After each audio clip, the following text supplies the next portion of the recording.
Evening for all those who will be watching this later on and who's watching this now. I am joined for the late night with me by my partner in crime, the older brother I never knew I didn't want, Shadow, and his son Jack. And I've for the first time, at least on my channel, we will be talking to Victor, the crazy Dutch bastard that has Yeah, been with me on a few other chats. How are you doing tonight, Victor?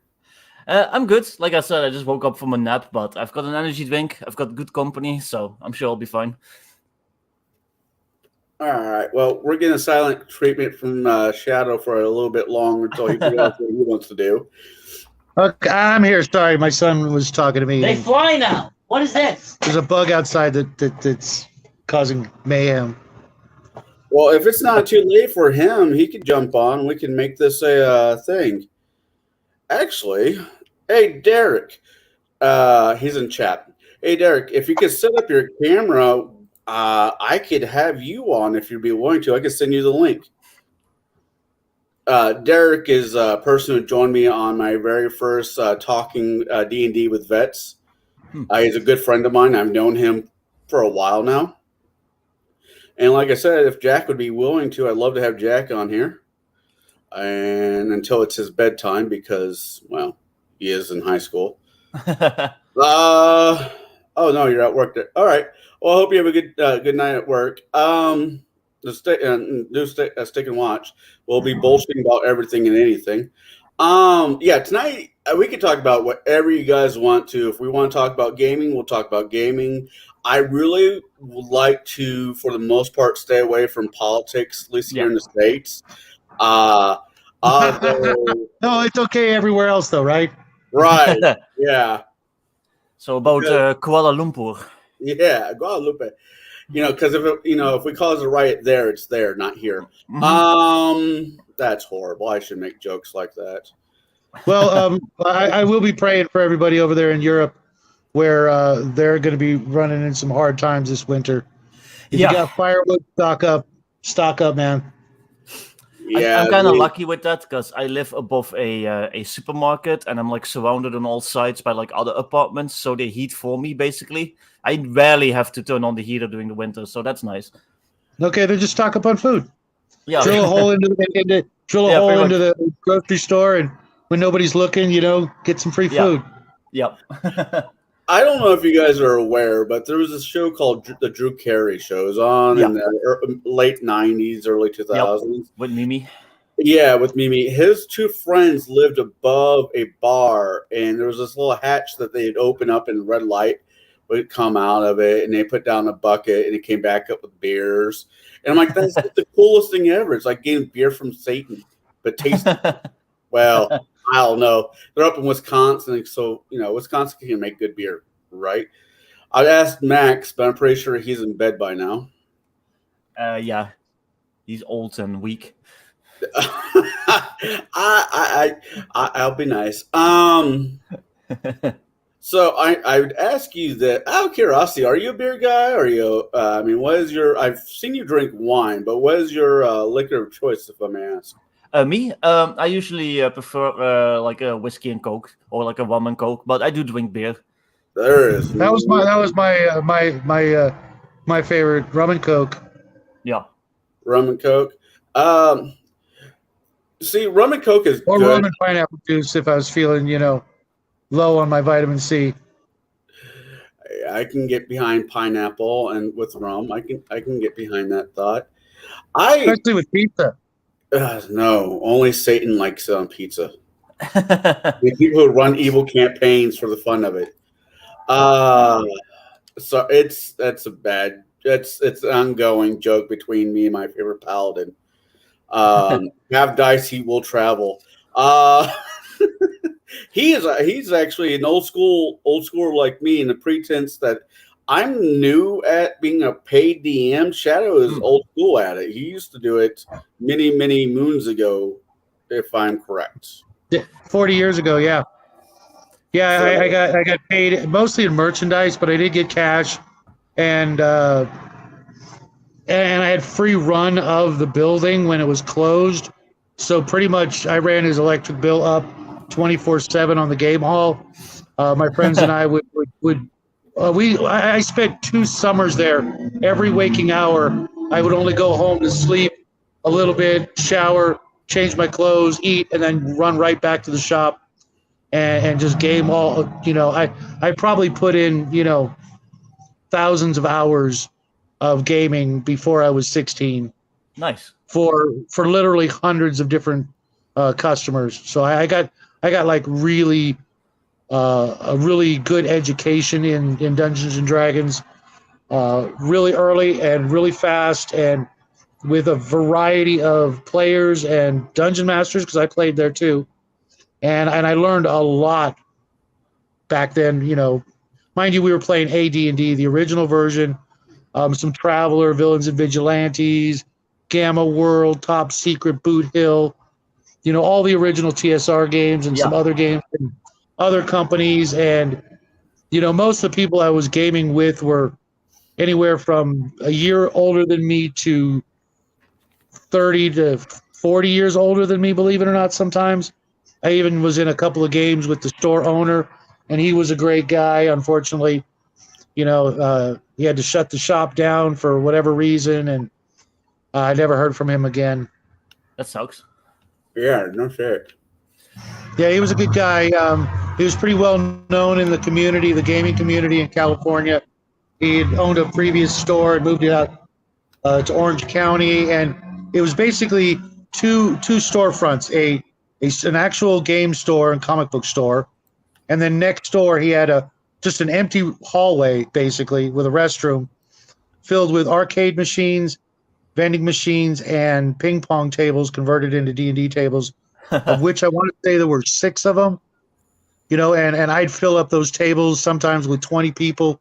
Nice. For a game. And yeah, talk about a crash course. They just threw me in and hoped I could swim. And apparently I could swim pretty well, because there would be times I'd have 10, 15, 20 people at my table, and then there'd be like 4 or 5 other tables with a DM. They're just looking at me like, what the hell, man?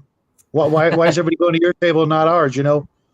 Taking away all our business. And I'm like, hey, they like what they see, or hear, or there were regulars that would come to my table, and I miss those days, because you never knew who you're going to play with that day. Yeah, that sounds really fun. I DM for free, but I only just started technically a couple of years ago. So Hey, let's start somewhere.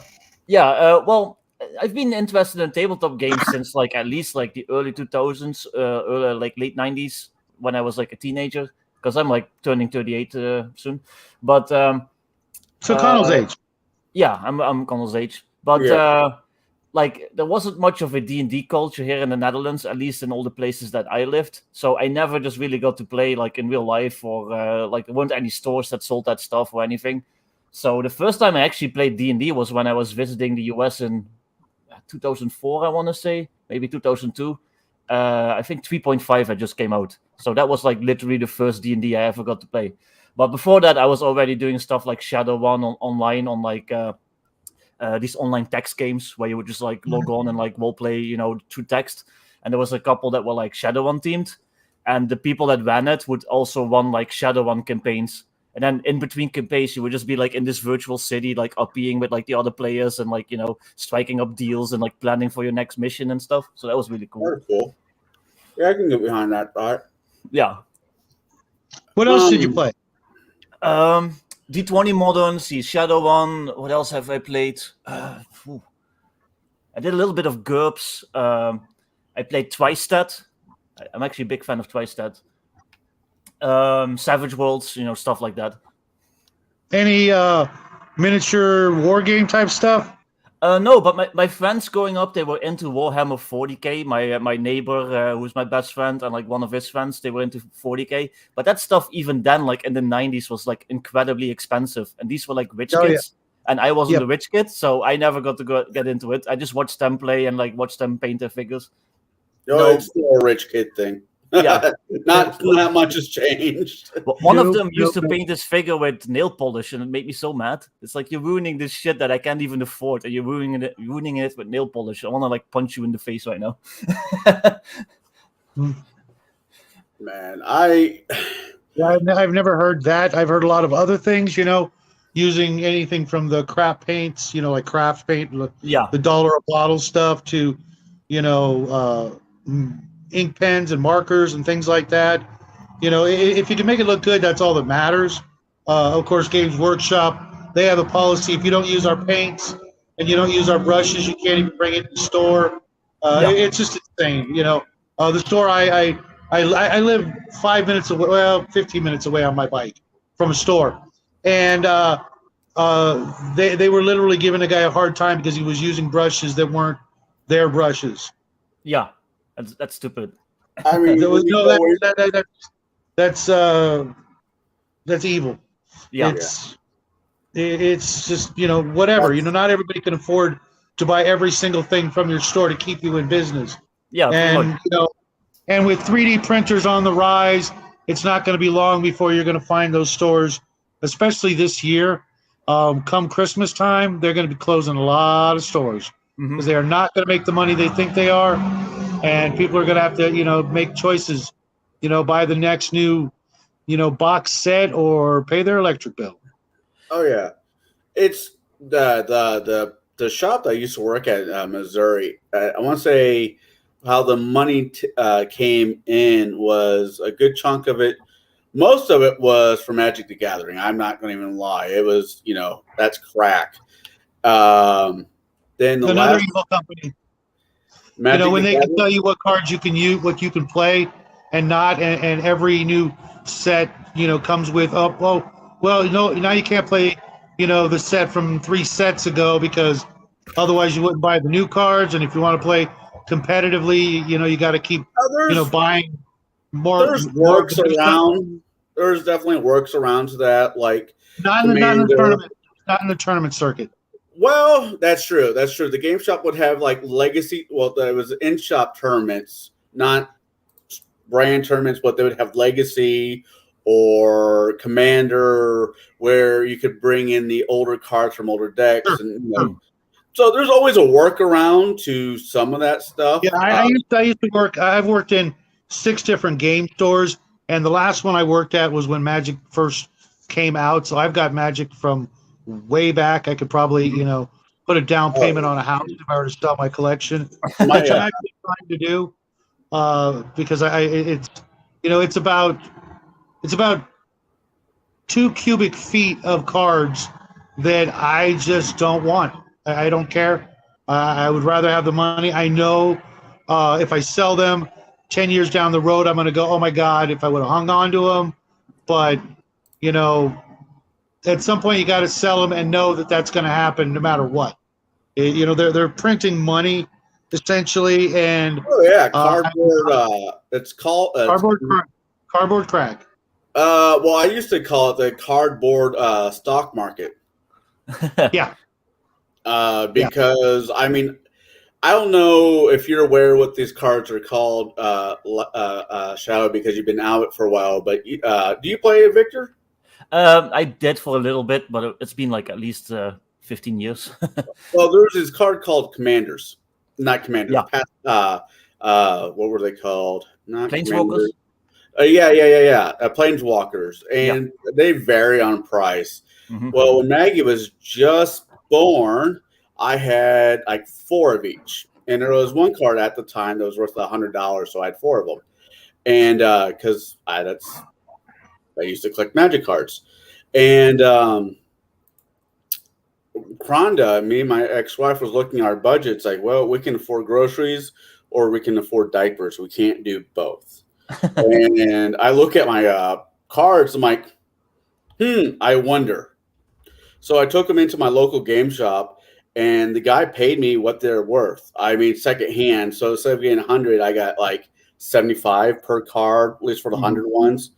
And for only paying $5 for each one of the cards because I pulled them out of packages, I'm not, I'm still in the land of the profit. Yeah, definitely. Sure. So I'm not going to bitch too much. I mean, if you go to a game shop, when you sell your collection, especially that card, and think that you're going to get $100 of it, you're fucking kidding yourself. Well, Yeah, they that's also need why to I make a won't. I profit. won't. So. Yeah, exactly. That's why I won't sell them till I open my own store, which is in hopefully the near future.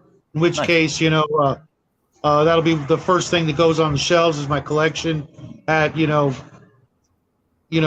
book value, maybe a little bit less, just to get people in the door. And once they're all gone, maybe I'll put booster packs, in the budget and sell them to the kids. But I won't be opening them and selling them or any of that crap Right. because it's a never ending cycle, I mean, I can't bitch too much about Magic cards because I mean, the old saying, it's not old, but you teach kids how to play Magic the Gathering, they don't have enough money for drugs. It's kind of true, to be honest. Mm-hmm. I mean, there's always worse things out there they could be doing than playing Magic the Gathering at a local shop. Even if the company is being raging raging dick blisters right now, doesn't mean the game itself is a horrible thing. Yeah. But everybody has their own opinion when it comes to WizKids and all of them. And mine is they're a business like everybody else. I don't always have to buy their product, but if I want something, it's nice to be able to find it somewhere. Mm-hmm. Yeah, we don't have any game stores in my area. So yeah, same here. We don't even have a normal bookstore anymore. That closed down like 5 years ago. Yeah, we don't have any used bookstores. We've got a Barnes and Noble about 4 blocks away, and I only buy used books, and I only buy old books, and maybe I'll do that as well, and have a section of used books. But yeah, it's awful what can and cannot be found in what used to be normal circumstances. Yeah, even the toy store closed down here. Yeah, Toys R Us. We lost our Toys R Us. They're coming back. Of course they are. They have to. Toys R Us is coming back. I think there'll never be a brick and mortar store again. I think that era is just gone, unfortunately. But they're going to be an internet-based business, which is just the nature of our time. I was in a Toys R Us commercial in the 90s, and I've always tried to find it on YouTube, and I never can. Yeah, I know it. Well, we had a Toys R Us where I grew up.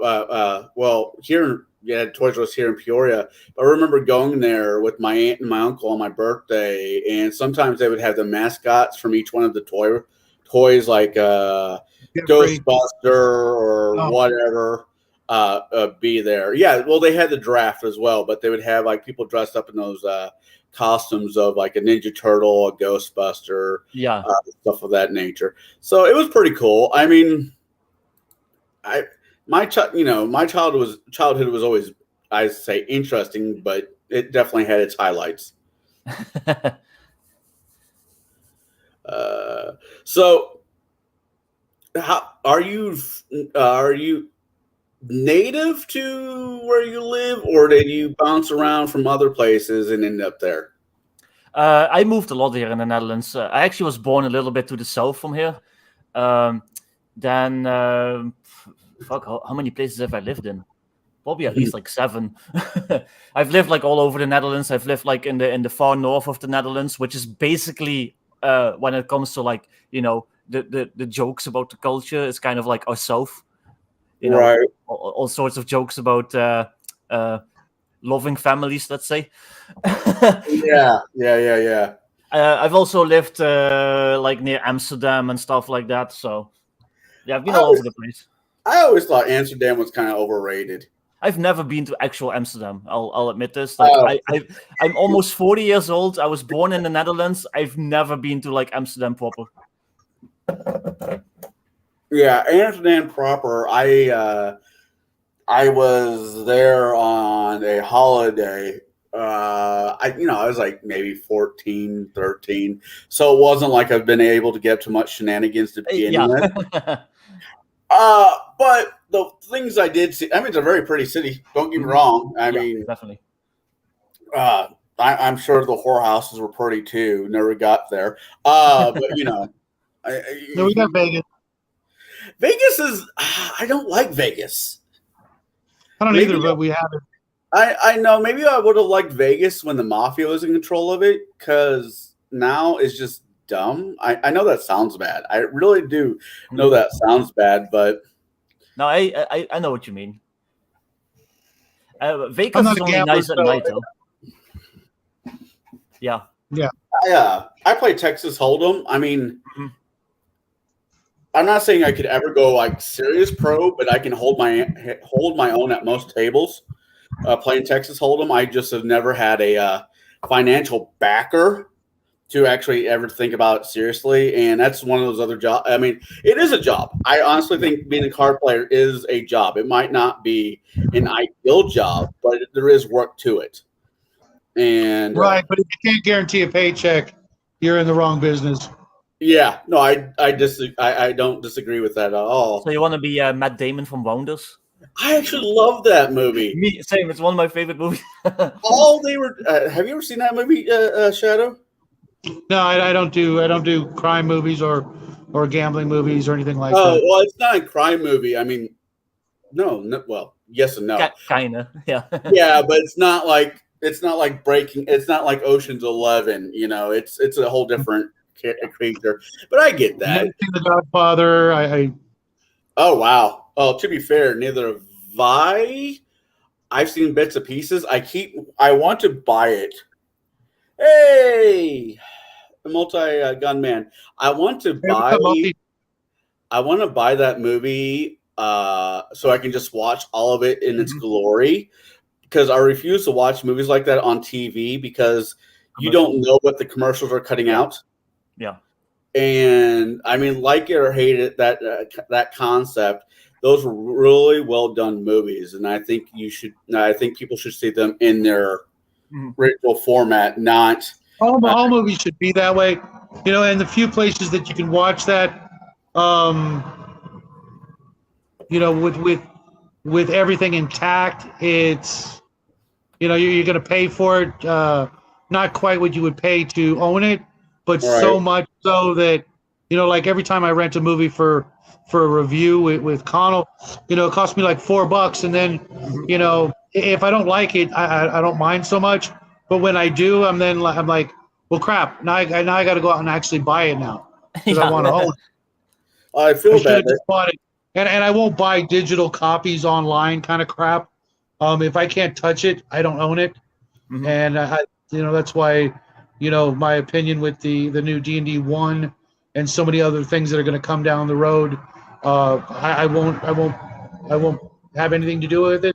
If I can't own the book and put it on my shelf, then I don't really own it. Yeah. I don't disagree with that at all. At one juncture of time, I had a hell of a DVD collection, but I've moved around so often, it kind of just, you know, disappeared on me for a reason or two that I'm not going to get too salty about. But it is what it is. Meth addict. But yeah. So yeah, they added the language and stuff in the US. That's at least one benefit. In the Netherlands, they don't really do that over here. They don't edit movies just for like content. They just show it as is.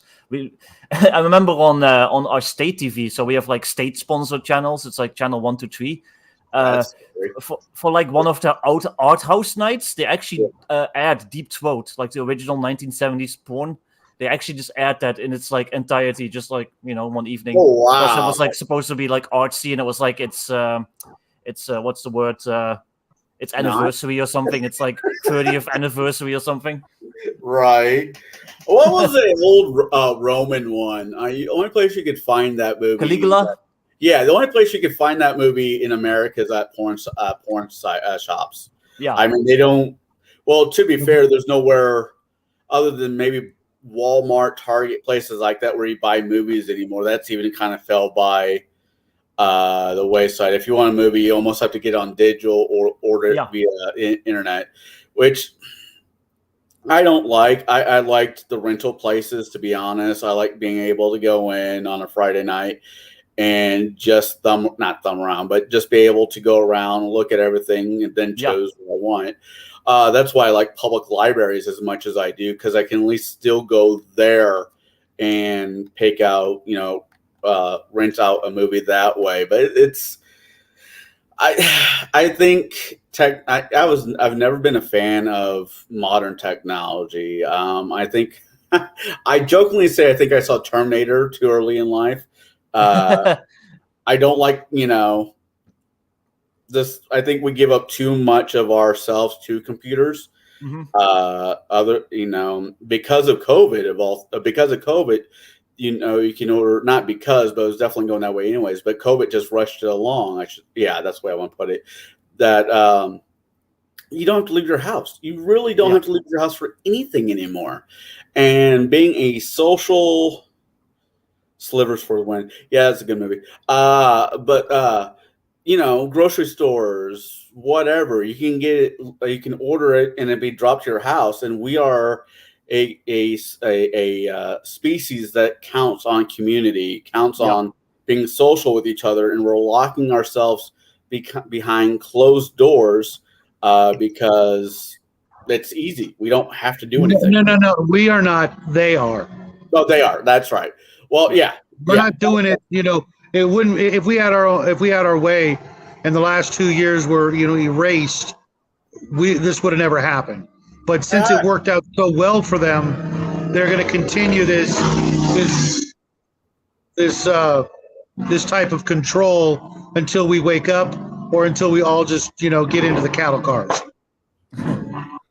I know Bruce is not too. I mean, I know he's not mad at me, but he's not too thrilled with me the fact that I'm going camping this weekend. He might be fine with it. He might just be giving me a hard time. But I like being outside. I like camping. I'm getting to hang out with people I haven't got to see in 2 years on my birthday. I mean, that to me is the best birthday present ever. Hanging out with people I love. Sure. It's your birthday? My birthday is the 3rd of September. Oh, mine's 2nd September, so we're literally almost exactly the same age, I think. Oh, we're twins. Yeah. You guys ought to find a way to get online somehow and wish each other a happy birthday at the very least. Well, mine's on Friday, so I might just crash Legion of Myth or something. We'll see. I won't be back on Monday, but I know the place I'm going has internet or some internet, so I'll just shoot you a happy birthday through Discord. Yeah. But when will you be back? Monday. I'll be back Monday. Okay. That's kind of the other reason why I wanted to do this tonight, because I'm gonna miss our Sunday conversation between me and you. So you're gonna be gone. What? You're gonna be gone Thursday, Friday, Saturday, Sunday? Yeah, and be back. I thought you were gonna be gone longer than that. No, just this long weekend. This is. Thank you, Multi-Gun Man. It's my way of going back out to nature. I walk barefooted 80% of the time. If I don't have to wear shoes, I don't, and that means also outside during the summer or during the snow. I just like feeling something other than rubber and leather on my feet. Mm-hmm. And I used to, I joke around. I wear combat boots at the beach, so.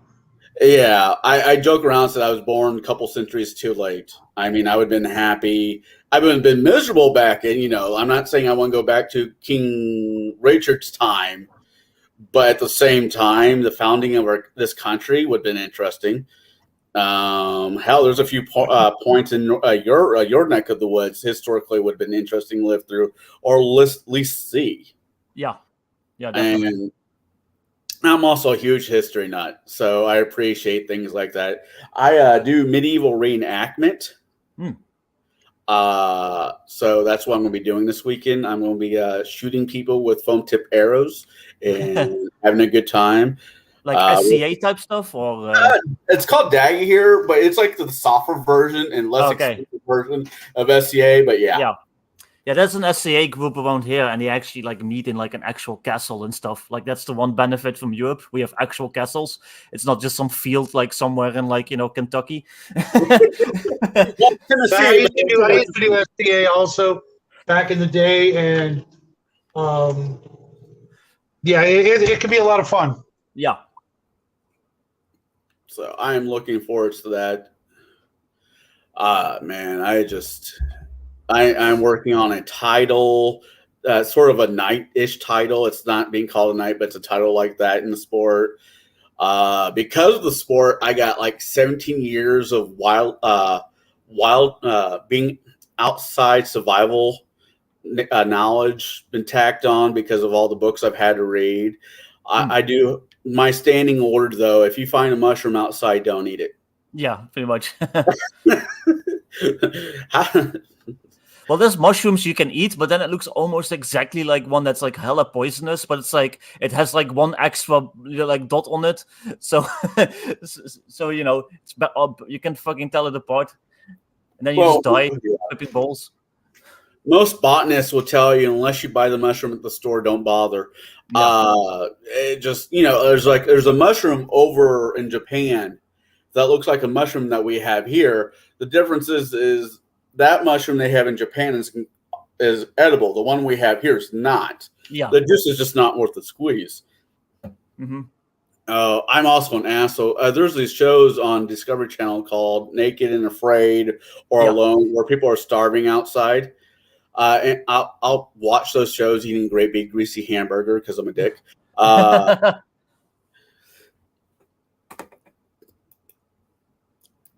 Here you go, Jack. What about you? What are some of the things you're into other than gaming and hanging out with us crazy Americans? Shooting. I've got a gun license over here, so I can legally own firearms, which isn't that easy. What do you own? Because I'm a gun nut. I have an AR-15 on a Bushmaster. I've got a AK-47. I've got a Mosin gun. I've got a Remington 597 22 carabine.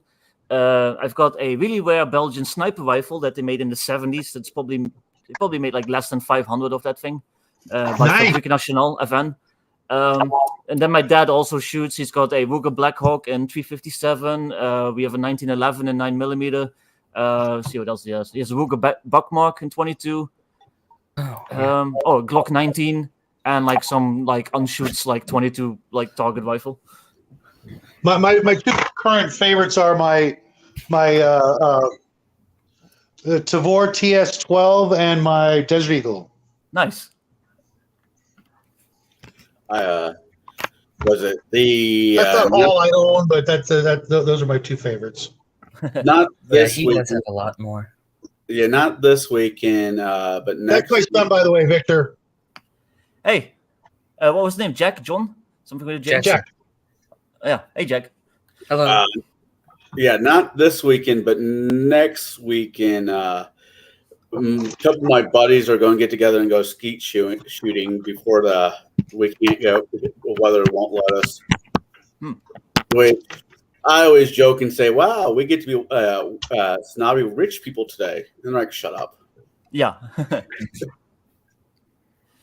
But I shoot. I do a lot of reading. I watch movies with my friends. I'm a pretty big movie buff too, so that's cool.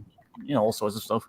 But I tend to be very online because I was pretty online very early. But I moved around so much. I went to I think 4 or 5 high schools, so I never really I would make friends, and then a year later it's like, well, moving again. So So at one point it's just like, you know what, I'm gonna find friends online. At least they stick around, and that's that's why. Were you a military brat? No, just my dad just kept switching jobs. I don't know, just a thing that happened. I don't know if it's true or not, but I like I told you before, I from 3 to 15, I lived in Ireland with my grandparents. And County Cork. Yeah. And if my grandma had a wild hair to go to Germany or wherever, it was not a big deal. I don't know if that's changed. I mean, it was basically a train. Well, a ferry, then a train, then wherever you wanted to go. Yeah. I think Ireland can still freely travel to the EU. It's a little bit more complicated with Britain itself, I think, right now because of Brexit. Right. But I think Ireland wasn't included in that, and they can just all the accords still they're still active, so you can just without like having a passport or whatever. You can just go like take the ferry and go to the mainland. But don't quote me on that. But I think so. Yeah, well, I haven't been back there in almost 16 years. Yeah. I mean, that's 16 years of the world changing. Yeah. That was before 9/11. That was before a Oh lot. yeah, definitely. Oh, they're more than 15. Yeah. And 9/11 is like 21 years ago now. Yeah, so it's longer than that. Okay. Now that I'm thinking about it, yeah, it was longer than that. But that might have actually been pre-EU then. I don't know. But no, I suppose it depends on. Yeah. My grandpa would spoil the hell out of my grandma. I mean, if my grandma didn't want for anything, she's like, I'm craving whatever food. Next thing I know, we're heading to that country. Not saying that my grandma couldn't cook. It was a really cool existence for a while. I miss it. Yeah, that sounds fun. I mean, if I want Mexican food, I'm not driving down to Mexico though. No. I mean, you probably should, but yeah. Yeah, but I'm not. They might not let me back across the border. There was this movie back in the day with Cheech, Born in East LA or something like that. It's a great movie for the time, where he went somewhere and he forgot his wallet at home. He was, and then the 90s or 80s version of ICE came and rounded up a bunch of illegals from a factory, and he got caught being one of them, even though he was a U.S. citizen. And the whole movie was just him trying to get back to the States, and it was just one hit after the other, and it was like, fuck. Yeah, you could still make movies like that back then. Yeah. So you're Born in East, is the one. Oh, really? Yeah, that's cool. Yeah, I remember seeing that movie like twice in my life. The concept just stuck. I mean, not that long ago though. We could have a cartoons. I mean, it was a cartoons, but cartoons like Boondocks. Yeah. And that was less than 10 years ago. Yep, I know. Yep. I can't wait for, I don't know if it's an American problem. I don't know if it's a world problem, but I can't wait for us to stop taking ourselves so damn serious. Yeah, I'm waiting on that too. The problem is that a lot of pop culture is American. So what you guys do, like, we get settled with that as well. And it's like, I just want to watch a good movie without like your horseshit Seattle woke stuff. But whatever. Yeah, I'm right there with you. Yeah, you guys got a long wait coming. Yeah.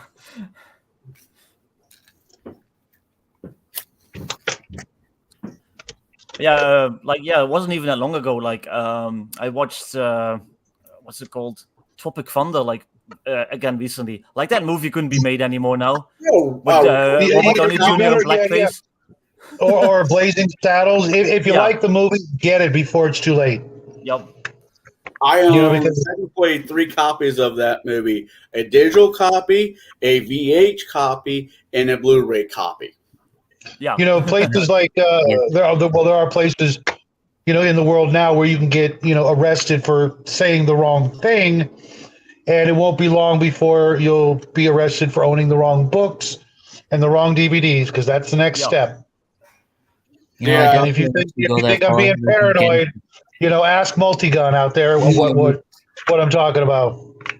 What's most likely going to happen is that they're going to get the people to think that it's not a good thing to own those and get them to destroy it themselves. Because if they actually go out there and do it, if the government goes out and destroys your books and steals your stuff and arrests you for saying the wrong things, people will start to. There'll be red flags there that people will see. But if the government, after years, tricks you into thinking that you should destroy the books yourselves, or that you just shouldn't say these things because or get other people to do it for them, that's what's more likely. My kid was going to a school here locally, and they sent home a letter of books that they're going to be taking out to the library. Because they don't think they're age appropriate. And I'm like looking at the list. I'm like, what's wrong with a Willy Wonka and the Chocolate Factory? What's wrong with a bunch of other books. I mean, yeah, there's certain books on that list that was a tad bit too old for my daughter, but there was nothing wrong with those books. Mm-hmm. And it wasn't, the age thing wasn't because it had like detailed sex or bad language in it. It was just adult, was it Animal Farm? Yeah. And books like that were being taken out, and I'm like, this is bullshit. And Well, I do think that Animal Farm is socialist propaganda, but I don't think it should be taken out of any libraries. When I was in high school, anti-Stalinist, but why would you take it out of the library? It should be there. Mm-hmm. Oh yeah, there was a few other books that I thought was complete other bullshit. Well, they'll have, this is my argument when it comes to American education, what's allowed and what's not allowed. If you allow, let's hypothetically, C.S. Lewis's Narnia, you should allow Harry Potter. Yep. If you, it's good versus evil. Yes, they do magic. Yes, they're going to a certain type of magical school. So freaking what? It's a fantasy novel that teaches people to stand up against bad people. And that's the problem right there. The standing up? Yeah. Well, it's funny. It used to be Christians against Harry Potter because it was like, it was kind of like Satanic Panic Light. And now it's the progressives that are against Harry Potter because of what J.K. Rowling has been saying about, gender and all that stuff. Even though J.K. Rowling for a long time was on their side, but then she's a complete shit lip, as they say. Yeah. It's like, okay, going back, Hemingworth, right? Mm-hmm. I used to love reading Hemingworth. I really did as a kid. Hemingway, yeah. Sorry, I'm tired. And I used to have long hair, a beard, and like cats, and I smoke cigars. So I'm like, I can dig this guy. Except you can't write. Yeah, well, I can't write. Well, audio, that's fair. Audio, voice to text fucks me all the time. Anyways, and I'm starting reading about the guy. I'm like, this guy is such a fucking blowhard. Mm-hmm. And I'm like, I just lost all in our respect for the guy. Where I don't think will be reading any of his books anytime in the near future. Yeah, when you solve your problems with a bullet to the brain pan, there's definitely something wrong with you. Oh, it's not even that part that bothers me. I mean, it's like me saying I don't like Van Gogh because Van Gogh committed suicide. It was the way he treated the people around him, his wives. And he was a complete utter piece of trash. I mean, it goes with the saying, never meet your heroes. Mm-hmm. So, J.K. Rowling, right or wrong, should have just enjoyed the paychecks and kept her damn mouth shut. Well, that should go for every writer. I hate when I really like a writer, I like their books, and then I follow them on Twitter, and they're just awful, and it just makes me hate the books afterwards. Yeah. Yeah, I'm the same way with pretty much every Hollywood actor. Yeah. Since I've had so much experience with them, it's really hard for me to separate the two, and I'm surrounded by people who will separate the two, and I'm like, if you knew what I knew, you would burn your disc. Yeah. And if you didn't, we can't be friends. I don't even really care what they believe. Just shut up about it. I'm not saying believe. I'm saying what they've done. Yeah. Yeah. It's like, for example, going back, back in time, John fucking Wayne, right? Loved John Wayne movies as a kid. Then I read about how he really was and the way he treated certain people back in the day. I'm like, this guy is horrible. Yeah. Well, you got to understand, though, it was an incredibly different time. Mm-hmm. Yeah. But that I mean, unless you're talking about, the three biggies, that being murder, bank robberies and child molestation. Pretty much everything else is kind of up in the air. I don't know if it's true, but I've read it from a few different sources. The guy who wrote Alice in Wonderland, he should not be allowed around small children. Let's put it I've heard that too.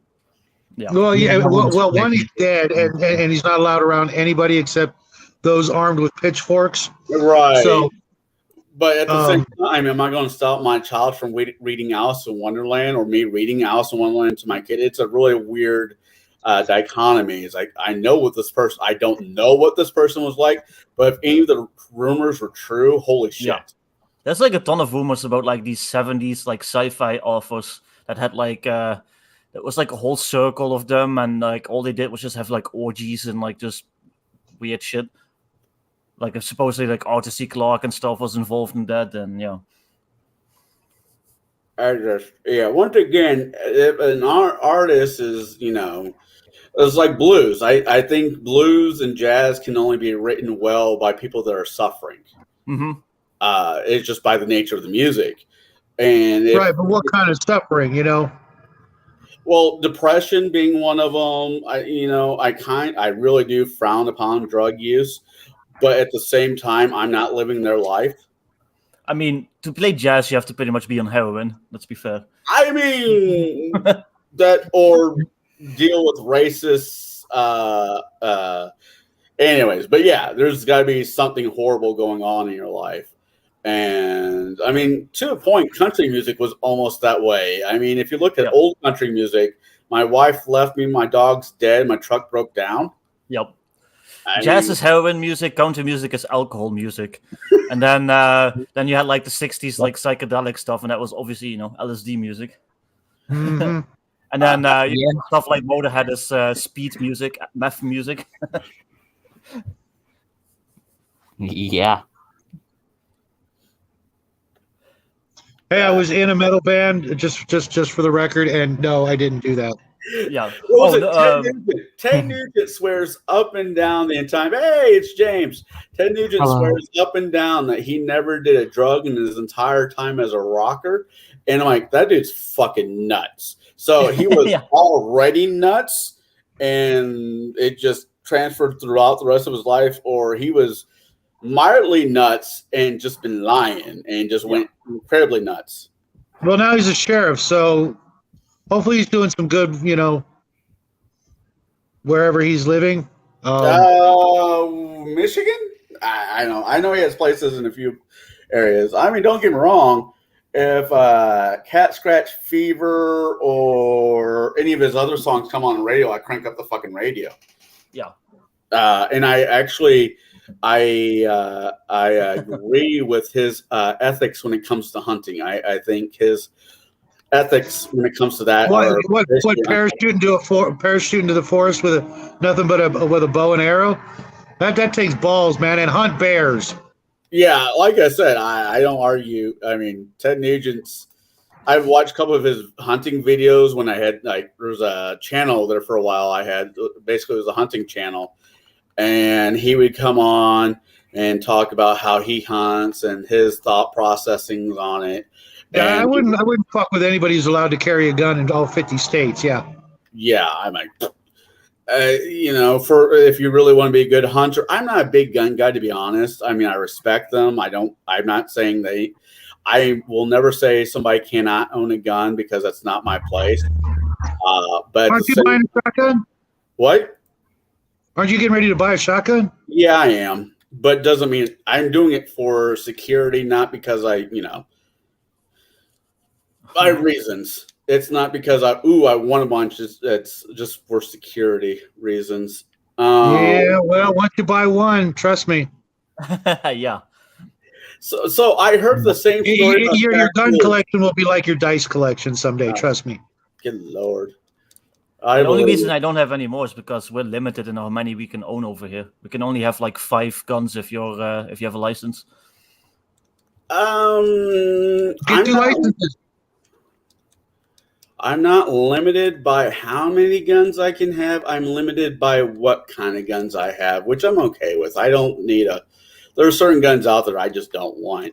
So whatever. I cannot imagine myself ever saying that. Well, there's a difference between me and you. If someone would sell me a howitzer and I could put it in my backyard, I would own a howitzer and put it in my backyard. Yeah, well, technically, I mean, I'm not saying I would, but technically, in the fine state of Illinois, if I want to go get a flame shooter, flame yeah, I got 2 on my list. I'm a bow guy. At the end of the day, at the same time, though, as much as I'm a bow guy, I don't want a crossbow. I like my recurves. I like my I've got a compound. recurve and I've got a crossbow, and I want more. I just want more cigars. That's really what it comes down to. Hi, my name is Conall, the Cigar DM, and I recommend more cigars. Yeah. And whiskey. If you're over the age of 21. Why not all three? Cigars, whiskeys, and guns. Then you'll be a Texan. Yeah. I mean, I'm not saying no.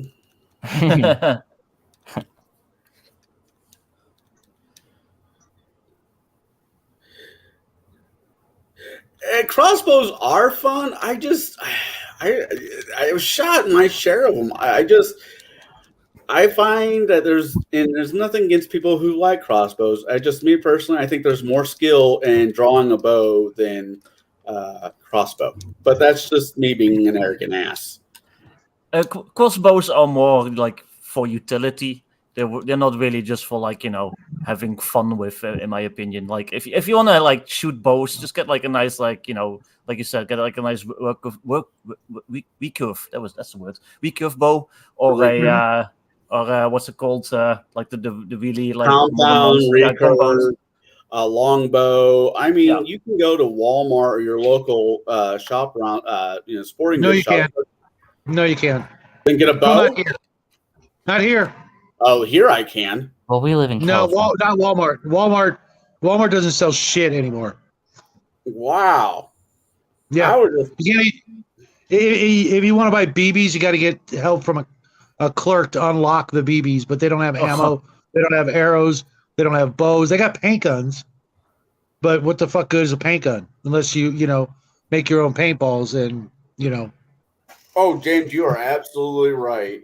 The Japanese archery compounds are fucking gorgeous, and those guys, their style of shooting is amazing. Mm-hmm. Hey, James, I can have up to 6 people in here if you want to jump in. I got a buddy also coming in at some point, but you're more than always welcome to hang out with us. Plus the little guy's got to hit the hay pretty soon because it is a school night. What time is it over there? 10. Almost 10 exactly. Yeah. It's like 7 a.m. here. It's geez. going on 12 here. Well, that's okay. As much as I bash on the internet, that is one of the cool things about the internet, though. We can all be at a different time. Yeah. And hang out. Originally, Yeah, we got to get Armstrong back on. oh, I asked him if he was up to tonight, and he's would, but he has to go to bed and be responsible. Armstrong? Oh no, that's that's the Polish friend. Yeah, he's in Ireland though. Yeah. I'm thinking of the one has a name as tag name starts with an O. Former military, lives in Texas. Omenau. Yeah, I'm horrible with names. I'm just Yeah, Omenau's a great guy. I like him. I know, he might rub some people the wrong way, but I know I do too. And they can. There's our. There's our. There he is. I was There's our listening wonder. to. There's our listening to wonder you. from down under. Yeah. That's right. I was Elton just John. having Oh, no, wait, an Elton's phone. afternoon snooze. Wow, I can almost make a racist joke and hit 3 continents. Woohoo! Yeah, I was listening to the Old Geek recently, and he had Omenal on, and they were talking about using like maps versus like theater of the mind. And I was in the chat defending maps, and I was kind of like arguing with Omenal, and then the Old Geek actually dragged me onto the stream to do it in person with him. Yep.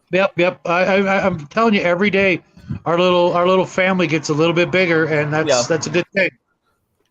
I So, just real ordered quick, one real of quick. those. Oh, sorry. Go ahead. Elton and Connell will both be taking a sabbatical out to the woods this weekend, and we're all jealous. Yeah. And we demand that you take lots and lots of photographs and enjoy the hell out of yourself. Will do. Yeah, I'm going up to the Blue Mountains. This Well, I'm weekend. trying to get out of going to San Francisco. Well, God, that's a completely different kind of wildlife wilderness expedition.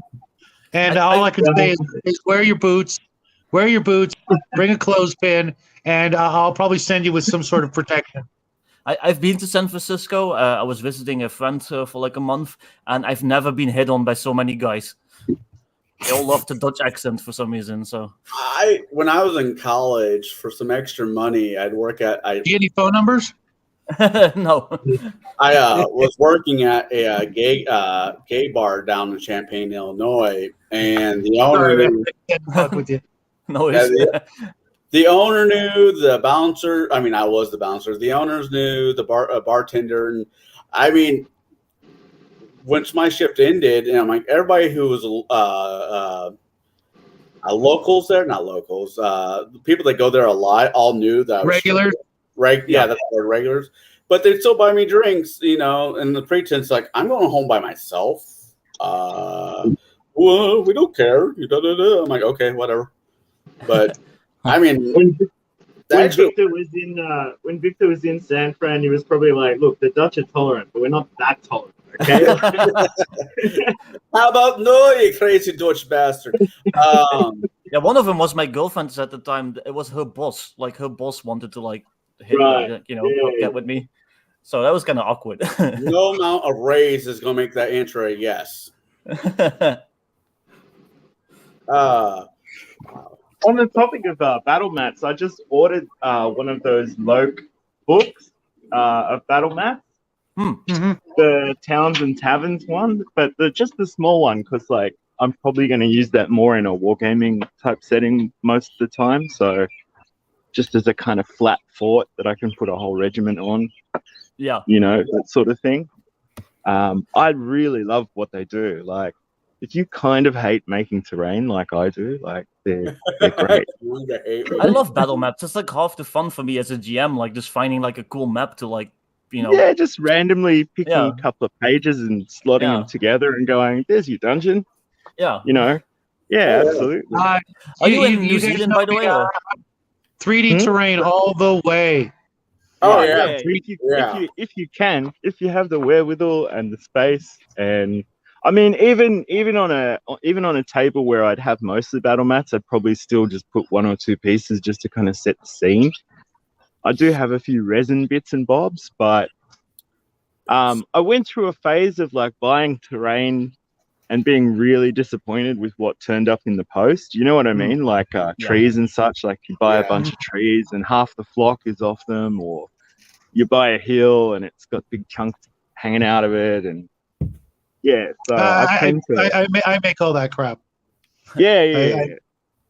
And I was asking Elton if you're in Australia or in New Zealand. I'm in Australia. Yeah. Okay. Yeah.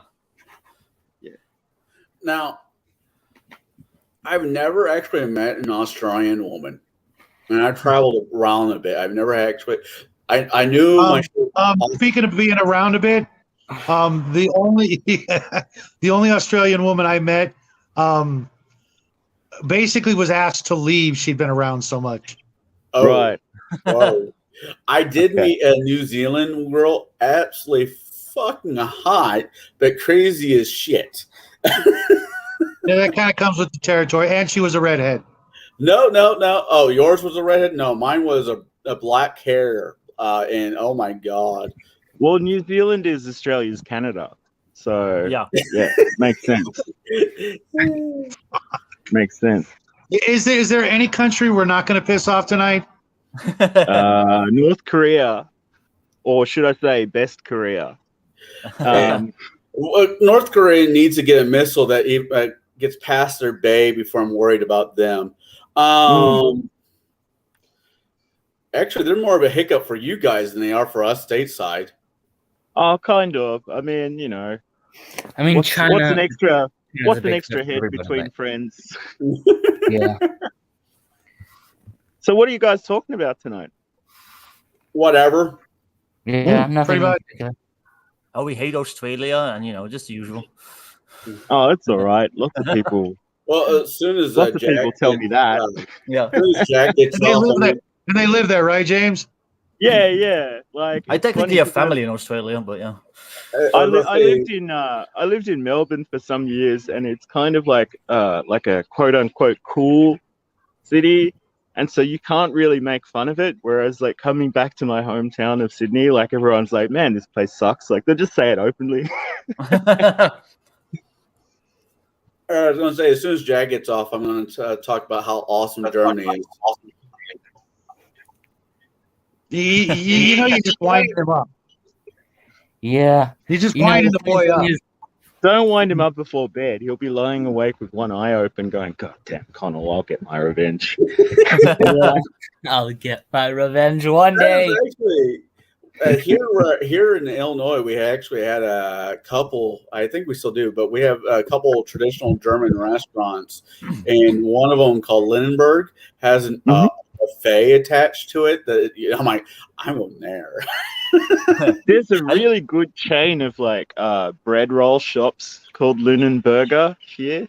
Yeah. And they make those really amazing, dense German bread rolls with like Oh, whatever yeah. salad or ham or cheese or whatever you want on it. They're great. And all Okay, the here's girls that work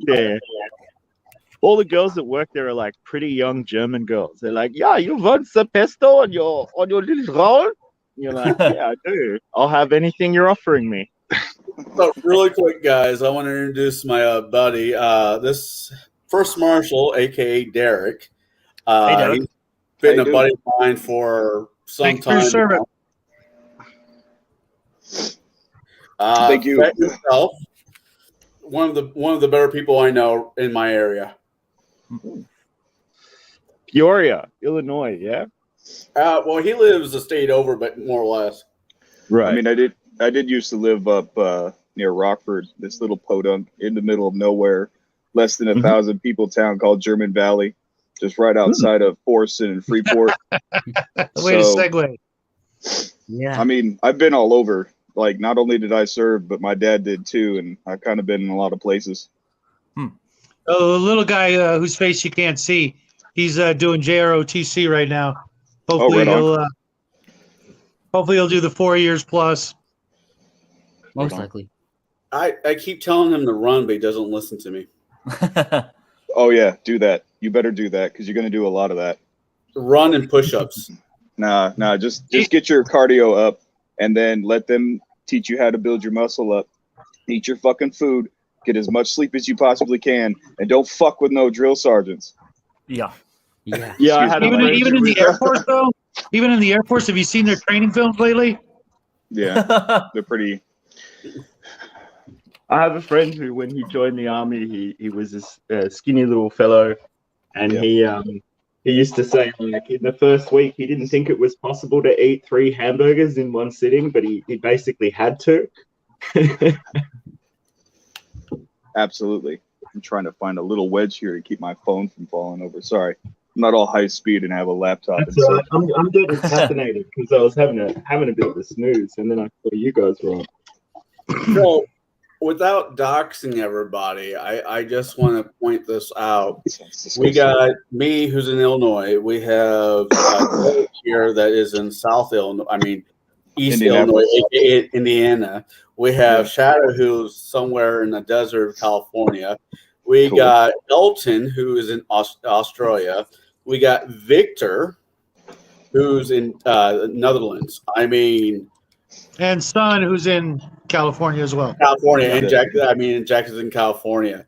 I mean, this is freaking awesome. We're missing. Well, if we could have your friend who lives from Poland and Ireland, if he could hop in after Jack leaves. I mean, we got all the basic cool areas covered. Fuck everywhere else. Bear with me, guys. Well, at least he's wearing shorts. The good yeah. thing would be I'm wearing pants. As long as you keep them on, we're good. if at the end of Jack's training, if he gets to travel, that would be pretty neat. That's better. You never know where they'll send you, Jack. Probably see you pulling into the harbor at some point. Maybe. Excuse me. Actually, I just Again, that's one of the cool things of this, this cool invention / community we're building. We got friends all over the place. Yeah. Now, Jack, you need to start watching movies like Top Gun, Iron Eagle. No, that's too hardcore. Iron Eagle?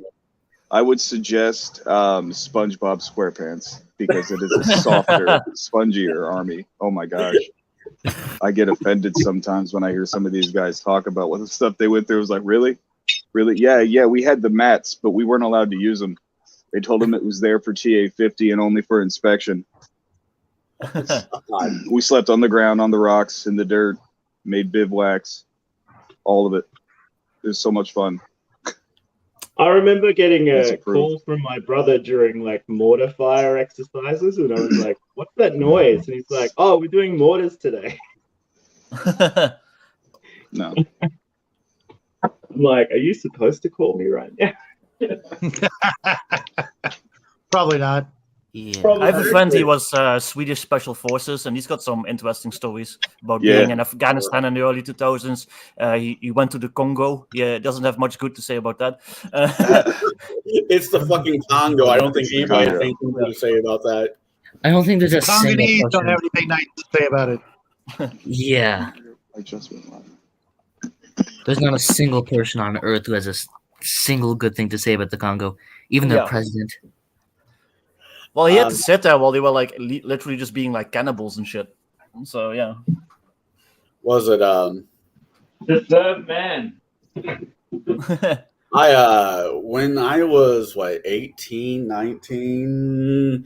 Well, I graduated high school. I just got done with American high school, and this was right after 9/11. And my aunt's like, what's your plans? I'm like, drink, eat, pour myself into an early grave.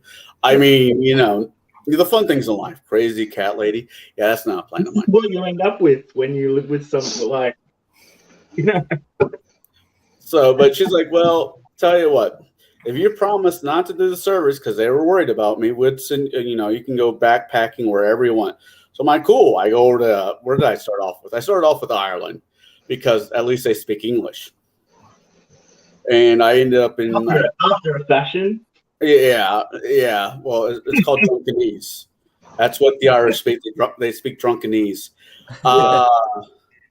I think I ended up in Italy, backpacked through Italy and a few other places. I got back, and my aunt's like, what are you planning on doing now? I'm like, I have no idea, but can I go back? Yeah, I'm planning on going to Vienna in a few years and probably Poland after that. I was I'm actually going to looking, Mexico in a few months, but I was looking for tickets to get to Australia, and holy crap, those things are expensive. I mean, there's expensive dinners. Do you see how far you have to go? I know. Yeah. Either way, if you go either way, it's really, really far. It's 21 hours from LAX to Sydney Airport. Yeah, I've done it. It's not a pleasant flight. We paid for my especially on Delta. Oh, No. while she was still alive, we paid for my grandma to go to Australia to visit her sister who immigrated there in like the 70s or something. And she had like to do a whole layover in what was it, Indonesia, I think. And it took like ages for it to get there. It's a day. It's a day. Yeah. I was kind of joking around with a few people. There was a lottery that just went off up here in my neck of the woods, and I think it was 1.6 billion, something like that. Mm-hmm. And the guy, after all the taxes, once all the taxes were taken out, ended up with like $44 million. But that's still 44 million. 400 million. And a few people were bitching. I'm like, seriously, do you have 400 million in your bank account? I only have half that. I would be quite happy with like a tenth of that, but okay. Yeah. So I went on this website, Viking River Cruises, just to see, because I, daydreaming about places to go like that. And they have the Grand Tour or something like that. It's like 56,600 and change. I don't remember how much. Okay. And but you get to see 8 countries in 160 days. I'm like, okay, I hit the lottery. No one's going to see me for 160 days. For half of a year, I'm going to be gone. It's me and there's a really nice railway there's a really nice railway holiday here that I was looking at, where it takes you from one state to the other side of the country through the desert. It's very scenic, a very luxurious trip, but it's pretty damn expensive. So maybe It's that's only going to get worse, though. It's only going to get worse, though. Yeah. But we get a nice train. Go Got a nice channel train through that whole coming thing. up this weekend. Oh, man. I gotta get out. I mean, I say this, and I do mean it. The moment my daughter turns 18, or things financially change for me where I can just take my daughter with me, I am leaving the fine state of fuck off Illinois. I don't know where I'm going, but won't be here. I mean, there's always California. Not really. I know there's a few people. Yeah, nope. Bad idea. There's a few people like, you should move down to Texas. Like, but Texas. I hear really nice things about Idaho. Yeah, I want to go. I want to go to Idaho myself. Idaho? Yeah, I just want to have a ranch with like my own land where I can shoot and just do what the fuck I want without people bothering me, and no annoying Dutch government shit. I mean, I think some of the people that run the state of Colorado are fucking nuts, but I wouldn't mind moving to Colorado. Mm-hmm. It's expensive. Don't doubt it. It's a visit place now. Yeah, I used to live there. I grew up too. from 2 years old to 16, and I left in 2003 is when I left Colorado and moved to Northern Illinois. And that place, like, I literally saw my parents downsize a whole bunch of stuff and then buy a bunch of property because they are no longer having to live a 100K lifestyle because of the area. Yeah. Wow. And they go to a place where that 160K that they're getting raw cash from their house that's worth 2,800 or 280,000 because we did stuff to it. Mm-hmm. And didn't you look at Colorado have that, like a huge leftist invasion? it's yeah, it used to be a little bit more like liberal conservative, and then they started realizing that tourism is an extremely lucrative thing, and then when they legalized recreational and personal stuff, then like within the first year they even had like a $10 million surplus in taxes, that they were above the black line by like $10 million, and they had no idea what to do with this money because to keep it would be wrong, so they had to find a way to give it back, and the state voted to take all that money and drop it right into the state school fund. That's cool, at least. And so cool things about this, I went to a decent school. Apparently it's like in the growing counties of the United States, when I was growing up there, it was number 5 in the nation. And that was Douglas County, Colorado. Wow. Huge, massive. It reaches all the way up and around Denver, and then it's out here, and it goes almost down to Arapahoe and Aurora. It hits Aurora, definitely. It's sister county, blah, blah. It's just little stuff. I went to Colorado twice. Expensive. 16 is, I think I was 16 and 17 to go skiing out in, was it Steamboat Springs? Never did Which was nice, and I could never afford that place ever. Mm-hmm. And Beaver Creek, which was also really nice, and never be able to afford that place though either. So the moral of this story is there's a bunch of places I won't be able to afford. Okay, not much has changed. Yeah. Yeah, I think the median house price in my city is like $1.5 million or $1.7 million now. It's kind of Well, those are Australian dollars, though. Only worth half of American ones. Yeah, not quite. I like a bit more. Like it works out to about 60, 70 cents in the dollar at its peak. But if you just want to look at Canada, it's kind of the same situation. Lots of overseas investment driving the price up. Yeah. I don't know what it was now, but I was looking at Canada just at one point, maybe moving up there For shits and giggles, I've never planned on moving up there, but like I said, for shits Say. and giggles, and you need like $10,000 in your bank account that's liquid that it can be basically dropped at a moment's notice just to be able to move up there. I'm like, well, Yeah, so they can take it. So they Yeah. can take Yeah, I it. was gonna move there. I was gonna move there with an old girlfriend of mine, and she moved there before me, and then decided I wasn't coming anymore. So I understand how that goes. I look at that, and I just sort of think That's what- bullet dodged. Honestly, like, pretty Yeah. glad that things worked out that way. So even though at the time I was pretty miffed. Yeah. Later on I was like, Canada doesn't seem like my kind of place. What if I moved to Australia and just bought some land where they filmed Crocodile Dundee or Mad Max, out in the middle of fucking nowhere? That's got to be Good cheap. luck. Yeah, There's a but Mad it'd Max be- museum. There's a Mad Max museum in the middle of nowhere. I know that. Isn't there like a town that's like all underground or something? Yeah, like it's in like Alice Springs or some Yeah. old mining town or something like that. Once you get out of the city, like it's cheap again. And if I ever come into any sort of substantial cash, I'll probably buy a place in a country town. Isn't it very, very hard to immigrate there, though? If you don't I know have it used to if you don't have a familial or kind of work-related reason, yeah. But the thing is, like, because we are short on our workforce at the moment, now is probably easier than it has been for a while.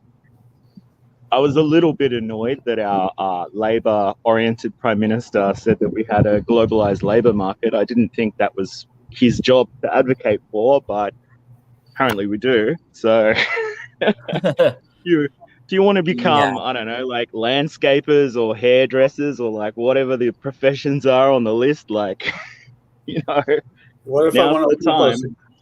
open up a cigar restaurant? A cigar shop. I mean, you guys are still allowed to smoke in Australia, right? Well, I mean, There's he's a smoking good right cigar there. bar in Yeah. cigar bar in Malvern in Melbourne that you might like actually. Have a nice bourbon cocktail and your cigar. Oh yeah. There's a lot of annoying Australian woke people on Twitter, though. Yeah, we're basically the Saw a few testing videos ground. the other day that We're made me the laugh. test lab. We're the test lab for Globo Homo. So Yeah. Yeah. like I hate to say that all the fascistic things that they do here, like then they do Canada and the UK, and then they try and do it in the US, and Yeah. because the US government is so huge and incompetent, like they can only half roll out the tyranny, but they just fail. They're trying here too, but the farmers are having none of it. I'm loving the Dutch farmers. They make us Yeah. all look like pussies. Yeah. Like seriously. They make us all look like wimps. They're the only Yeah. ones who really said, no, here's the line. Like, I mean, I don't want to extrapolate too much, but I have seen a lot of things over there that make me go, base Dutch pikemen at it again.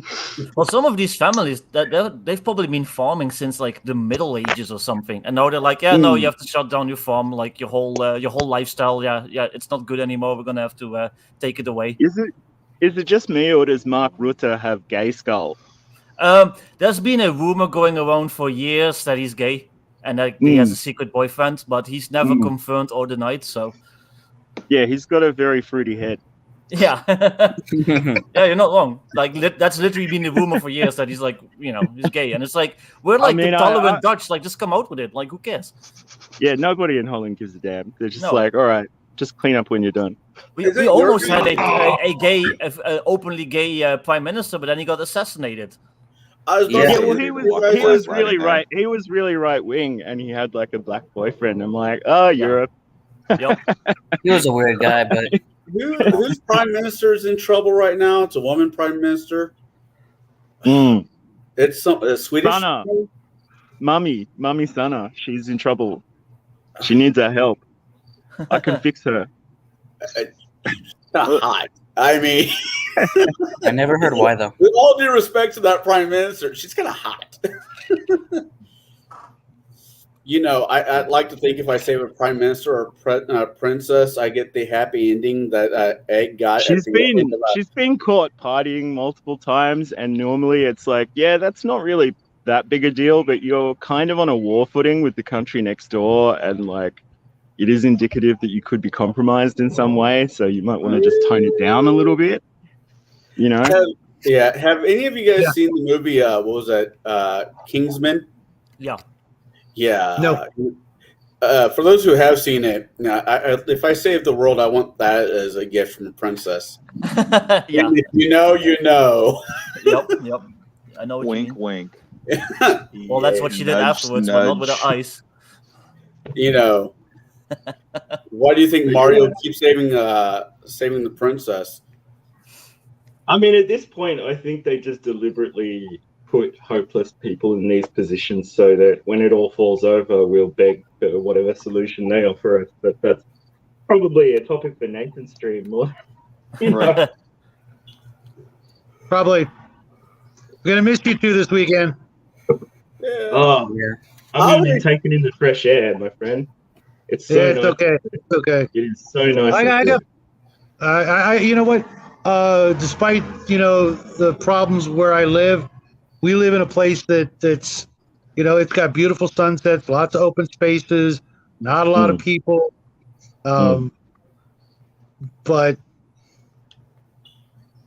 I would trade it for a lot of other places.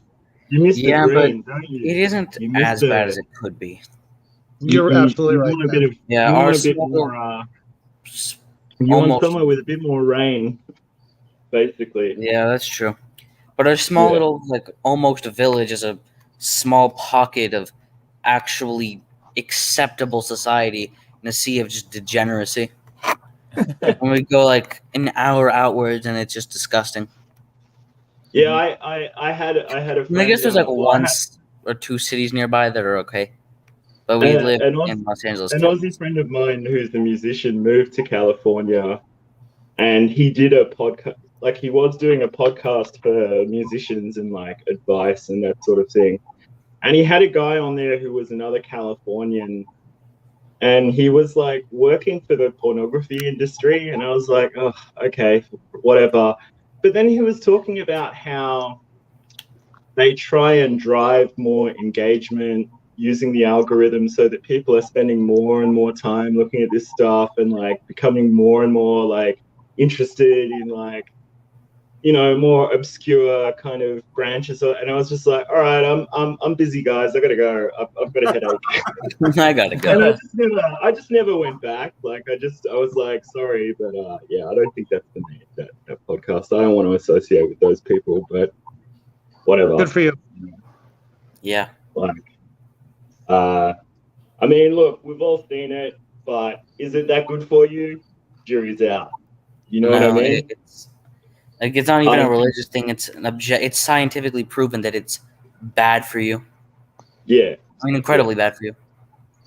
Yeah. Well, scientifically, most things are bad for you, but I'm not disagreeing with your statement. Yeah, you got four smokers on the camera right now. Yeah. God only knows what Victor's doing. Watching porn. Okay, fair enough. I've got three screens, so Hey, what did James say? Just clean up when you're done. Yeah. Yeah. I was just look, I'm not really in a position to be that judgmental, but when you're promoting it and it's not even it's an audience of young musicians, and what is this? Yeah. The sport that me and Derek are in, and a few other things I've done. I mean, you just meet all kinds of. Where's this going? And I've always just kind of taken the stance. As long as what they're doing behind closed doors is not infringing on somebody else or illegal, I just don't care. That's not my problem. Yeah, up to a point.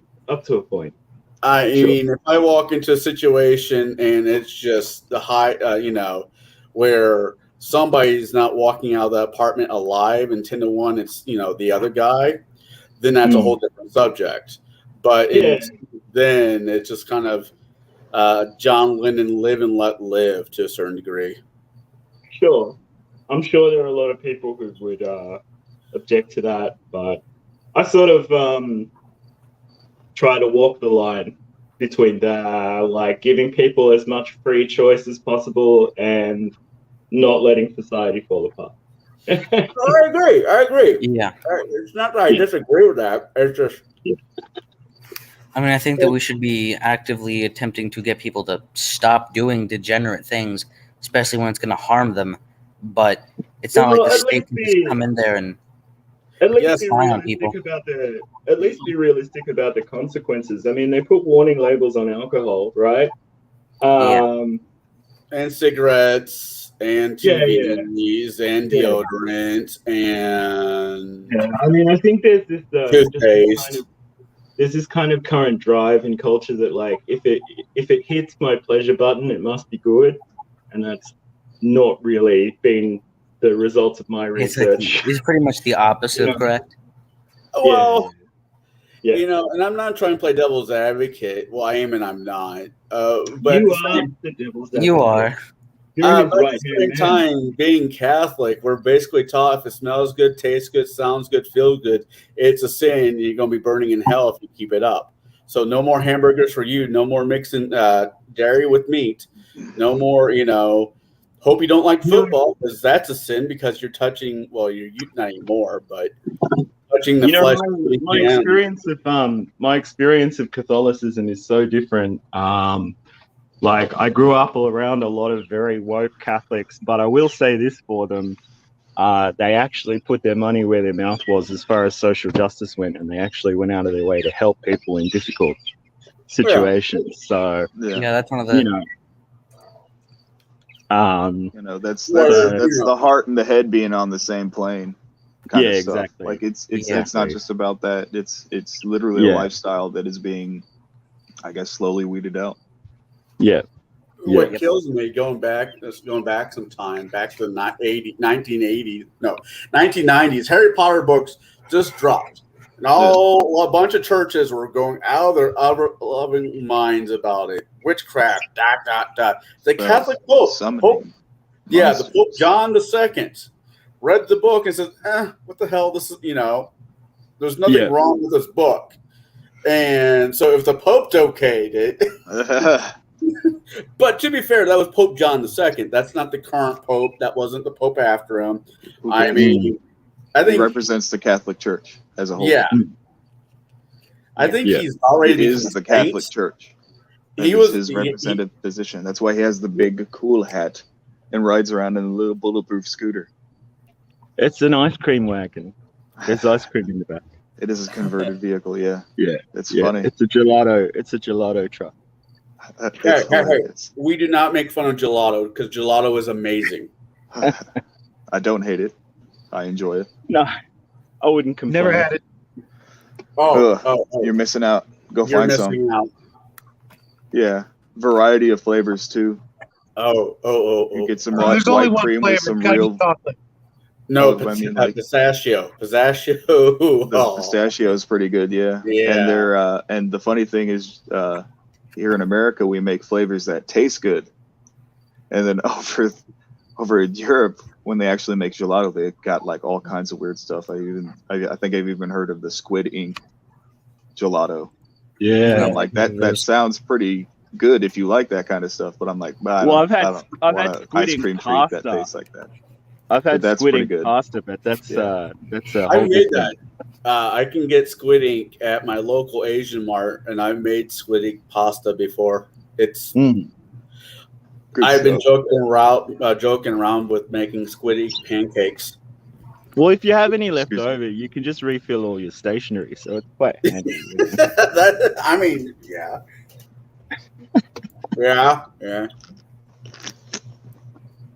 What's ever left over, sent to your local prison for prison ink, I guess. Cephalopod juice. Yeah. Oh my God! Speaking, I'm not going to say exactly what I did. Well, why not? It was a battery charge. I got sent to like jail for a week, and I was like eating the cafeteria food, and I'm like, God, this tastes awful familiar. And it's like hamburgers and whatnot. Later, I found out the same people that feed the local county jail, their food is the same people that send the food to the local high school. I'm like, yep, makes sense. The cafeteria ladies. Yeah. Straight cafeteria ladies. Stuff is I guess it horrible. makes Preheated sense. hands. What I was hope that, you Jack? haven't I guess been it in makes any sense. fights lately, Conall. Wait, okay. Jack says it makes sense. And what did you say, James? I said, I hope you haven't been in any fights lately. We will talk about that later. Okay. I have more or less been told not to publicize. Anyways, yeah, we'll talk about that off air. You're not converting to orthodoxy? What? No. Okay. No. I am nothing against our friends that are Orthodox Catholic. I am a happy Irish Catholic. I do collect the icons. Though. They're very nice. They are very inspiring. You know the little Orthodox wood blocks? Oh, with yeah. the religious I artwork on them? To be fair, between the two churches, their artwork is 10 times prettier than ours. But that being said, I'm kind of happy where I'm at. Yeah. I like the course. rite. I'm just not ready for an 8-hour mass. You know what I mean? You think that's bad? Go I guess to what you do, man. I go. That's the Let's face see. right there. I catch a Wednesday mass. I catch a Sunday, and Thursday I do confessions. Good news. Which I keep thinking the priest on the other side of the confessional is laughing at me. Yeah, because he's like, how much bad stuff could you have done in the intervening 48 hours? Goodness. It's not the bad stuff. I don't think it's what I've done per se that makes him chuckle. I think it's just the way I present it to him that makes him chuckle. Well, When I he was a might little think Glock kid- is not the way to go. When I was a little kid, I always used to struggle to like come up with things. I was like, let me think, what have I done? Like, I saw a dog have unmarried sex with another dog.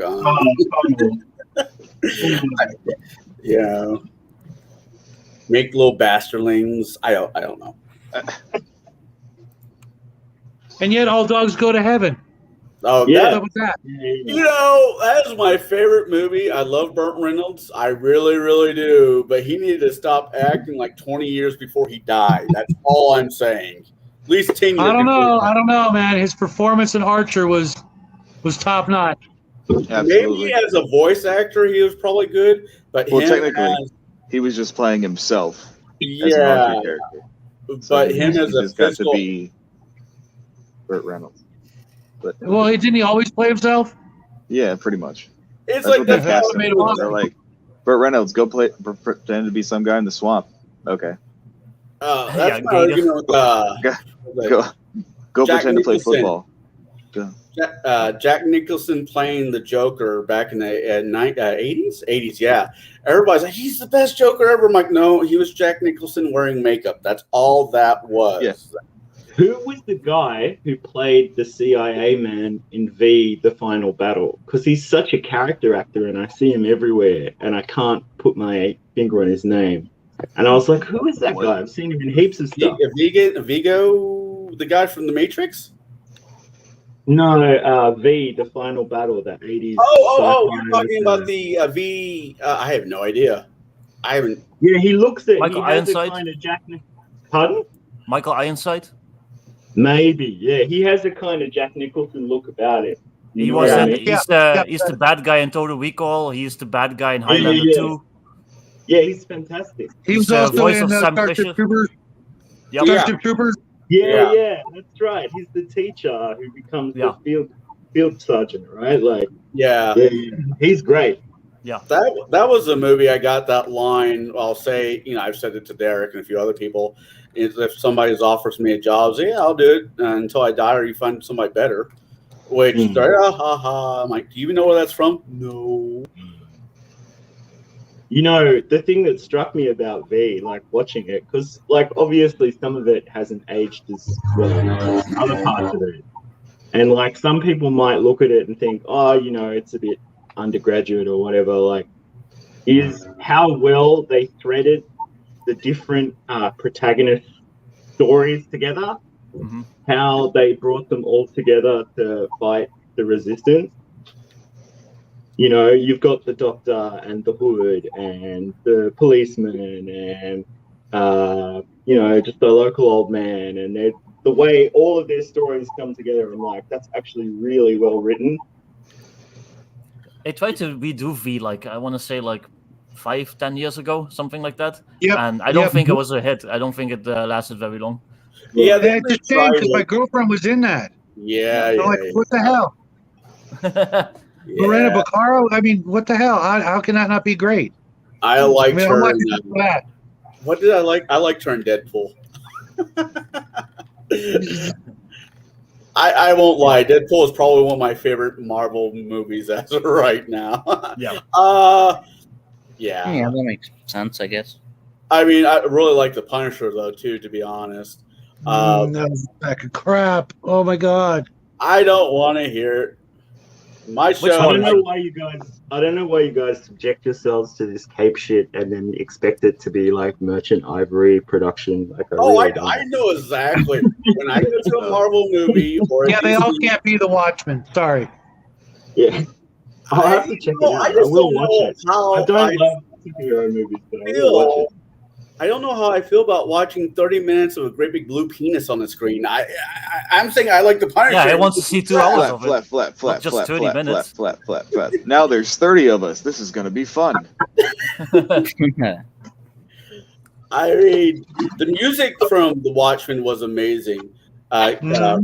Rorschach's scene in the prison when he yells at the other prisoners, says, "You all don't understand. I'm not stuck in here with you, but you're stuck in here with me," was also a great line. Yeah. The 5 seconds that we had the comedian in the movie was also great. I'm not saying the movie was bad. What happened to the American Dream? You're looking at it. You're right. I just, my problem with it is, a seven-story blue penis. That's why you got to watch it on a smaller screen. The soundtrack to The whole story was incredible. Oh yeah, the whole story, the ending. I mean, come on, guys, that had one of the most incredible endings of all time. I mean, the Zack Snyder's version of the Justice League, not the first Justice League movie that we got out, but Zack Snyder's cut of the Justice League was amazing. For DC can't make a movie to save their fucking lives. Yeah. When's Zack Snyder going to jail? Is he? Wait, what? What? When's he? I've heard some things about Zack Snyder, but okay. Oh, I only bad things I've heard. I haven't heard anything bad about him, but Josh Wheaton, I wouldn't allow him to be around my pet dog if I had one. Yeah, I wouldn't let him babysit my vacuum cleaner.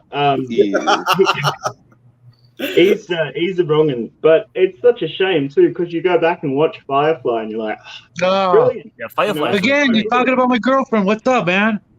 Yeah. Oh yeah, she's also in that. Yeah, you're right. I'm sorry, you can have the companion and your 7-story penis, but I'll take Kaylee, the engineer, because when my car breaks down, she's hot and she knows how to fix a damn car.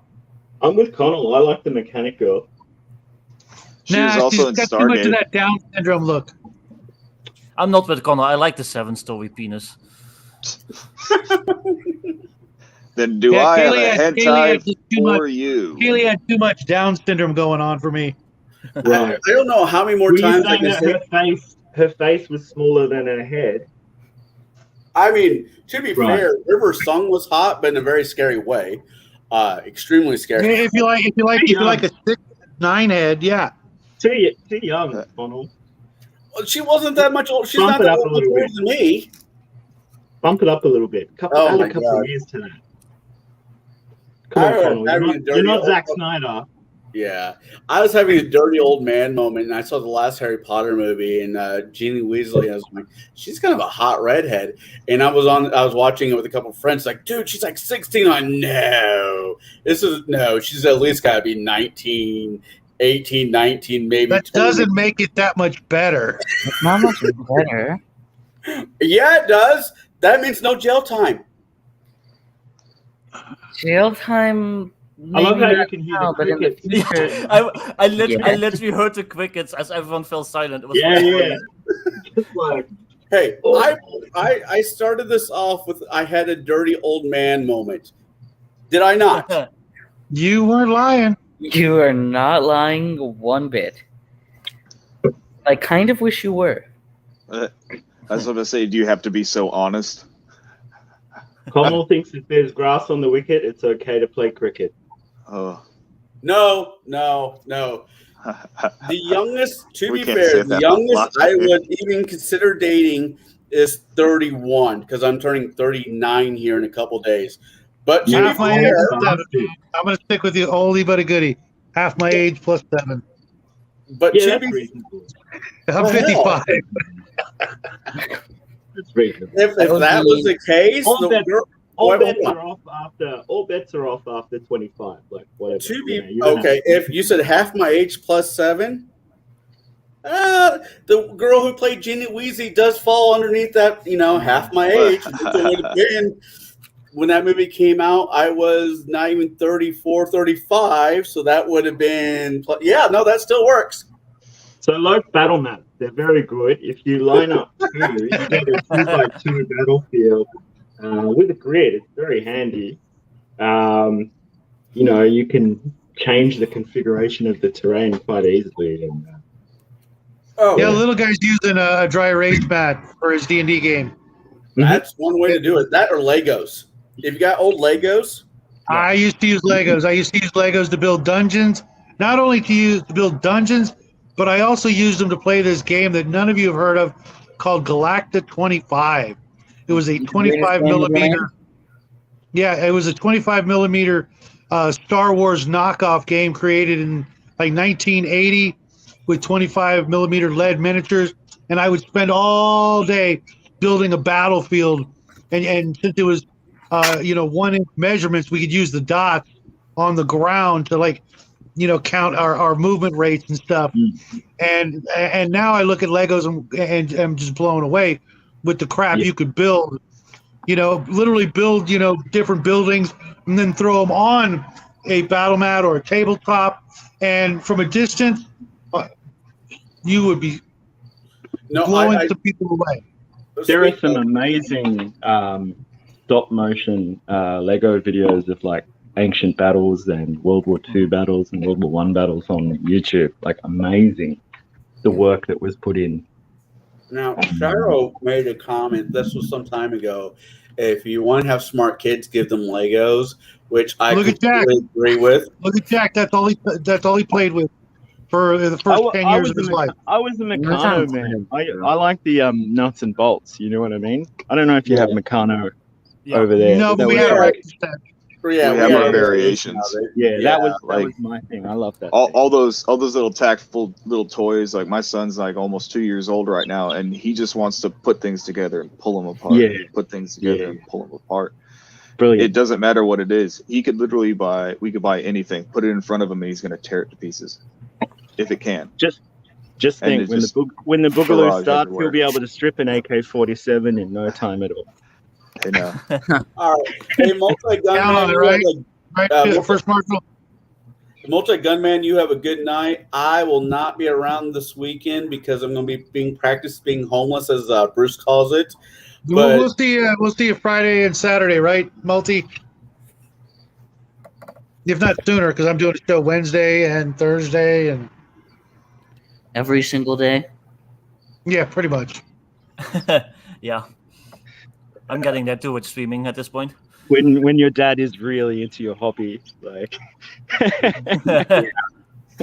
really into your hobby. Yeah. My biggest idea right now is can't wait till he's Nerf gun age. What's that like? 6? 7. Maybe less. Yeah.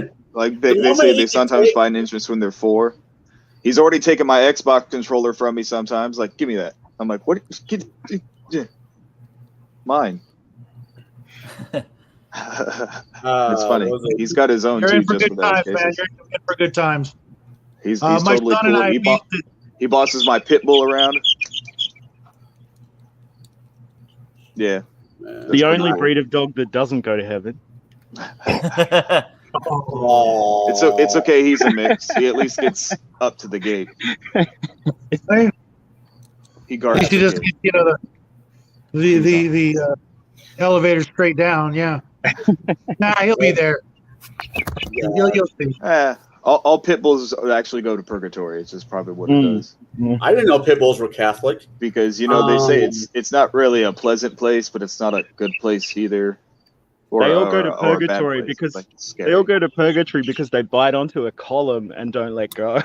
They're pretty good at sending people to heaven, though. Grim Or Reaper, hell. Or hell. Give them credit where credit's due. They also send them to hell. Yeah. Yeah. The problem with pit bulls is my He issue is with pit bulls faster The than my owner. Mad Dog, The problem with pit bulls is the owner. The owner. Yeah, Yeah. that's where I was going. Yeah. Yeah. Because They are Well, there must extremely be a lot of loyal. shitty owners out there, apparently, with pit bulls. Well, I mean, here's the thing. That's one of those generalizations that people are trying to just get away from Yeah. in politics, is because that literally means that there aren't good ones. Right. If they're all bad, and I've had 3. They were all excellent dogs. Either they were being recuperated and given off to somebody else, Well, they're still attached to the mailman. and well, I mean, if you don't take attention of their attention, He's not wrong. they're I just stubborn think the dogs. mailman should stop walking around with a ham sandwich in his top pocket. I mean, like that's probably a good idea too. Don't hide beef jerky in your sock. That's weird. If Why you've would you got do like that? a string of sausages coming out your back pocket, you should expect. Why are Is, you holding fistfuls of Who string cheese even right buys now? That's his strings of favorite sausage snack. anymore? You're right, but My you- brother always used to joke about that World War I propaganda poster where like the Germans are always depicted with like a string of francs hanging out the back of their uniform for some reason. Maybe it's that's something really somebody weird. saw and we're like, give that to them. That's a funny picture. Give that to them, and they need to characterize that and set that up. And Yeah. like I could see that it literally happening because they still had cameras on the field over there, and they probably were like, this guy was literally, I can't leave the food behind. That's all we got. Yeah. You just And need they're like, ha. a trained regiment of pit bulls to chase them down. I mean, I was going to say, they've been used. They've been used. That's why I like the Mm. representation in video games as the Mabari. Was it? That's my favorite representation because they're like Great Dane pit bulls. I went into like a 40K lore rabbit hole today. Like watching 40K lore videos, and I'm like, I'm such a nerd. What has happened to me? What has It's happened? dangerous reading those wikis too. Like you start looking up something for 40K like on the wiki, and then like it's like 9 hours later, and you're like 2,600 pages deep, just reading like some fucking obscure shit. You're like, I hate this company, but I love the lore. Yeah. Like Yeah, that's like me just replacing 40K lore with obscure Mexican history. Wow. That's Okay. kind of funny. I No, have like a I Wikipedia could page see. open right now for the Emperor Maximilian Memorial Chapel, Yeah. and it's right here. And I was reading it just before I joined. I can see his evaluation very clearly now that I think about the very minimum of story that I've heard. It kind of sounds like the expansion time for the Spaniards and stuff like that in the area, I guess. Fistful of Lead do a lot of Mexican scenarios and stuff like that for their game. Was it? More Mexican American War, but I think they do the Civil War as well. Yeah. I believe so. As much as I would love to get in 40K, that's kind of one of those other things where I need a financial backer. 40K, yeah. You just need like $2,500 of liquid cash every month to do it to a half-ass standard, I guess. Right? You know what? That's not entirely true because, I've had this love and hate relationship with Games Workshop for a very long time, since the very beginning. There are a couple of games out there that you can buy a box game, and that's all you need, and you get your fix, so to speak. You can either buy really old games or a couple of the newer games that have come out. Like the little guy, my son and I, we played Aeronautica Imperialis, which is just airplanes, and you could probably get two people into that game for about $150 and get a lot of fun out of that. Or you can go a little higher and go for Space Hulk or one of the Titan games they have. But anything other than that, and you might as well sell a kidney. Mm-hmm. Yeah. You were, I'm not saying you were complaining, but you made the comment about Magic the Gathering. Every 6 months they come up with a new set, and after like 3 sets, that certain cards are no longer good.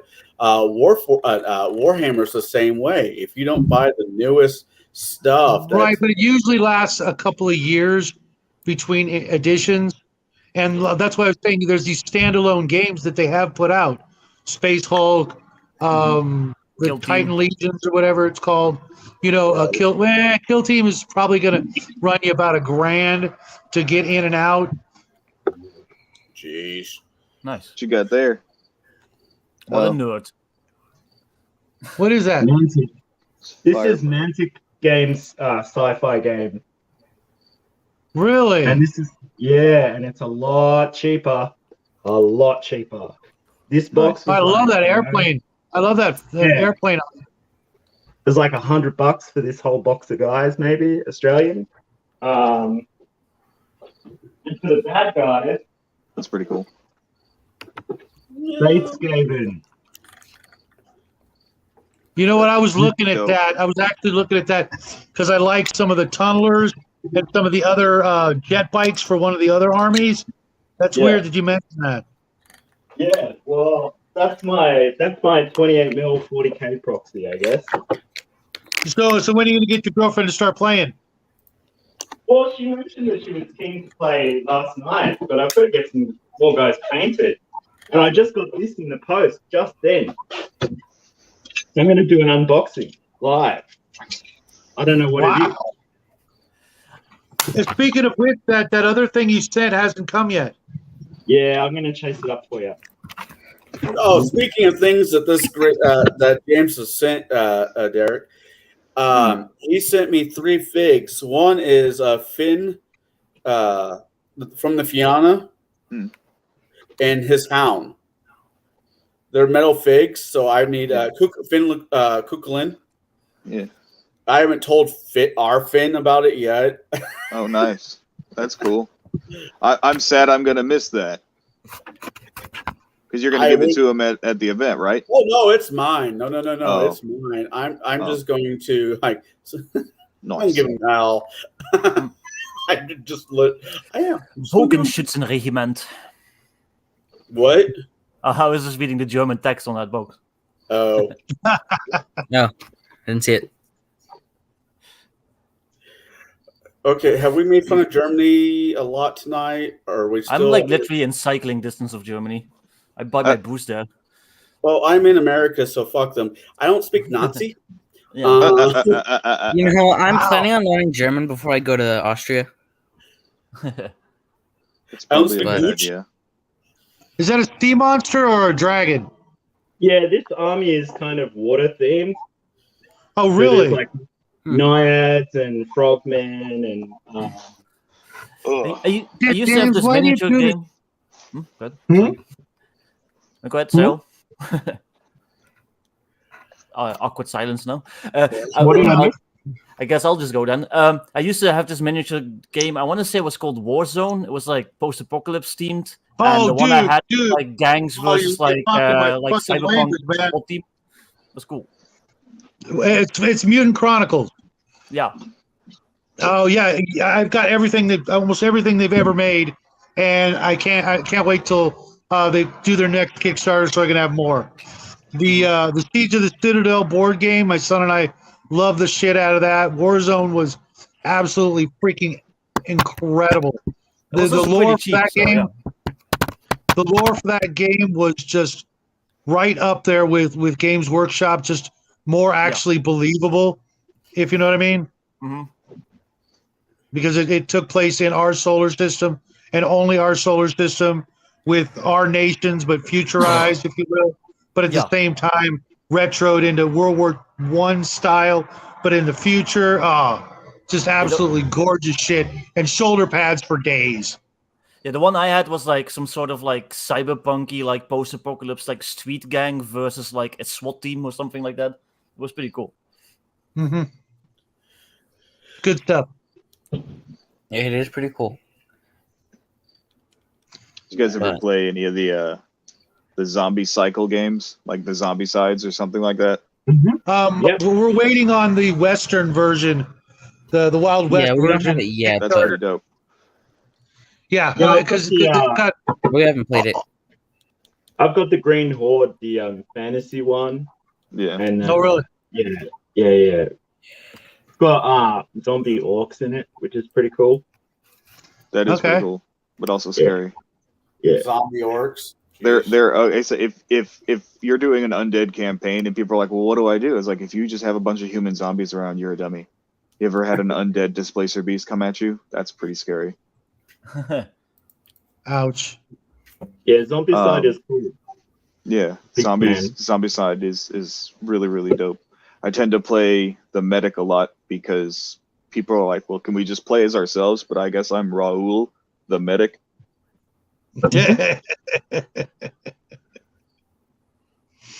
Yeah, when I just saw using the the standard Wild cards. West version, with Yeah. all those people. But the best part about the Wild West version is there's miniatures based on real people, not just Billy the Kid, Yeah. but what the hell's his name? Bernie Sanders got a miniature. Okay. Like Oh, I said, You know that famous picture of Bernie Sanders in the chair with the mittens on, and he's all pissed off. They Yeah. sculpted that, made a miniature of him like that. oh my I gosh. am once What was again that picture asking even you to from? stop eating the brains. Oh, my friend, I play Star Wars Frontier with Star Wars, whatever. Not Star Wars, Star Trek, Starfleet. Yeah, Starfleet. Starfleet battles, yeah. Yeah, I was getting there. His friend, he will paint figs. I mean, he paints good figs for cheap, like $1 a fig. And he does a really good job at it. And, anyways, And he just does it for the fun. yeah, he's retired and it gives him something to do. That's really what he says. Really, I got like 100 figs I need painted quick. It'll cost you $100. I mean, It'll probably $2. cost me- Well, probably it'll cost you $2 because he doesn't know you. You don't have the friends or family discount. Anyways, I don't like the idea of anyone painting my stuff, even though I'm not that great a painter. But if I could pay someone to just sit there and clean them all up and put them together for me, that'd be great. yeah. That's all I've done this month. That's all I've done this month. I haven't preparation. painted anything. I always screw up my paint Yeah. jobs because I've spent so much time cleaning them up and preparing them and getting them absolutely right that by the time the paint comes out, I'm like, like. I got you guys probably, some of you saw the miniatures I've been putting together that I got from Poland, and every single miniature had like 4 to 6, 8 pieces that I had to assemble to get one little figure done, and it took me all month to get through 3 boxes of them, and I just tonight actually put paint on a couple of them. That's why I So, like metal. That's why I like metal. Yeah. trust There's me, a I like lot- metal too, but if There's a you see lot some of less these things, assembly. the price I paid for them, it just is incredible. Less, it's like 50 cents a piece for incredible. The Mantic stuff is so cheap. I mean, it probably costs you about $20 for a regiment of like 20 guys. You know, It's not bad. It's not bad. Considering how much metal's going to go up in the next year. I have a friend who actually has a spin caster. Yeah, we got a And space feel like- force to maintain. And he cast original metal miniatures from the old days, and he only charges about $3 to $4, maybe $5 a miniature for recasts of old 1980s miniatures, and he's almost unable to do anything in the way of buying raw metal because it's becoming so expensive and so hard to find, which is crazy. It used to be, what, you want 10 here, $1 a pound. Now it's like 20, $30 a pound. And I'm like, you're fucking kidding me. I'm gonna go melt down some tin cans and I'll send it to you. It's like not the same thing. Yeah, all the metal guys are raising their prices just a little bit, but they're still pretty. Like if you go 15 mil, it's pretty damn good value. You know what I mean? 15 mil. Yeah, is still I pretty saw cheap that. scale. Unfortunately, I have to break out my literal microscope and start working on those. I'm going to do a video on the microscope. My wife got one. My wife got me one from work, and dude, this has got to be like a $2,000 plus microscope. They were just going to throw out. Yeah. I'm like, dang, and now I got to teach myself how to paint, without actually being able to see my hands, but I'm willing to give it a go because. Yeah, I like the headlamp. Those are good. Too. Yeah. Those are really, really good. You got to get the ones, though, that have the multiple lenses. Because if you just get stuck with one lens, like Fritz uses, those are like $5, at any, Harbor Freight or, hardware store around town.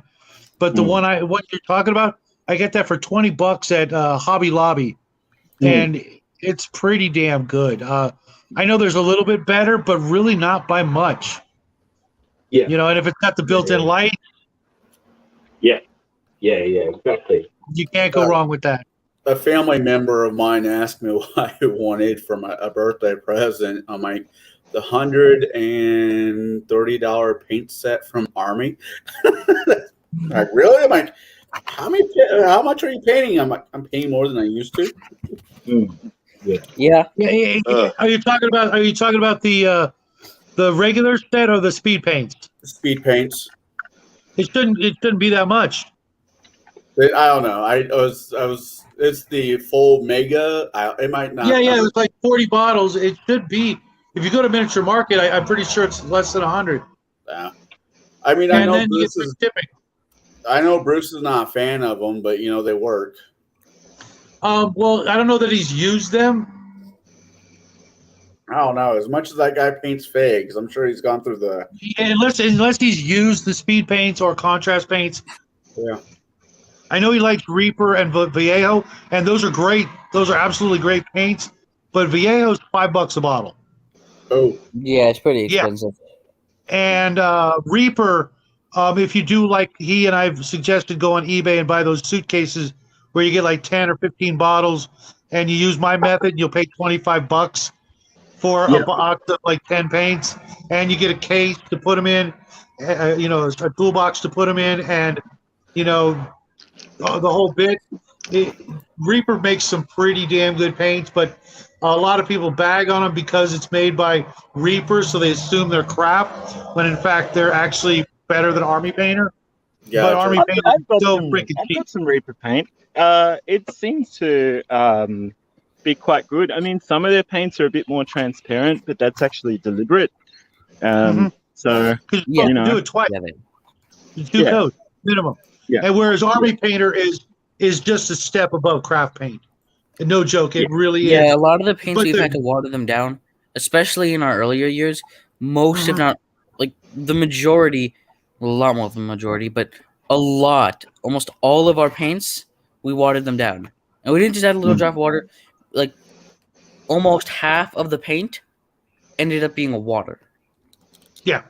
Whereas the speed paints, they're beautiful right out of the bottle. And they do that contrast because Army Painter is really good at making washes. Their washes are really good. They're the best washes, period. Yeah, we tested them out. We tested all the washes, and they were 100% the best. Absolutely no doubt about it. I'll definitely keep that in mind. I just like painting. I mean, none of my models. will ever be in a museum anywhere. But for being colorblind the way I am, I don't think I do too bad of a job. I know. Yeah, that Think about that, guy. terrain piece you were working on ages ago looked all right to me. Thanks. Yeah, I mean, think about that, guys. He's colorblind and he's painting miniatures. That's yeah. That's impressive. if they come out, just good. That's that's amazing. It's an achievement. Yeah. Absolutely. It's more paint by number, to be honest. You're not wrong. If even for us, people who can see all the colors, you're not wrong. That's what it is. And if you learn the techniques, what to paint first, like with the raised areas, you paint them first, and then paint around the raised areas, like belt buckles and badges on shields and things. You paint the higher level stuff first, and then go around it, and you know how to dry brush, and you know how to use your washes and a little bit of edge highlighting. You don't have to go for the fancy wet blending, but if you can, cool. Once you learn the basic 3.5 techniques, you're good to notice go. a lot that I often think of really complicated ways of doing things, and then I'll go and watch GM Fritz just block paint something over a black undercoat, and it looks amazing. You know what I mean? It's just practice. Yeah. It's really just practice. It's not, but especially when back in the old days they didn't have washes, and they taught you. I learned how to make my own. But once you learn about washes, that right there is Changes half of everything. the magic. Just to get them table ready and good, if not really good. Without washes, you are literally, doing it the hardest way possible. There's so many tricks that washes do for you, getting into those nooks and crannies, and then you throw dry brushing on top of it. Yeah. Those two techniques, washes and dry brushes. Obviously, you're blocking your even like a universal dry brush over the whole model of really faint kind of pale sand, just to bring out all the edges. Just flick it with a makeup brush, and that'll bring out a lot of detail. Yep. I gotta interrupt real quick because I gotta leave. But I was trying to get to that. If you have anything Yeah, I going could on probably leave with your too. channel, it's 11 o'clock. You should be in bed, sport. Yeah. I stream on Sundays, 11 p.m. Central European time. So figure the fuck that out what that is for you. It's just give it to me in Zulu. My stream's called the Dutch Oven. I also stream on Mondays with my buddy, the Basic Expert. I'm his co-host, and that's about it as far as streams go. That's pretty funny. I like one of these times when you're streaming, you don't have a panel full. I might have to go bug you. Oh yeah, definitely. All right. Well, thank you for joining us tonight. You have a good rest of your day, evening. It's about 8 a.m. So crazy Dutch you time. All day ahead of you. Great. Yep. Well, Night, Jack. All day of sleeping, but yeah. Yeah. Good night, Jack. Well, I'll talk to you soon. I'll talk to both of you guys soon. Thank you both for joining us tonight. Yeah, thanks for inviting me. Hey, this guys. Yeah. Good night. Take care. Take care. Hey, come see me before you go to bed, sport. Oh, okay. So I will be running I just hit the 2-hour mark. I'll be running a little bit longer than normal tonight just because mine resets literally in 2 days, and I don't plan on streaming anything tomorrow. Happy birthday, by the way, Conall. Yeah, happy birthday, Conall. No, thanks. I plan on getting drunk. I already wished you a happy birthday, so you can piss off. Yeah, old man. I was there for that conversation, except I was in text. It's only gay if you remember the date of another man's birthday. I think my dad's. I think. Is that Australian gay? If you're just I know it's in September. Because I remember Max's. It's in December. That's what I got. It's in December. Oh, the fursuit calls you. It's the fursuit. That's what it is. It's his wolf furry persona. You. He just left. He was just like, "Fuck that." Don't know what to tell my God, whatever. I'm doing that. Okay. I'm doing that at work to try to dissuade people from saying gross things in a professional environment. Yeah, They'll say something, and I'll just be Just like, walk "Ew." off. Yeah.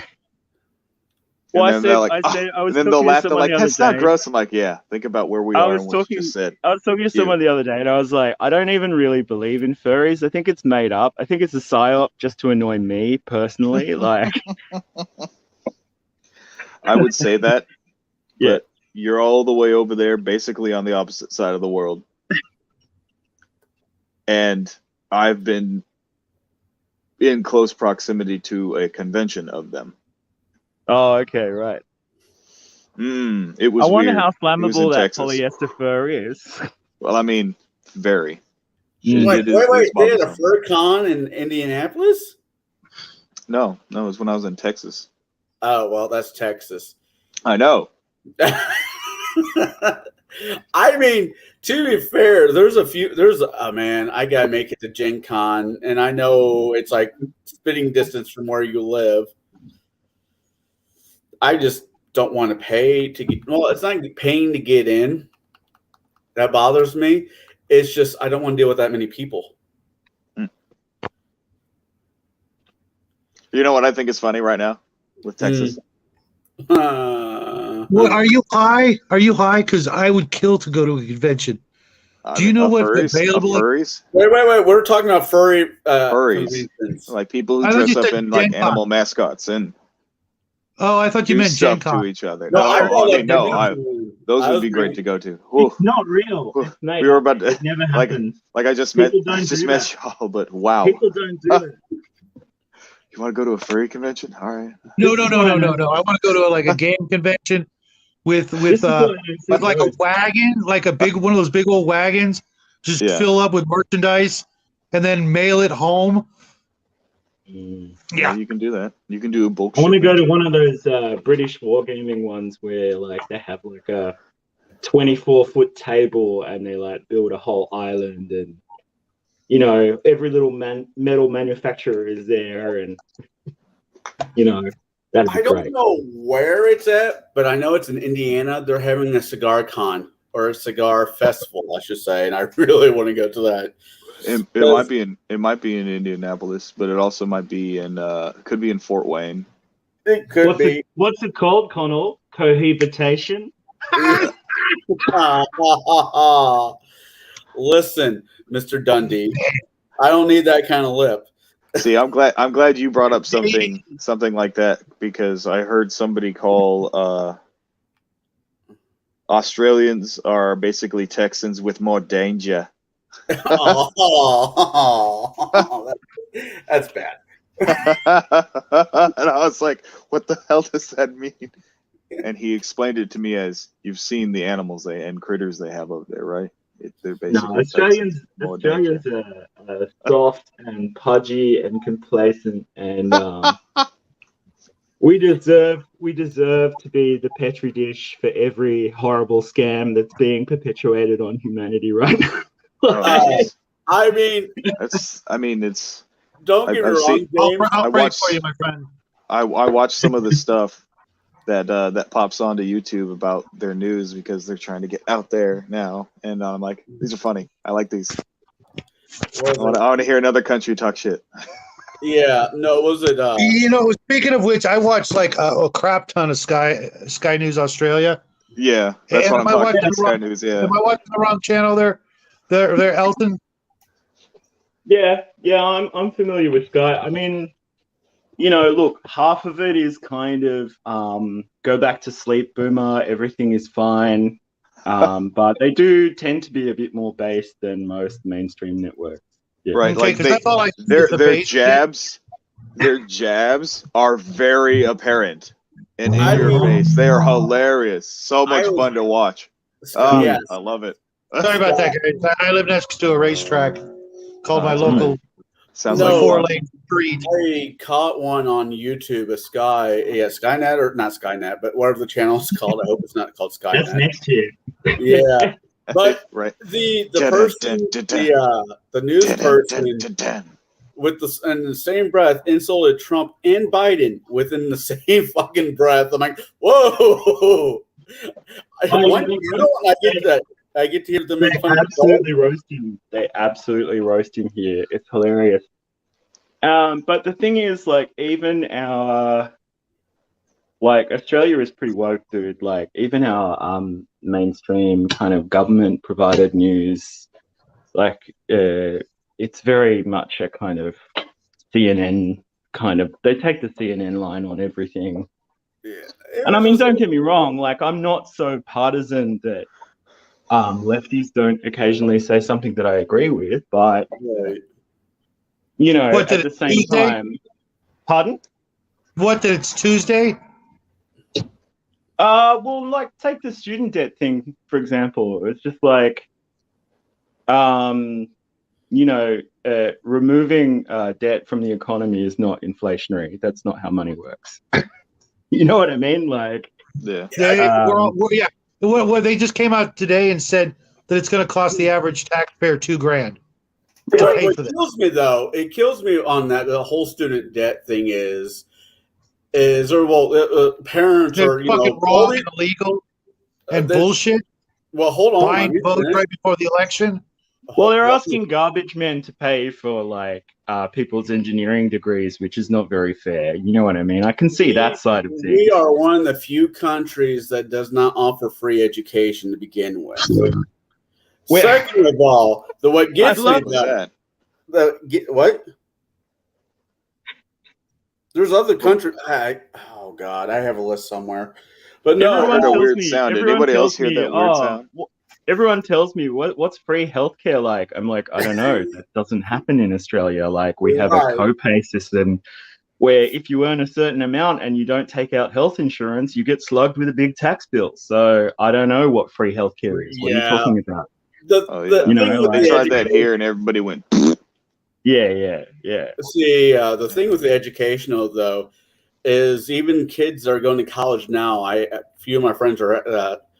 Kids are going to college, and maybe 1 out of 20 parents are actually paying for them to go to college. The rest of them are collecting all kinds of loan debts. And those, no matter how many times you declare bankruptcy because you're just having a shitty go at life, that debt does not go away. Right. Why should it go away for this generation and not the previous? Well, did it ever really exist, though? Like, that's the question. You know what I mean? Like, that's why I'm kind of like, I can't believe conservatives chose that hill to die on. Like, the thing is, I hate the Democrats. Like, I think they're the spawn of Satan. But the GOP are, like, just about a hair better. You know what I mean? Like, honestly. Right. And all the debt that's going to be supposedly covered will just be an increase in tacked on later. They're not going to lose a penny. It's not the best answer, and I'm not saying that it's the best answer, but it's an answer. It's going in the right direction. I think if they were serious, right before an election is bullshit. Well, I think if they were serious, he's not. I think if they were serious, they would have made vocational education a lot cheaper as well. Yeah, for people who are getting into trades and so on. Well, I mean, these universities, they have really big endowments. You know what I mean? Like 7-story blue penis type endowments. So, like, Rotsky Doji. I mean, and I will say this to my daughter. I will say this to anybody. If your kid wants to go to get education for a trade, don't send their ass to college. Send them to a trade school. We need more. But that's the problem is they're not going. None of them want to do that. They want to have the cushy life of not having to clean, pipes and do actual manual labor. They think they're going to get a great career, by going to college, and they're not. Well, I can tell you firsthand, it does wreck your body a little bit. But at the same time, I did a semester of anthropology before I decided this was an incredible waste of money, and that I was losing weight so rapidly that I was probably going to blow away in the wind. So You Yeah, know, Robin will do that. Yeah, I yeah, mean, exactly. I technically lucked out the first time I went to college on a scholarship playing rugby. I mean, I lucked out the first time. Second Are you a time, rugger? Are you a rugger bugger? yeah, I played prop and hooker. Right. Okay. Nice. I always knew nice. you were a You would have hooker. been a. You would have been a nimble little bloke. Like, You Man, dirty, just because dirty I'm a big hooker. guy now, I mean, just like I said, just because I'm a big guy now doesn't mean I was always a big guy. right. I just used to play forward because, like, I had virtually no athletic skill, but I could run in a straight line very fast and knock everybody over. That helps. You know. That helps. Well, between rugby and boxing, taking a bump never was a big thing. I'm like, okay, whatever. In the off Well, season, I love boxing training, but when you get hit in the face, it's like the trick is not to get punched in you know, the face. it's like when you're about 13 or 14, someone just goes whack. You're like, maybe I can't do like 10 years of I this. don't You know. what I don't mean? know about Like, you. But I went to a Catholic school. Even the nuns got punchy there. Did you yeah, do your I'm the What'd you product. say, I'm lad? the product of the Catholic education. Yeah, I have from more scars on my from the knuckles. cradle. I have more scars on my knuckles from the nuns than I ever had from boxing. See, they outlawed that like the year I started school, but the nuns would still go get the cane just to kind of threaten you with, if you know what I mean. Like they, Yeah. Oh yeah, they'd be like, "Look at you, you bollocks! You're not. Oh, you're playing up again. Get outside." What was Swinging that the stick movie? over your heads. Whoosh, whoosh, whoosh. Okay, I'm going. Whoosh. Get the What The was it, power Valkyrie? of Christ compels you. Wow. Yeah. Honestly, though, I think I got screwed when it comes to picking out saints during because Saint I picked. flatulence. No. I found this perfect. I found a saint that's perfect for me. Uh-oh. Saint Arnold, saint of brewers, hoppers, and drunks. I wanted Yeah.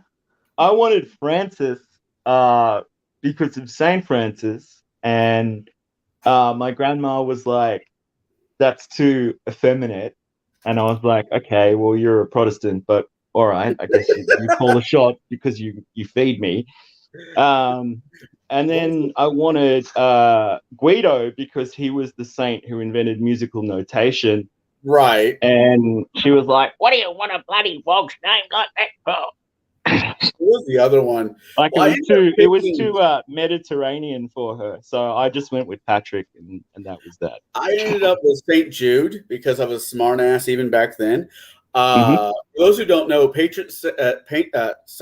St. Jude is a patron saint of lost causes. It's also the name of a cancer hospital for kids. I'm like, wow! He's not joking. It's true. How does it not burn down when he goes to his thrice weekly mass? That's what I want to know. Like, how does the whole building just not cave in when he walks in? See, you notice that I'm tan. Because he built it after he died. Yeah. What was it? No, I mean, I wanted to, if I thought about it as a kid, especially as a kid, I should have picked St. Nicholas, the patron saint of archers, seamen, and children and prostitutes. Again with the big blue penis. What the hell? Whiners. You know, it's like you were saying the other day, Shadow. It's like when Connell's not there, like we're kind of the dirty ones, but when he's here, it's like we just feel compelled to be a bit loftier. You know what I mean? Well, it's when in Rome. Well, Yeah. Shadow's channel is all about being wholesome, and me, Full of I holes. try wholesome. It just doesn't fit well. Oh, come on. I'm sure your kid thinks you're wholesome. You know what I mean? My kid, my lovely daughter, who I adore immensely, she is the reason why I get up every morning and hate her mom. I mean, love, whatever. You got to be nice. You got to be nice to the ex if she's got your kid, man. I saw someone else like on another stream, and he was talking about his ex who he has a kid with, And he was so tasteful and like respectful. I was like, you know what? There's a man who doesn't carry any bitterness. You know what I mean? Like he was really good about it. Well, that's because she still got his testicles in her purse. Right. I'm not Ouch. bitter at all. Ouch. Until the divorce laws and the child support laws change, I have nothing to say good to say about X. The laws here are absolutely insane when it comes to that. Divorce here in I have Illinois. I have some justice on my brother's side, on my brother's behalf for Illinois about the system. He had the capacity to expose her for what she was and prove that his custody of the child would be so much better. And the courts agreed. Divorce in Illinois is actually not that bad. I mean, it was at that point where You she just had want zero contact. She couldn't That have contact. situation's not ideal, but you want the kid to be where is best for them ultimately. Yeah. He moved back in with my parents, so he had grandma and grandpa there always. He loves those people. Yeah. I'm sleeping over at grandma and grandpa's house. Yay! Takes a village. Takes a village, man. Takes a now village. there's other states in. My mom loved it too, so she didn't even care. It was it was her first grandchild too, so he got spoiled through our life for like 16 years. Yeah. Well, there's other states more like in our 12 years, fine and then it was union. like If I try to get divorced, I get being hosed hardcore. Illinois is amazing. Right. Not one of them. Yeah, well, every guy I know, because I'm in California, which is like the first level of hell. are People absolutely. of California. I got a buddy who had 6 kids with this woman, and they never got married. Yeah, and she was better literally on Texas.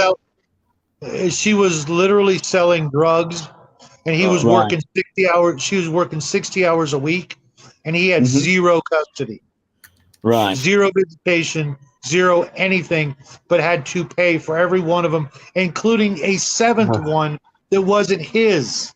What? Oh yeah, I'm not joking. Yeah, all 18 plus years. Connell, The what guy you was need to living. do The guy was. Yeah. in light of this is you need to register like an LLC for your DMing business and move your assets over there. You know what I mean? Like, yeah. No, I got no worries. I mean, my boy's 14, and the worst they'd get me for, which is never going to happen because we're good. Yeah. But would be 4 years, and then I'd be out, clear, and they'd get nothing because I've got really good lawyers, and all my money is put away in places that the state can't actually get because my grandfather was a fucking genius. But yeah, no, it's just criminal how 80% of all divorces in this country are instigated by women who just want to literally take the guy's money. Literally, they don't need a reason, and they get it, and then they get it for 18 years plus. If the kid goes to college, the guy's got to pay for that too. I remember one girlfriend of mine saying to me, "I just don't feel giddy. I don't feel giddy." And I'm like, all right, pack your bags. You giddy? Yep, I did that too once, and I never looked back.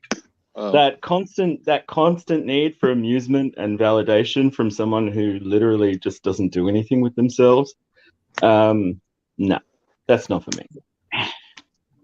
And that's all they need here. It's no fault. Divorce is just absolutely criminal here, and the amount of money that literally you have to pay. This one guy was paying. He was literally getting 25% of his paycheck. Jesus. And working 60 hours a week. Yeah. Because first they take the child support, then they take taxes. Child support was 51%. You can see why some of those situations come to a very unpleasant confrontation sometimes. Yep. Never take the ticket, I would say, but I can definitely see how people enter that kind of frame of mind. Yeah, I actually saw a video recently, about 6 months ago, of a guy who literally goes on the internet, says what he's going to do, and literally goes in and does it. Right. And I'm like, this is what you get when you do that to the people who are, completely stand-up guys, working their asses off, doing everything right. Then the next thing they know, I just think a lot of us as men are kind of treated like worker ants, and Yep. when we're not useful or operating at full capacity, like it's not just the opposite sex, but it can also be friends, it can be work, it can be the state. It's just like you don't have an intrinsic value as a person, and at first, like when I've encountered that, I've like taken it on board, but as I've gotten older, I've seen like, no, it's actually just people's attitude is wrong,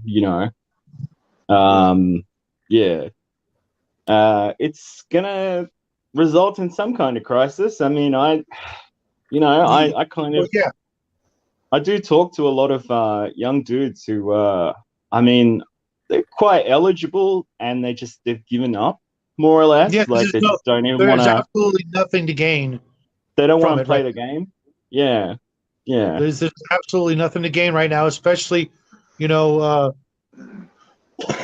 in this country, 80% of the women file for the divorce, 80% of the women vote Democrat, and look where the fuck we are. It's interesting because in the 19th century, women were like more conservative and men tended to vote more progressive. Like, as soon as they got the right to vote, that is. But yeah, I mean, I do kind of feel, I sort of challenge my girlfriend a lot on this because, she's kind of an old school lefty. You know what I mean? A lot of this kind of identity politics stuff doesn't make sense to her as far as she's concerned. If you give people good economic opportunities and some kind of safety net, then all boats rise. But, I do kind of say to her that sometimes I think women can be Potemkin spies for the state, and they can really advance things that policy that they kind of agree with based on emotion and based on the fact that they have a nurturing instinct that, has more or less been hijacked by what would have normally been a baby, Yep. But maybe I'm just too unreconstructed. I don't know. I'm open to all viewpoints. I'll listen to everyone, give everyone a fair hearing. But I do feel like women do kind of vote progressively and then kind of not like the results and then just proceed to do more destructive shit. It kind of floored me with the woman I'm interested in. She voted for Trump both times. Like, really? What a babe. That's a keeper. That's a keeper. Yeah. Sounds like a common sense girl. I like her. Yeah. Is she going on the camping trip with you? No, there's outside issues. Right. Okay. Yeah, but no, I really wish I was going. I haven't swung foam in years. Swung foam? Yeah, it's the Daggerhurst stuff. Okay, so everything it's a buffer sport, so it's very cheaper, and I think you guys talked about this a little bit earlier, which is why is we're this bringing like up a again. recreationist kind of? Yeah, we're medieval. Trip. Right. Cool. We are medieval combat reenactment sport, is what Dagger here is. It's a lot of people refer to it as LARPing. That is incorrect. Yes, we have personas, but we fit in an ideology through either historical and then even some do fantasy. And that's cool because that's the culture. But it's a show of force sport that uses interior cores of either fiberglass or PVC, depending on what's cheaper and if you want a bigger or bulkier weapon or whatever you're making. Layered in foam to a safety layer so that you feel the impact, but it generally leaves no physical damage. So sack of oranges. Generally, I said generally. I've cracked ribs. I've broken a few people's knuckles. There's a lot of people have died in the sport. One guy took a split arrow shaft through the eye, and it went into his brain and killed him. Oh yeah. The Yeah. Harold Godwinson way to go down. Yeah, Like, Oh, on the he- Bay, like on the Bayeux Tapestry. Mm. You know, he's standing there with the big. the No. arrow was safe. The arrow was safe, and then it was tipped. It was just And it it took a caused- bad bounce. Yeah. Right. It just flew right into him. It's there was- horrible. So, A dude like, fell off a cliff once. A dude fell off a cliff once during a woods battle. Yeah, Yeah. he fell to his death. So do you use like basically like pool noodles over the No. PVC pipe? Oh no, that's No. not good enough. Oh, That okay. is not good enough. It's higher density foam. Some of the most minor constructions of it have been used in that blue camping mat that you see at Walmarts and stuff like that, Okay. or any sports stores and things like that. Close Okay. enough. And it's normally done in 3 layers after a square core has been put around your shaft core, Okay. and that's it. And then you just layer, I layer, mean, I layer. walked off the field with welts. Some duct tape on the flat side, and then your striking surface has to be nothing but contact foam and a cover, and the cover disperses the friction so that there's no like pinching, tearing, and stuff like this. Or There's a whole abrasion. safety Bible. Yeah, and Gotcha. it's you can go full out on mothers too, and it doesn't matter because people will be like, "Wow, hard! What the fuck?" You're like, "Get swole, bitch!" Yeah. And then and I benefited from being in the military and then going straight into that force. I didn't. What do you mean pull the punch? That doesn't make sense. I got a shield. You said I can edge their shield. Oh yeah, I'm gonna poke that motherfucker like this. And I suppose you guys have heard the story of the Perry twins, who are sculptors of miniatures from like way back. Like they did all the Bretonians and stuff for Games Workshop. Yeah. One of them blew off his hand in a recreation, like a high medieval battle. He went to France. It was like a full scale thing, and they were using real black powder, obviously not in the same concentration. But one of the cannons misfired, just took his hand like right off, and he learnt to sculpt with his left hand. It still does an amazing job. Damn, Wow. that's awesome. Yeah. I think my favorite story, and it happened at the place where I'm going camping at, was this kid forgot to take the field tips off of his arrows and put the foam covering on the arrows, not forgetting about the field tips or just didn't know what the hell he was doing. And he shot this guy that had leather armor on, and this is saddle leather, so it's nice and thick. Yeah, it's And- armor grade. That's the cool thing about the sports. If you wear armor, it has to be armor grade. Right. Chainmail, it's going to be real. Right. Leather, it's going to be real. And the head of the arrow, the foam part of it, the cushion part of it, separated by a lot. And the arrow, the field tip part of the arrow went right into the guy's leather armor. So he's in the middle of the field with literally an arrow sticking out of his leather. Yeah, and I'm like, and everybody there was like, son of a bitch. That's an instant hold right there. Hold everybody down on the knee, weapon up. The Mongols used to wear like a shirt made of like one piece of silk because like it would always wrap around the arrowhead even if it wounded you, so it'd be easier to pull out. Yeah, there was a lot of Asian warfare stuff was really, really cool. Like even Lamellar was really nice at one point. It was like the best thing when it first came out. I was talking to my unit leader about armor, some of the armor that was created over the years, and what they would do. One of the more it's expensive as hell to do now, but one of the things they would do is they would get multiple pieces of linen, then wax over it, then put another piece where it's like, maybe 50, 60, 70 pieces of linen, and they turn that into armor, and it would stop most things. The hoplites. The Greek hoplites used to do that. They'd use pine sap with linen. Yeah. It makes very good banded armor. It's kind of like padded but tough. You know what I mean? Yeah. Yeah, like swords can glance off it, clubs can be dispersed. There's a lot of good things with it, and all that adaptive technology is really cool. That's why that's why being a history person makes you a better D&D person. Yeah. When they make the chainmail, are they still using like wire coat hangers? No. These are like, if you're gonna spend some money, people have done it and requisitioned full titanium, but that's not legal on the field. It's pretty and it looks It nice, is. but When I make, it has to be period grade materials.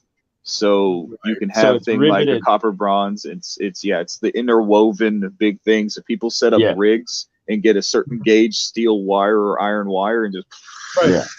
and then yeah, just no, I Because for chop the one down into SDA, that's rings. what we used.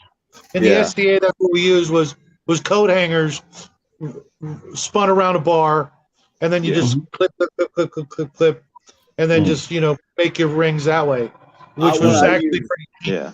right. What I use And it worked.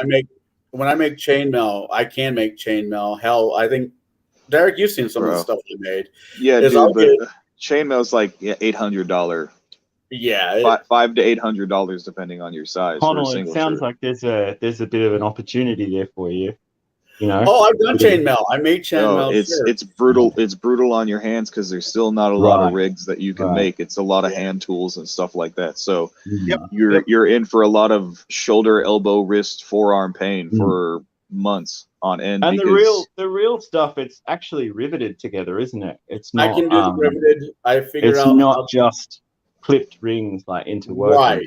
Each one has a little rivet, and they hammer that in, right? yes. Yeah. I learned how to make riveted chainmail using electric fence wire. Right. Okay. And no, I'll sell the shirts anywhere from $500 to $800, and see, it's like it was a like, decent side hustle for a while. there's cool things that affix into like the armor that they also use the wax hardening leather. Mhm. They do that a lot in the sports too. It's about as durable as a plate, and it does the exact same shit for Right. a third of the weight. I was actually thinking about getting a canvas or probably a leather, most likely canvas trench coat and putting chainmail, fitting the inside of it with chainmail. Whoa, I mean, it'd be heavy though, wouldn't it? yeah, No, it's okay. Probably So stop it about the knee, but spread right? out. Like, I've worn a Yeah. chain shirt, and yeah, they can be in the vicinity 75 of pounds? like 18 to 35 pounds depending on your size, and they can Yeah. go Right. upwards of My 50 to plate 80 carrier- pounds my plate depending on the carrier's length. No, about 75 pounds there, Derek. Huh? About 75 pounds. The It's chainmail depending, shirts. like some shirts, some Yeah. people, about 18 pounds to 35 Right. pounds for your small people. Yeah. Yeah, But- that's But fair. you put this thing on, and this is great with having that military knowledge. Is that we used to wear 85 pounds of just our gear, and that's not including the rucksack that's on our back. That's weapon, ammunition, water, all the gear that's on the front of the sappy plates, all that shit. And after a while, your body gets so used to it. So as soon as you throw that chainmail on, it disperses across your whole body, and it feels like this big hug everywhere, like as if you picked up Right. a weighted blanket and threw it over your shoulders. Mhm. And it's amazing. If you've never worn, these things are really cool. I ran around in it all day,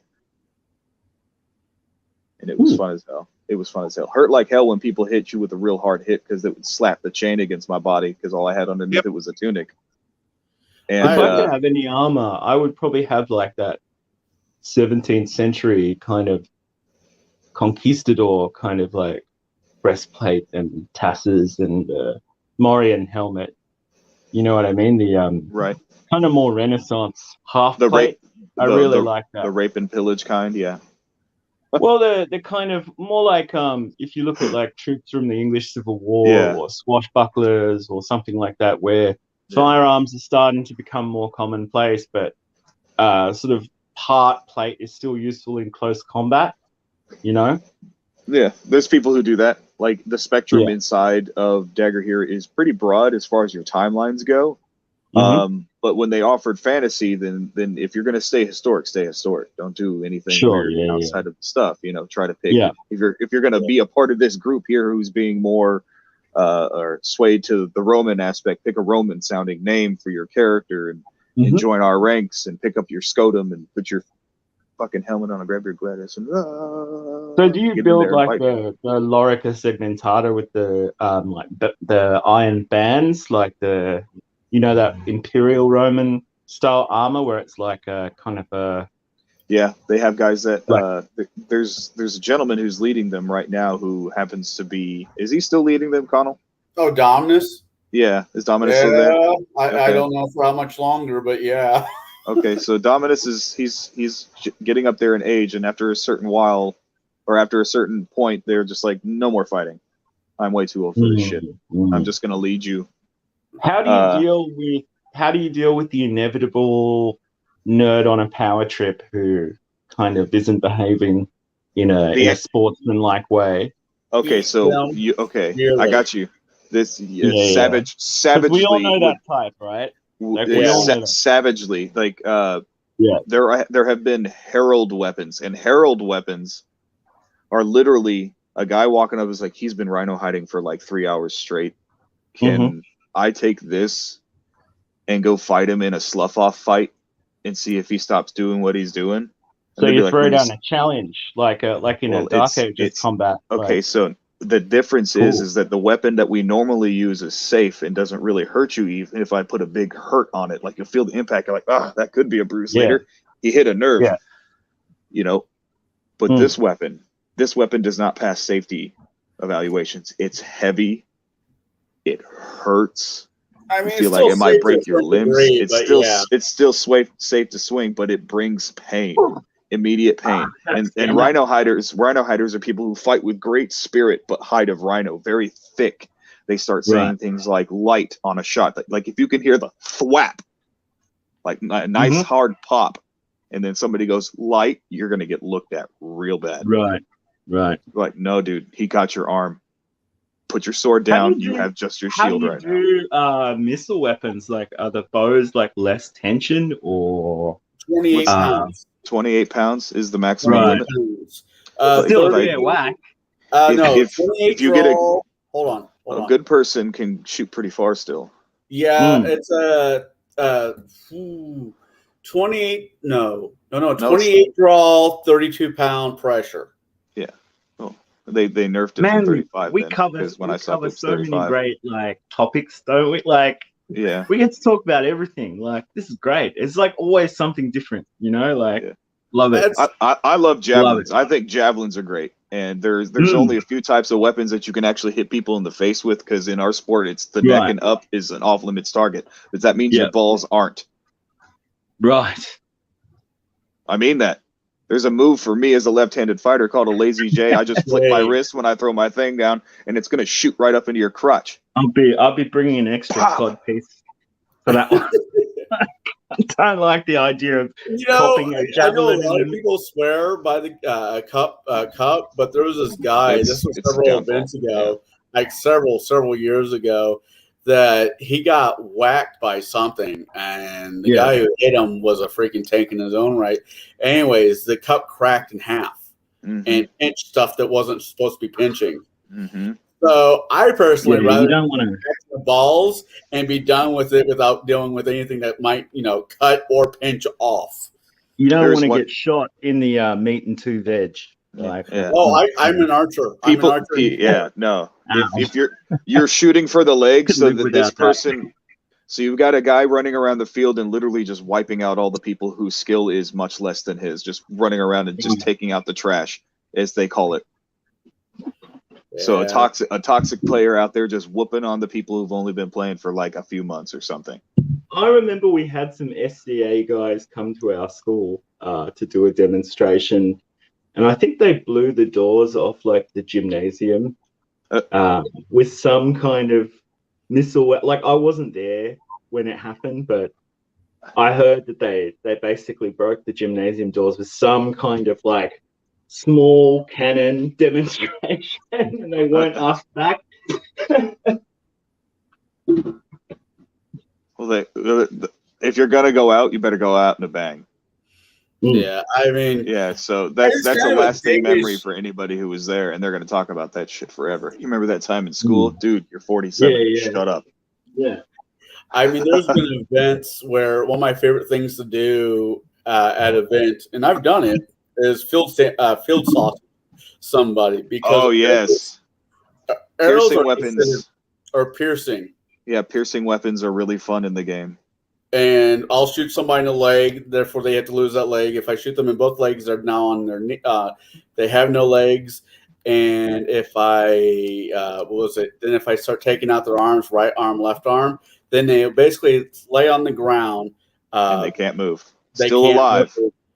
And Is it there, becomes, is there any sort of place for people to like just have a 3-course meal in a tent, take snuff, look at maps, and kind of order people to their deaths? Because that's really more my. I like to stand on the hill with a spyglass and go, send in the cavalry. The movie lens is cool, but there are actual things and traditions inside a lot of the unit structures and areas that come together. They're like they fly under one banner, so you can go to these camps and meet. You have a centurion or a champion or something like that, or I'm not a part of the Romans, and in fact, I whoop those guys on the field because they're a bunch of sluffers, and I push them to the ground and then go whack, whack, whack, whack, whack, whack, whack, and they're like, "All right, I'm dead." I'm like, "Just making sure you're a Roman." Yeah. Well, the interesting thing about the sport is it's like you have the Romans, the Greeks, the Celts, the Germanic people all taking the field. At the same time, you'll see people who dressed up like they're from Narnia showing up. And it's like elves, people dressing up like elves, and the only reason some of these girls are hot is because nerd. I'm not. I never counter signal elves, man. I'm very pro elf. But there is something sexy about. I'm very pro elf. I know there's this whole like. They're doing a number on elves at the moment, trying to make them kind of a little bit too light in the boots, but light in the loafers. Well, they're elves. They've always been kind of light. To my mind, I mean, everybody else was trudging through the snow except for Legolas. Come on, I mean, elves are like Vietcong, man. You don't mess with them. Like all you see is the arrows. They're experts at guerrilla warfare. In my law, they're a bit more savage and a little bit more territorial. You know? Yes, I utilize them in the same thing. There's just as a short thing. One country, large forest in the south reaches highly militant elven culture. Highly militant elven culture. Yeah. It's a sacred forest to them, and they are the royal guard of that sacred forest. They don't let anybody fucking get in. It's not that they're not nice people with a high culture. It's just that you don't mess with them. Did any of you guys read Elric? No, and I really mean to, because like he's kind of the pre-Drizzt, isn't he? Like he's kind of Drizzt before Drizzt. Yeah. Well, he's also the Witcher before the Witcher. Yeah. Right. Okay. I have nobody here read Elric. Go ahead. Nobody here read Elric.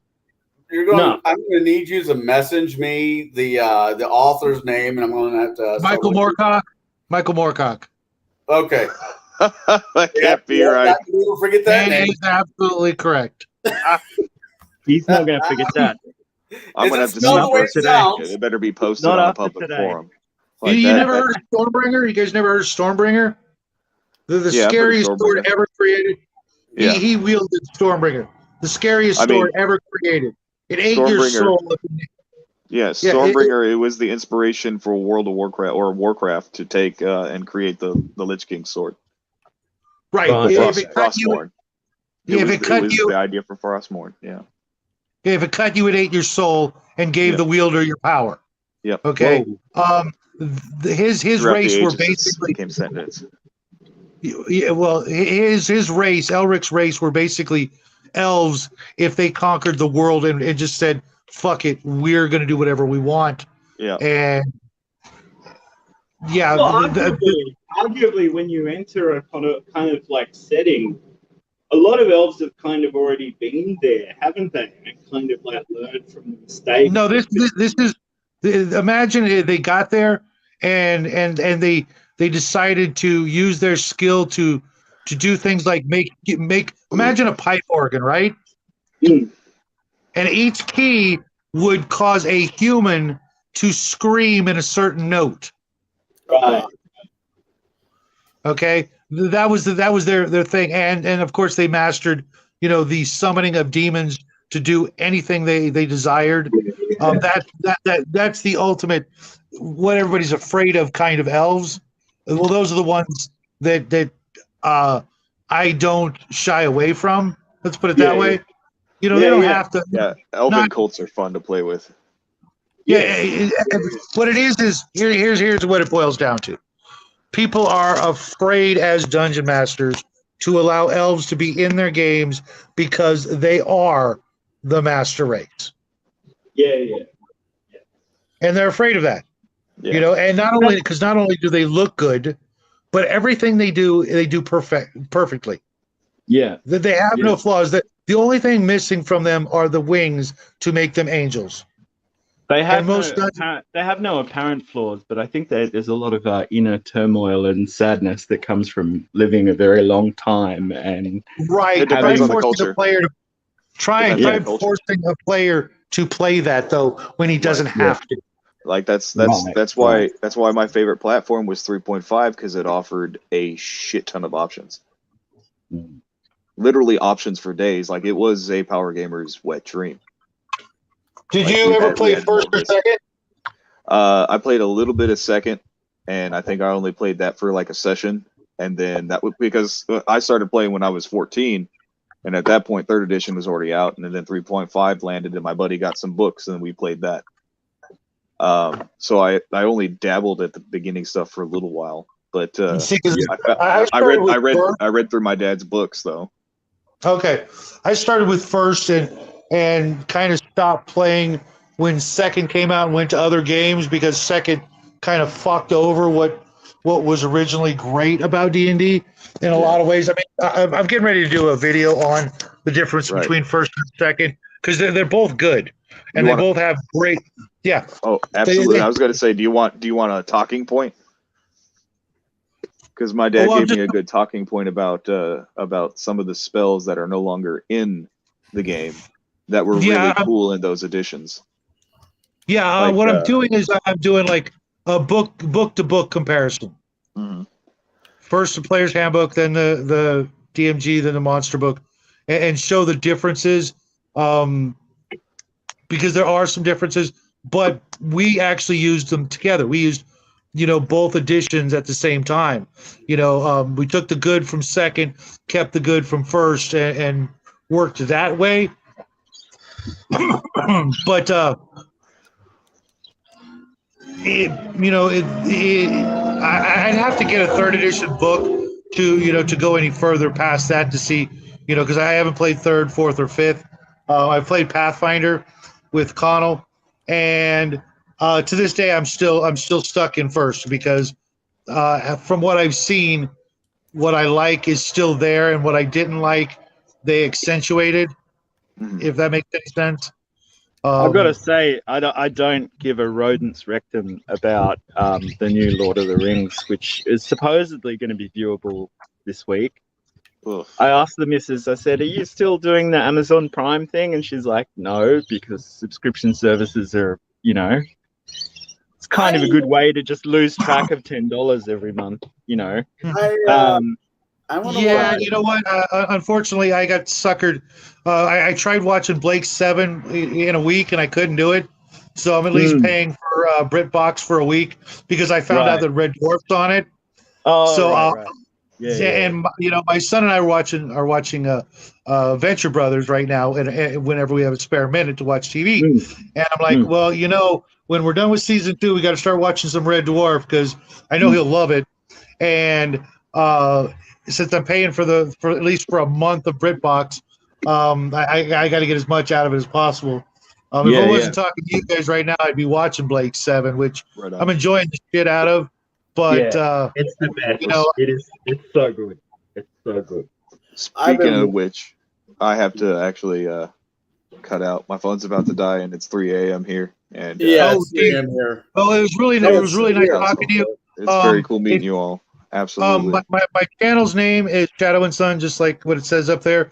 If you want to talk more, you know where to find me. Right on.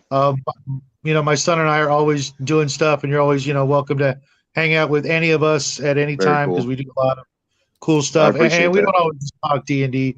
Yeah. Conall and I do the show with our friend Nathan. It's my favorite thing, so it won't offend me if you talk about it. No, one of the other subjects we touch with the three of us here, we go over to another channel and we talk UFOs, aliens, Bigfoot, I can do that, ghosts, too. and all that cool stuff. And you're more than welcome to join us there too. You can get the info from Connell. We do that Saturday nights, and it was nice to meet you. Let's just put it that way. Yes. Absolutely. Absolutely. Well met. Whatever Tuesday, whenever I'm doing this thing on Tuesday, Derek, and you're around, you're always more than welcome to jump in. I mean, you have a seating. It's cool if I can get in earlier. Like today, work just went a little late, like almost 2 hours. Oh late. yeah. So I normally try to start this roughly 10 my time, just because there are a few other people that I enjoy have their shows. Biggest Geekus is, you need to check them out. Right. And I'm Tuesday. I'm in a game till 8, sometimes 8:30, and so 9 o'clock was the earliest my time I could get on. And I just go to where you guys, if you want to start without me. You're always welcome. Every time I switch on the tablet, one of you guys is streaming, so I just drop in. Right. Yeah. It's No, kind of James, fun. you're always Get welcome. you on YouTube. Get my mug. Yeah, it is kind of addicting. Yeah. But yeah, Oh, it really is. Gents. Derek, Take care. Take care, it man. easy. I'll tell Have a great Finn, weekend. Aldi and all that. Right on. I'll get there eventually, dude. See you Yeah, soon. I know. Cool. And it's back to the three of us again. I'm just working out what I'm cooking for the missus for dinner. We'll see. If you I don't need to have bounce, any- James, so you can at any point. I'm not, No, I'm quite happy to hang around because you're keeping me company while I'm doing this. Otherwise, I would just listen to really stompy German techno while I wash these plates. Fair enough. Oh, it's going on 2 here. I'll probably do this for another half an hour to an hour, then I'm gonna be done. He says that now. Next thing he knows, it's 5 a.m. his time. Yeah, I know. Well, I don't want to ruin your I don't want to ruin your tomorrow. You know what I mean? So if you want to, I'm not really worried about mine tomorrow. I'll stay up for another hour. Then I do need to go to bed. Be reasonable. Be reasonable, man. Be reasonable. Yeah, you ready for Dragon Slaying tomorrow? Yeah. Amazing enough, I will be there. I thought we're taking off. Cool. No, I'll be there for that tomorrow. Yeah, I'm really looking forward to it. It's going to be fun. We get to talk about some of the other aspects. I think I actually pulled it off pretty well with the questions and everything else. And I broke 150 views just a little while ago or earlier today. And Nathan's videos are on fire. Like, I saw how many subscribers he has now compared to just like a week ago. He's doing really well. Yeah. I hope him nothing but the best, and I can't wait to see what he's got in store for us this weekend. Hey, Nathan, the link is in the chat. If you scroll up high enough, you'll find it. Be more. I got space for it if you want to jump in. Oh, is that Nathan now? Yeah. Awesome. Hooray! That's fucking great, man. Now we know it's going to be another 2 hours, whether you like it or not. You can leave. Maybe another hour. I do have to be responsible. Those horrible words. Me too. I got to be up at 7 to make breakfast for the little guy and, usher him off to school, and then I can sleep for 6 hours. I just don't really sleep. I just do like 4 hours, and then I wake up like. I'm like, I gotta get up. I am going to be making. Well, there's really no other way to put this. I will be making cannabis butter tomorrow, most likely, or later on today. Then I'll be making brownies. My father-in-law always tells me, "I don't know why you smoke it, son. You should eat it." Don't even get me started, man. I gave that crap up before the little guy was born, and It's weird. Every once in a while, I'll dream about something I used to do, when I was younger, and I'm like, nope, man, can't do it. Can't do it, man. The best, Can't do the it. best way to be is just like pure. Like, you know what I mean? Like, I've been on a bit of a break from that kind of stuff for a while, and even though I'm in a bit more pain, like having a clear head is just so underrated. Oh yeah, That reminds me, guys. I forgot to tell you. When way back when I gave everything up. You know what I discovered? What? Not only did I dream, which I wasn't doing. Oh my But god, so vivid. Like, right. yeah. But not only that, but I could remember them like days later. Yeah. But you know what? You know what else I learned though recently? Chocolate before bed. Oh yeah, Right. there's a chemical in it that helps. That will. Yep. Was it? I didn't know that. I mean, I learned it decades ago, but now chocolate is like one of the very first things I buy at the grocery store. And Angelica's like, "What?" Like, yeah, gotta have it before bed. I know it's bad for my diet, but you know what? It's good for inspiration and dreaming and all that cool crap. Right. You know what I mean? If you've given up everything else, like goodness, like chocolate's the least of. Well, I gotta give these up soon too, all right? Me too. I tell you what, you dream pretty vividly after quitting smoking as well. Like your brain activity just goes, I Yeah. I mean, I don't smoke cigarettes. I mean, granted, I do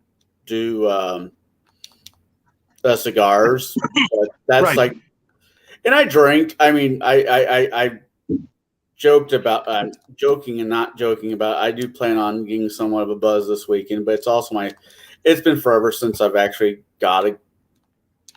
Oh, I'm not going to guilt you for having a good time, man. Like, Hell no. it's just Hell no.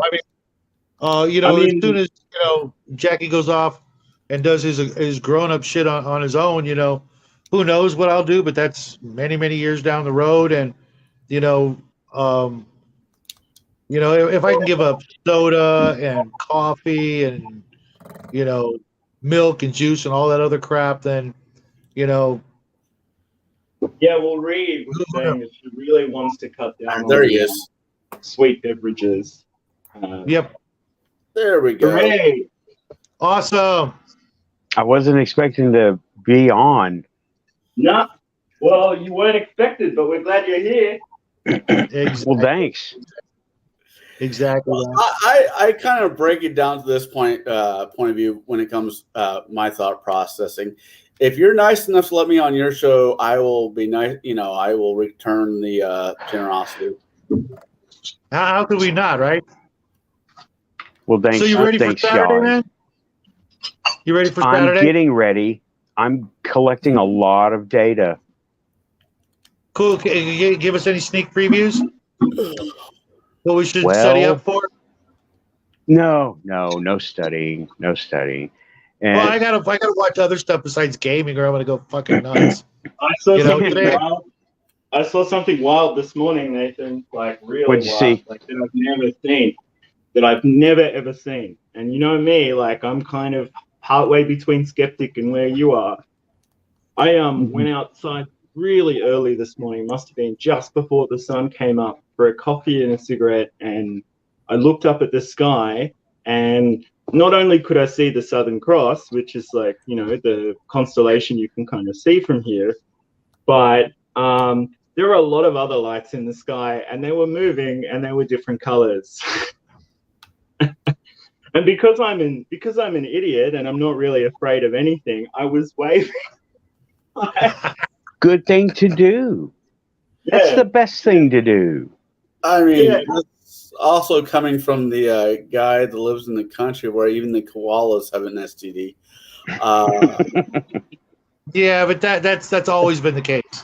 So, That's probably where it it came could have from. Who are we been- kidding? That's probably where it came from. It could have been Mars. It could have been satellites, but the sky was full and it was clear. You know what But I you said mean? they were moving. Yeah, some of them were. Yeah. Yeah, Mars doesn't move like that. Yeah, No. Just well, saying. They weren't all stars, so maybe just Starlink doing its rounds. I don't know. Yeah, I watched another Anunnaki video today. That's one Right. of my jams.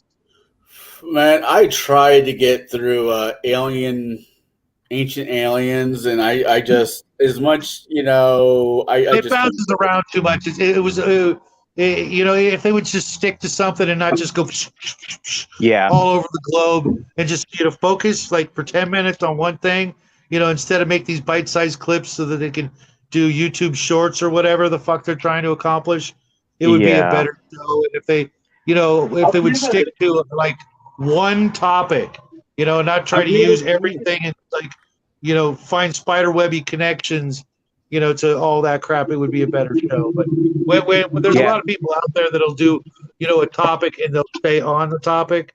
So, yeah. Check the one about Antarctica. Antarctica will suck you all the way in because I was out of it. I was like, this is ridiculous. And then they did Antarctica, and I was like, oh, yeah, they're back. But then they kind of fell off again. 28 millimeter. Hit the link. Come join us, man. Well, shit, man. Canada. By the way, how do I sound? Because I got new earbuds. You sound great. Okay, good deal.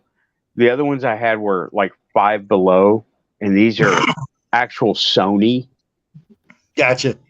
Yeah, I'm just using my tablet, man. That's all I can do. Yeah, the sound quality on these is freaking awesome. Everything is super clear. The other ones were like listening through a paper cup. No. Hey, at least it wasn't 2 girls in a paper cup. Oh, no, we do not talk about that. I'm glad I was looking for a baking tray when you said that. Are you making lasagna? Tell me you're making lasagna. No, I'm going to do schnitzel and chips and peas because I'm lazy. All freezer because I'm feeling lazy. Hey, I make some good stuff that comes out of the freezer. Yeah, I sometimes, just bone it in. But tonight is one of those nights. Sorry, love. You guys are making me hungry, man. You mentioned lasagna, and I just saw somebody on TikTok in a TikTok video make lasagna with spaghetti sauce, ricotta, whatever cheese, and ramen noodles, and half a cup of water. And I was like, is that even possible? And yeah, it seems like it's possible. I'm going to give it a try. Actually, there's been a few things recipes. What's up, Rick? There's a few things I've found on TikTok, restaurant wise, where somebody was putting something together, and I've maybe only tweaked it a little bit, but it's turned out really good.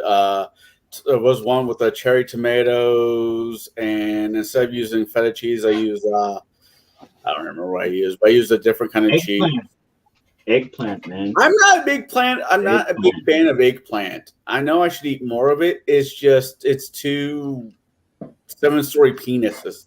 How did the conversation go from Anunnakis to eggplant? It's just something here. Hey, speaking of Antarctica, man, you look like you're like Ice Station Zebra, man. What's going on? It's a burr up here, I tell you. It's freezing. No, I have to wear the hat because this thing is broken up here, so it just digs into my head and drives me nuts. I just came in to say hi. Hi. What's happening, man? I wanted to say hi to you guys earlier, but I knew if I did, then Conall would get mad at me because I promised him Tuesday, I'd hang out with him, and Saturday's just a couple of days away, and we'll do the sci-fi thing. I'm gonna do part 2 of Aliens. This time we're gonna do humanoid aliens that don't suck for a couple hours, and then we'll come over here and hang out with Nathan, and that's it because the other schmoes are going off on vacation. Fucking bastards. I'm going to bed, so I just came in to say hi. And that was basically me and Sean did it for like 4 hours. So stream, so it's just like all right. I'm all streamed out. But no worries, man. No worries. Good to see you. Thanks. Yeah. Hey, real quick before you go, what's your next video so we can all go over there and watch it? My next video, I don't know. I might come up with something tomorrow. Maybe some more game mastering kind of tips. What do you guys want to see? I haven't seen many of your minis. I want to see some of You your want to see paintings. more minis? Okay, I wanna see your will. paintings. Okay, I'll do some It, paintings. then. it inspires me to keep going, man. It inspires me to keep going, seeing what you guys are doing. Okay, cool. Okay, Sounds good. I'll do a live mini painting and stuff. All right. Yeah, I need to get back to painting too. I've been putting together plastic for a month, and I finally tonight was the first chance I got to put paint to a miniature after assembling over 100 minis this month. Gotcha. Yeah. That's the painful part about minis. I hate assembling them, but you got to do it. I actually like it. It reminds me of putting together model airplanes and shit. But I need to paint. Yeah. All right, guys. We'll talk to you guys later. Later. Have a See good you one, later, man. man. Take care. Great you popped in. Take care. If I find the off button here. Boomer. Yeah, he's a good guy. Another one of the family. Another one of the family. You'll get to meet Canadians politely taking over the world. Y'all are talking about toys, and I had just been recently turned on to this tank car thing on Amazon, and it's been, I don't know, it's not really a model or anything like that. It's action figure stuff, right? It says 1/12 scale, but based on the measurements, it's about the same size as, I don't know, like a tank for action figures. And Okay. I was thinking about getting one, but it's more like a snowcat thing than a tank, because it has windows, it has gull wing doors and remote control, and it's supposed to be super fast. And I watched a couple of reviews, and I'm thinking about getting one just to review it and make it better, because it's toy priced, but it's hobby grade, because the controls, the way they work is it's not like full on and full off. It like accelerates slowly if you want it to. And I'm like, that's pretty cool. And it's not. Did you ever see the snowcat I did? Oh yeah, I did. Oh yeah. I said, put some blue on there like an ambulance. And I was like, hell yeah. Not bad for a buck. Not bad at all. Dollar Tree is the bomb. I went there today, and I was looking because they got this new line of robots. They're about, I want to say like 3 inches tall, and I was going to do something. And I went to a different Dollar Tree, and of course they didn't have any, so I got to go back to the other place because I'm doing superhero stuff this month. And, they didn't have any the last time I was looking for them too. That got 3 in my area, and I was able to go to 2, but they didn't have them, and my area seems to be last on the list to get anything. But I did get some think cool everybody stuff, says that. I picked a hard genre to do craft on this month, but I got a couple ideas, but I picked a hard one this month. But we didn't do shit last month. August, we didn't do anything. What's that German toy company that does really good little knights and dragons? And I'm trying to think of them. They're quite famous. Schleich? Yeah. Schleich? Yeah, those are the guys. Yeah. Who? I've seen a lot of people do really cool conversions with their dinosaurs and stuff like that. My big I want to go and get some I'll wait till he comes back. I'm here. The other side. Yeah, well, there's this Russian company out there that makes some really cool shit. Well, we got to support the war effort there, Shadow. So yeah, right. This is my Schleich vehicle. Oh, that looks sick. That looks sick. You know what I see on that? Just like weathering. Just weather it. It has Give so it a much watch. functionality. Yeah. It is crazy. I did a whole video on it on my channel. It's on there. It's a long one because this thing has a bunch of potential. Like, Oh wow! right? And it has a winch that will pull it all the way up into place and latch. I was like, oh. I know, what the hell, man. All we had back then were Micronauts. And mind you, those are one of the fucking greatest toys ever. But damn. Yeah. You remember those? Dude, I do vaguely. I was too poor to get them. It's got all this stuff. And this is the jungle safari veterinarian guy. Oh, okay.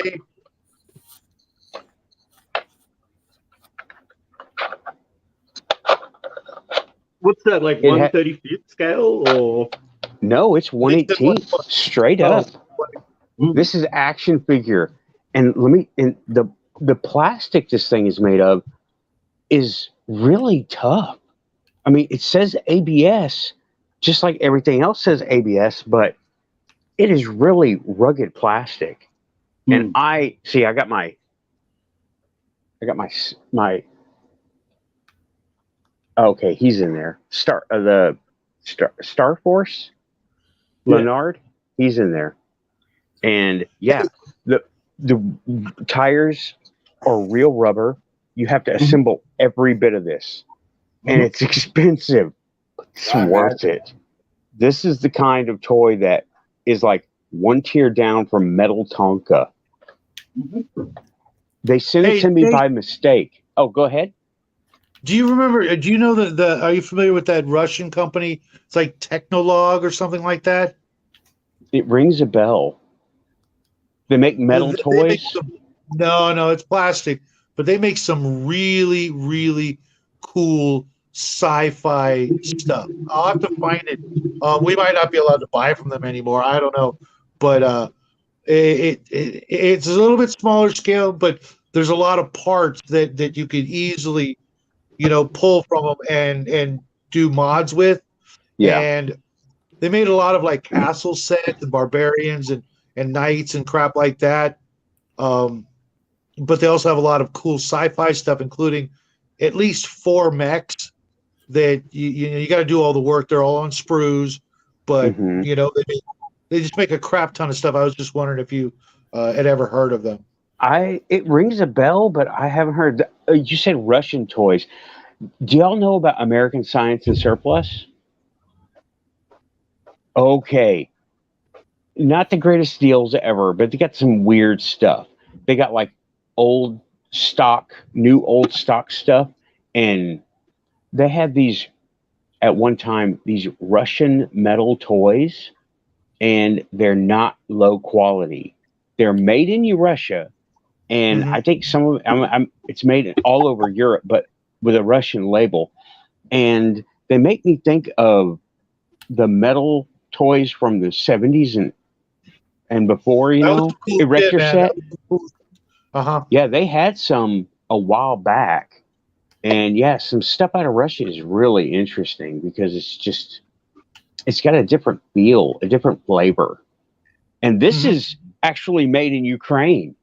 These are made the action figure that came with it, right. Good detail, but no, not so good.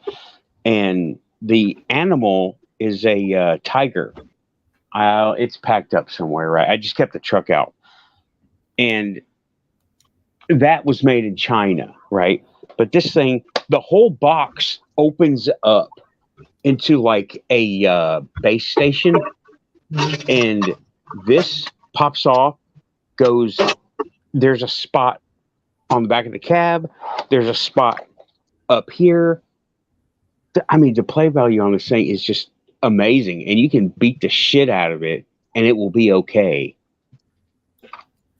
Man, my grandkids are going to be spoiled rotten. I jokingly say this, and I say this a lot, though, especially when I go to the toy store, especially when I'm like at Target, somewhere that has halfway decent quality toys. is like, especially with the Ninja Turtle shit. I've always been a big Ninja Turtle fan. I'm like, where the fuck was this shit when I was a kid? I mean, I remember when Power Rangers first came out, right?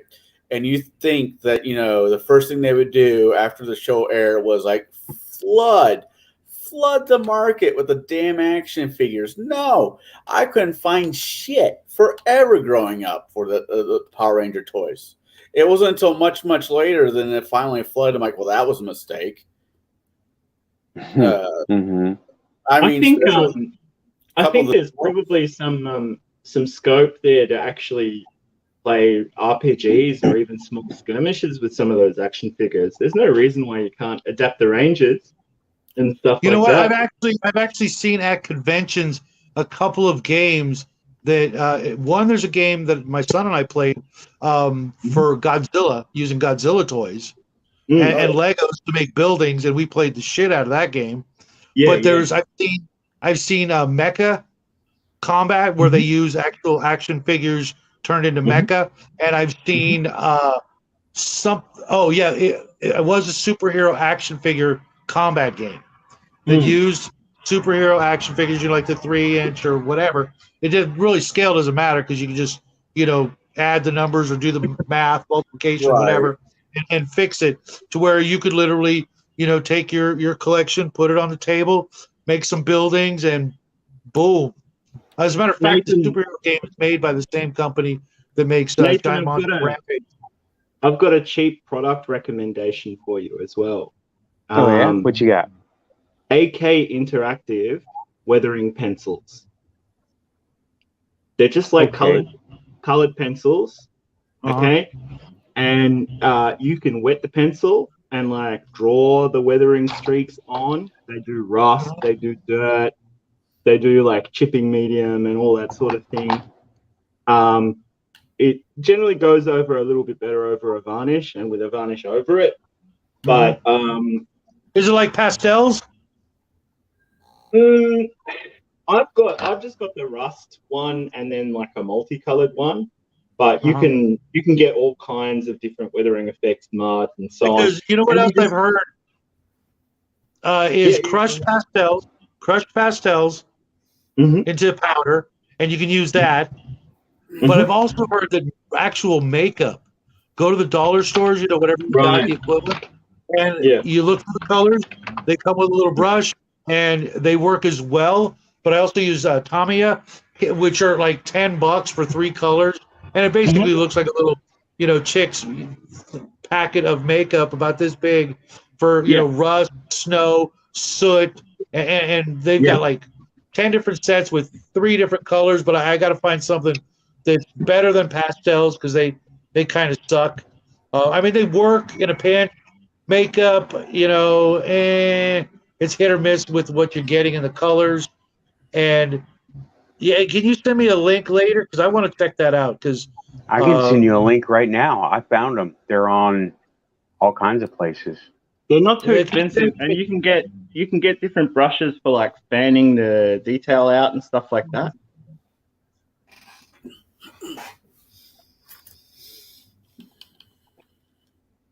USA Gundam Store. I'm going to email you. Okay. Every time I hear Gundam, I just want to, Gundam style. I'm like, you freaking idiot. Well, that's clearly a psyop. Oh, it's a style that needs to be beaten in the head with a baseball bat. It's funny because my son and I have I want to say 3 or 4 Gundams unassembled, still sealed in the boxes. Dude, and put them on your 6mm sci-fi or in your ogre type. Like, think about the scale. Like, you know what I mean? Yep. I want to see with all of your 15s. You should just keep using your 28mm monsters because they just look huge. You know what I mean? Like real. Yeah. Yeah, I really actually love. I can't wait to get onto the 15 mils, but I gotta clear out some stuff first. But those, the 15 mils, I'm gonna make that travel case that we talked about. I'm telling you, man, you're getting full credit for that. But yeah, that's gonna be a great idea. Like a magnetic chessboard type. Yeah. You know, I know the only person that hasn't stopped by tonight is Sean, or everybody else has. Almost. Oh, Sean is probably he's probably at Taco Bell. Yeah, Taco Bell. Man, I've never had Taco Bell, but we do have an equivalent here called Guzman y Gomez, and sure every so often it just gets into my head, and I'm like, we had tacos. We had homemade tacos for dinner Sunday. My son and I both ate 5. Yeah, you know what happened is I got off the chat with you guys Sunday, and you said, "Well, I'm having tacos." I'm like, "Oh, how fancy are you?" So I went to my fridge. I'm like, "What do I have?" All right, I don't have any hamburger meat, but I do have stew meat. I can make tacos. That's some cumin, some bell peppers. That's called fajitas. Yeah. Yeah, and because my son he hates vegetables. His tacos were nothing but hamburger and cheese. I'm like, you little fucker. You know, because I did the full deal: lettuce, tomato, onion, sour cream, the whole bit. I mean, just he's like, I know. He's freaking 14. I mean, we just barely got him to, eat rice and a couple of other things. Otherwise, he'd be meat and potatoes. Nothing but meat and potatoes with this kid. I can't argue too much on the whole meat and potatoes. I mean, but how many of us as kids were, loving a salad? You know what I mean? Actually, I ate a fair amount of salad only because of boxing. I had to stay in weight. Yeah. So I didn't mind them, and my grandma would make actually halfway decent salad, so I wasn't too upset. I'm very proud of my salad. I try and make them a bit more interesting. You know what I mean? Yeah. Put a bit of pear in there. Yeah, but I give him credit. He'll eat guavas, and I can't even stand the smell of those fucking things. Right. I smell a guava, and I just want to freaking hit the restroom. Yeah, my grandma used to make jam out. My grandma used to make jam out of them, and they just go straight through you, kind of thing. I guess I've never had guava quite like that. Yeah, like guavas? Sugar. It's like I've never had guavas like that. I've had plenty of guava, but it's always been incorporated into something else. Oh, okay. Mostly liquor. So I guess I haven't had too much guava. Yeah, all my guava intake has always basically been in a clear liquid form. I'm not an alcoholic, really, officer. I'm not. I don't have any. I don't have any cunts on me, Drugstable. I'm living in Nashville at the time, and I'm not the one driving. We actually had a responsible DD driver, designated driver, while I was the designated drunk. And I'm in the car with like 4 other guys, and we're all bullshitting. And for those who know Nashville has what they lovingly call the Batman Tower, the Wayne Tower, because it looks, it's the AT&T Tower, but it looks like, Batman, at least the head. And James, who I game with every Monday, is like, "We can't stop here, officer." We weren't being pulled over. He was just fucking around. He's like, "We can't stop here. We got to take the hobbits to Isengard." And he was looking at the tower. I just drunkenness. I mean, I don't know. I miss living in Nashville, man. If I had the opportunity, I'd move right back. I really would. I have no idea what I'd fucking do down there for work other than working in somebody's kitchen.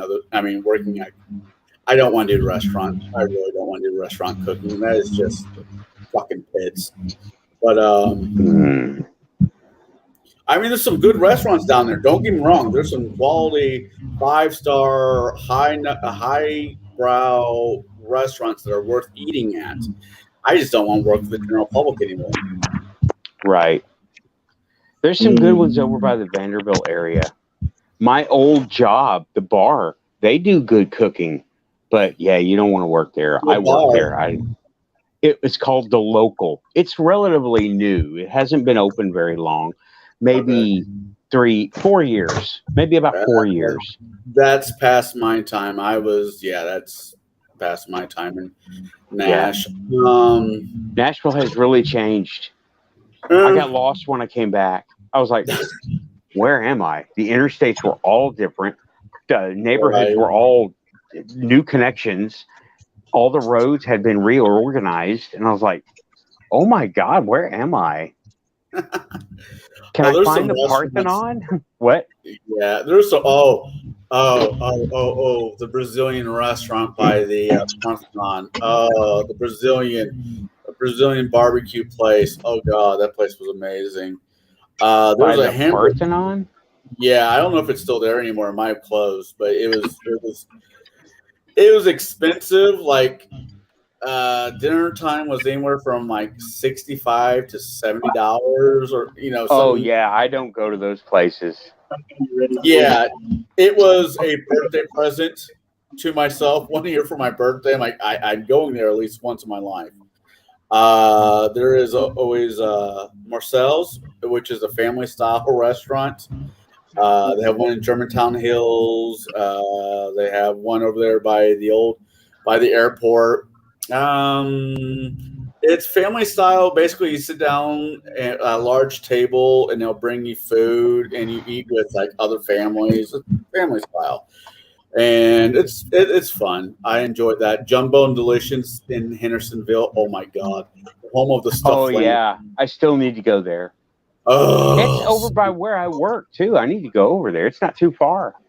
I know the wife took over because the husband passed away a while ago, but as far as I've been told, still really, really good food. Mm-hmm. You guys are killing me, man. Oh man! Sorry, dude. Go for it. Yeah, you're talking food. I never ever go out to eat. Like we always cook. Always. Well, I like going out to eat because if I find a restaurant that's doing something unique and I realize how they do it, I'm not trying to rip them off, but if I realize what they're doing, it's just another tool in my toolbox for my career. So, Yeah. I don't know what your career is. Are you a chef? Technically, yes. I'm an in-house chef. I work for a well-off family. Okay. Oh, that's cool. It pays the bills. Yeah. And I'm a professional D&D DM. I run RPG professionally. Yeah, I do remember you did that. I thought it was a gig thing that you were doing, but I don't know.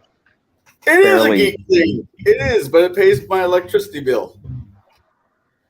Okay, check it out. Three of you might know two of you might know what I'm talking about. You guys got Wiener Schnitzel out there? Yep, we got Wiener Schnitzel. I know what that place is. Okay, they got this new thing. I just got an ad today, and it's just driving me freaking nuts. Pineapple, grilled onions, bacon, and a luau sauce on hot dogs, fries, and burgers. I'd eat that. That sounds good. Until I found out the luau sauce is guava, pineapple, and sriracha. Sriracha. Holy shit! Trying to burn you out. And guava? Mm-hmm. Yeah, it sounds like something they would make in Juarez, Mexico. Yes. Yep. The holy hand grenade. It goes and comes up. Oh my God. Yeah, so I'm going to have to come up with my own sauce and make them at home because, damn, the picture. Hold on, let me show you the picture. Oh, yeah. I don't know about the French fries, but on a hot dog, I'd make some time for that. Yeah, I would get the trio, man. If it didn't have I like to replace things with avocado. Things that I don't want, I would replace it with avocado. Yeah, I could do that. I could definitely do that. Yeah, I've never told you this, Shadow, but every Wednesday, like tomorrow, I will be going. I go to Whataburger. There's one by my work, right? Yeah. I go to Whataburger and I get what I get, and I listen to your show. while I'm sitting out there because it's 30 miles from the house, like 8 miles from work. So I just sit out there and I listen to your newest shows while I'm eating Whataburger in the parking lot. And it's like a tradition for me now. Oh, thank you, I guys. know I've never told you that. And it's a little bit, I don't know if it's weird or what, but it's kind of like something I do now. I mean, I watch everybody else's shows, you know. I've built a couple of traditions around certain people's shows. It's just part of the whole, you know, family. You know, we can't be there in person, but you know, we can do things. You know, and one of these days, man, I'll find a Whataburger and I will listen to your freaking show and see how you like it. My grandma once had a Christmas dinner over Skype with her daughters, and I thought that was quite nice. I can see that. You know, that's actually my favorite fast food is a Portuguese chicken chain that we have here. Like, yeah, it is very good. Yeah, dude, everything in Australia is just cooler. Sometimes. Your toys, your food. Some of your shows. Oh my god. Some of your shows. The shows, except for the what one was my ex-wife addicted to? Dance Academy that was based in Sydney. Yeah, whatever. Every time the TV goes on, I start yelling, "Switch those communists off!" So, yeah, I don't catch a lot of TV. I end up watching Amazon films, and a lot of them are out of Australia. Mm-hmm. And some of them are really good. Some of them are just like typical Dollar Tree rejects, but that's everywhere. You know, everybody's trying to make a great movie. But I think Australian productions have a nice kind of quirkiness to them. You know what I mean? Yeah. Because it was a British culture, like in the middle of nowhere, and now it's like a bunch of cultures that have kind of grown up in that, with that kind of almost kind of like awareness that you're in an alien landscape. You know what I mean? Like, that doesn't sound any familiar at all. Rest of the world, United States too. Yeah. Well, one of my favorite shows. No, was it filmed there or was it filmed in New Zealand? It was a show. It was Heath Ledger's first TV show, Roar. I can't remember if it was filmed in Australia or New Zealand. They film everything like in New Zealand. It feels like over there. Yeah. I mean, fucking Hercules, Xena, all the Lord of the Rings movies and show. Everything. I gotta say, I really am gonna just let this whole new Lord of the Rings thing pass me by. And you know what? I was willing to give it a go until I saw that old hackneyed phrase that they wheeled it out for Star Wars as well, which is like, you must kill the past. It's the only way we could move forward. You know, the subtext being, we're going to rewrite this whole thing to suit our own purposes. And I'm just like, all right, I'm out. I'm going to watch it purely to make fun of it. I mean, I'm going to make videos on making fun of it. Actually, I have a friend. My friend Jason lives down in Tennessee. 6 foot something, huge black man. I mean, he's just, if you first see him, it's like, whoa. Then you get to talk to him. He's like, he's a really cool guy, right? Mm-hmm. He's like, I played video games before. I'm like, yeah. Here's a question for you. I'm like, what's that? He's like, you're going to take this as being racist. I just out of curiosity. I want to see your take on it. I'm like, okay. Have you ever had anybody play a black character in any of your games? I'm like, no. I mean, let me think about this. No. No black elves? No. No black dwarfs? No. Halflings? No. So all the people in your game are white. I'm like, yeah. And he's like, interesting. Like, where are you going with this? He's like, don't worry about it. Where are you going with this? You're making me feel awkward and a bad person. None of my sheets have holes in them. I really don't have a problem with black elves or black dwarves or black hobbit in any other property besides Lord of the Rings. Like, you know what I mean? Oh yeah, I mean, you have your own because they fantasy weren't in it. world. I mean, it's not our fault, But to change it would be like to make the Black Panther white. It's not right. Well, I look at it this way. It's like any other fantasy property. It's your call. You do it any way you want. Just make it good. I'm not going to internalize that. Like I keep saying to people, like race exists, but no race has any monopoly on morality or talent. Like you can't argue that. So, like I think that when you look at Lord of the Rings, though, it's so influenced by Anglo-Saxon mythology that like it's really an alternate England, an alternate Europe. You know what I mean? So it does seem a little bit out of place. Yeah, and it's not like Tolkien had never met, or heard of black people. If he wanted them in there. No, exactly. Yeah, no, I agree. I mean, in most fantasies, I just don't care if the actor can actually do the character well. I don't care what he looks like as long as he portrays the character correctly. Especially high fantasy, where it's like the whole setting is so magical and varied that you can cross great distances very easily. Whereas in a more low fantasy kind of dark ages technology, again, my mind just goes back to Europe, or the Near East. Yeah.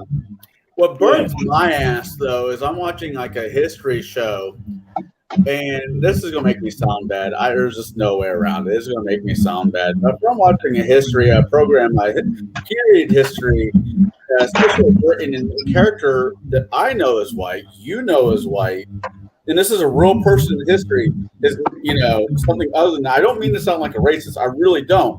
But if you're doing a TV show on a real person, not fictional people, but a real person, it should at least, that's my line. That's really the only line I have. I don't care otherwise.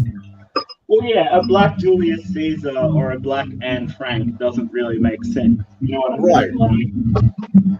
Right.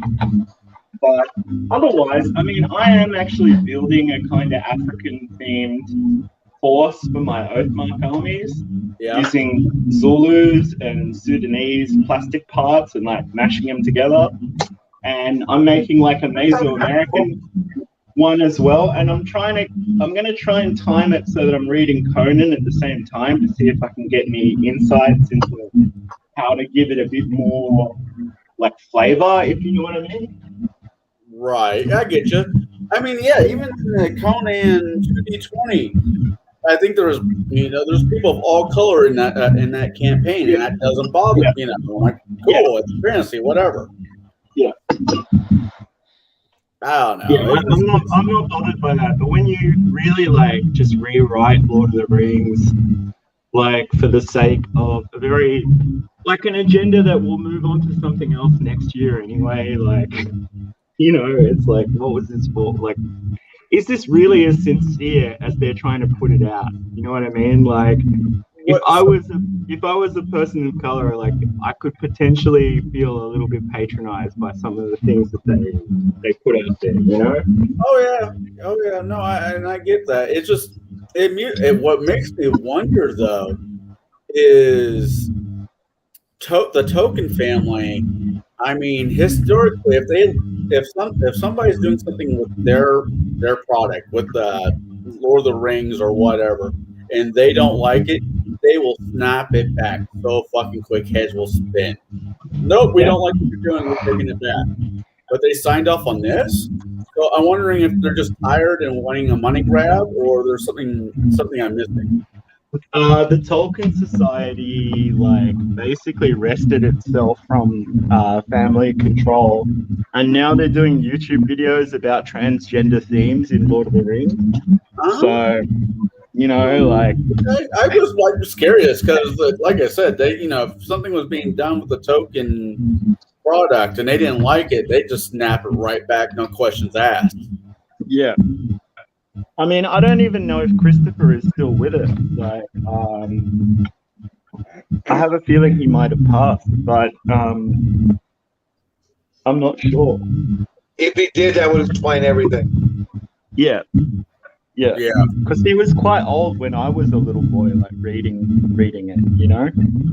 Oh, I saw an interview. There was it was old black and white interview with Token, Mr. Token himself, and he's like, "Oh, I was once in the pub, and somebody asked me, why didn't the fellowship just take the Eagles?" And my response was, "Shut the fuck up." Yeah. I think I saw that response. Somebody made it into a meme. Yeah, somebody did make it. I wish I could find that meme. Why don't you shut the fuck up? It's just like, what story would there be? It's like, but also, I don't. Their in-flight meal. Yeah, like I mean, the whole series from the beginning, when Bilbo gave Frodo the wings, to the moment that Frodo and Frodo and Gollum was fighting over the ring in Mount Doom. That was 17 years. It wasn't one long summer. That was 17 years worth of material, everything. Because a good 10 of it, Gandalf was off in the library trying to figure out what the hell the ring was or something like that. It was... But it's just, I don't know. I've never been a Tolkien. I play fantasy, but to be fair, I've never been much of a Tolkien fan. I will quote Clerks 2 when it comes to Tolkien. The books are so fucking boring, even though they got up and walked away. I don't know if I agree with that at all. But what I will say is, I got a lot more out of The Hobbit than I did Lord of the Rings, which is fair. The commonly held, and simply because The Hobbit is a nice self-contained story, whereas Lord of the Rings is like an epic and it's a bit more commitment. And 100 pages of it is the chapter, the Council of Elrond. Right. Yeah. I make fun of Star Wars too, though. Don't get me wrong. I make fun of, and this is where my friends are like, "Why are we friends with you? You make fun of everything." I'm like, "I don't make fun of everything. Like, I just don't watch movies about daddy issues." Well, I said to someone the other day, I was like, Reddit is where you go when you have daddy issues, and 4chan is where you go when you have mummy issues. Oh, that's not untrue. No, my friend, was it Kevin? Yeah, Kevin's like, "Why do you keep saying that the Star Wars are about daddy issues?" I'm like, "Watch them." Then Rogue One came out, which was all daddy issues. Issues. He's like, "I can no longer argue with you." I'm like, "I know, it's great." Yeah. The Force has shifted him around. He got moved. I don't know if I'd call it great, but I think I will see this Lord of the Rings show in like 10 years when it's on TV on a Sunday afternoon. Oh, no! You have to watch it. So me and you can do, because I know Shadow's not going to watch it, but me and you can do like videos and making fun of it. All right. Well, I can't resist the promise of attention. So you whore. I'll talk to the missus about resubscribing to Jeff Bezos's cheap brush emporium. I'm a good father. And I can't subject my son to that. Yeah. Well, yeah. I'm a horrible uncle. I can. We can at least cover the first couple of episodes in a stream. I think it'd be funny. I'm just expecting Max from Legion of Myth to come barreling in, going, "Oh, this is not very good, lad." What the hell is wrong with both of you? Blah blah blah. I'm Max. Don't get me wrong. I love Max to death, but We have such a good group. Like I like everybody here. You know what I mean? Like haven't got a bad word to say about anyone, and that's pretty rare for me. So really do. I mean, everybody I've done videos with, I love them immensely. Just hanging out, you know. Yeah. I mean, before I got Victor on the show tonight, which made me all kinds of happy. Victor's a riot. Oh yeah. Yeah. And my favorite thing to say to him comes from that Austin Powers movie. How about no, you crazy Dutch bastard? You know. There are two things I can't stand: people who are intolerant of other people's cultures, and the Dutch. Oh man. Yeah. I just my. Well, next time you see him, just say "Het kaas is oud en beschimmeld," which is Dutch for "the cheese is old and moldy." Yeah, he's gonna remember that. Yeah, he's gonna have to rewind it and write it down and go to the transcript. Het kaas is oud en beschimmeld. Okay. Like I said, I'll try to remember that. Have any of you guys seen Netflix's Sandman? No. Oh, it is good. I have one complaint, technically two complaints, but that's it. One, they changed John Constantine out for Joanna Constantine, which is actually a real person in that novel. Of course they did. Right, it was one of Doctor Who's companion that it was Matt Smith's Just staple some tits on it. That'll make it near. Wait a minute. Yeah. Matt Smith from Doctor Who. It was his companion, not Amy Pond, but no. I wish. Oh my God, I'd be watching it. See you guys. I'm watching Amy Pond. No, man, Perry from the original series. Perry. I like Perry. Although I did have a bit of a crush on Ace, but that was way back before. Yeah. I understand that one as well. Ace was pretty cool back in the day. However, though, I got to give it all up to Billie Piper. She was, and I don't like blonde, Billie so. Piper. What movie? What TV? Yeah, show? don't go there. Don't go there. Don't ruin it. Okay. Don't ruin it. Say it. That made that show so much better.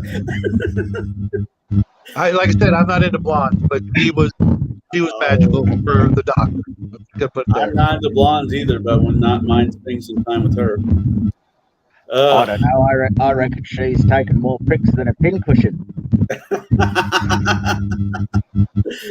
Her and was it the one who played Black Widow? Nah, you can have her. I can't stand that woman. Scarlett Johansson, can't stand her. A lot of these modern people she's got an undercurrent of like, yeah. I like the classic ladies. They're also like, I don't want to say plastic, I want to say cardboard. They're like cardboard to me. I just, all these new actors and actresses are they're cardboard, and there's no, I don't know, they don't feel it. They don't. Well, they speak very highly of you, Nathan. So I don't know what you. I'm sure. Give it a year, and they'll be all over you, man. I'm telling you, the show's gonna just explode, and Demi Lovato's gonna be the first in line, dude. What was her name? She's a modern actress. For as crazy as she is kind of cute. She's got a horrible haircut. I don't know what the hell you think. What was her name?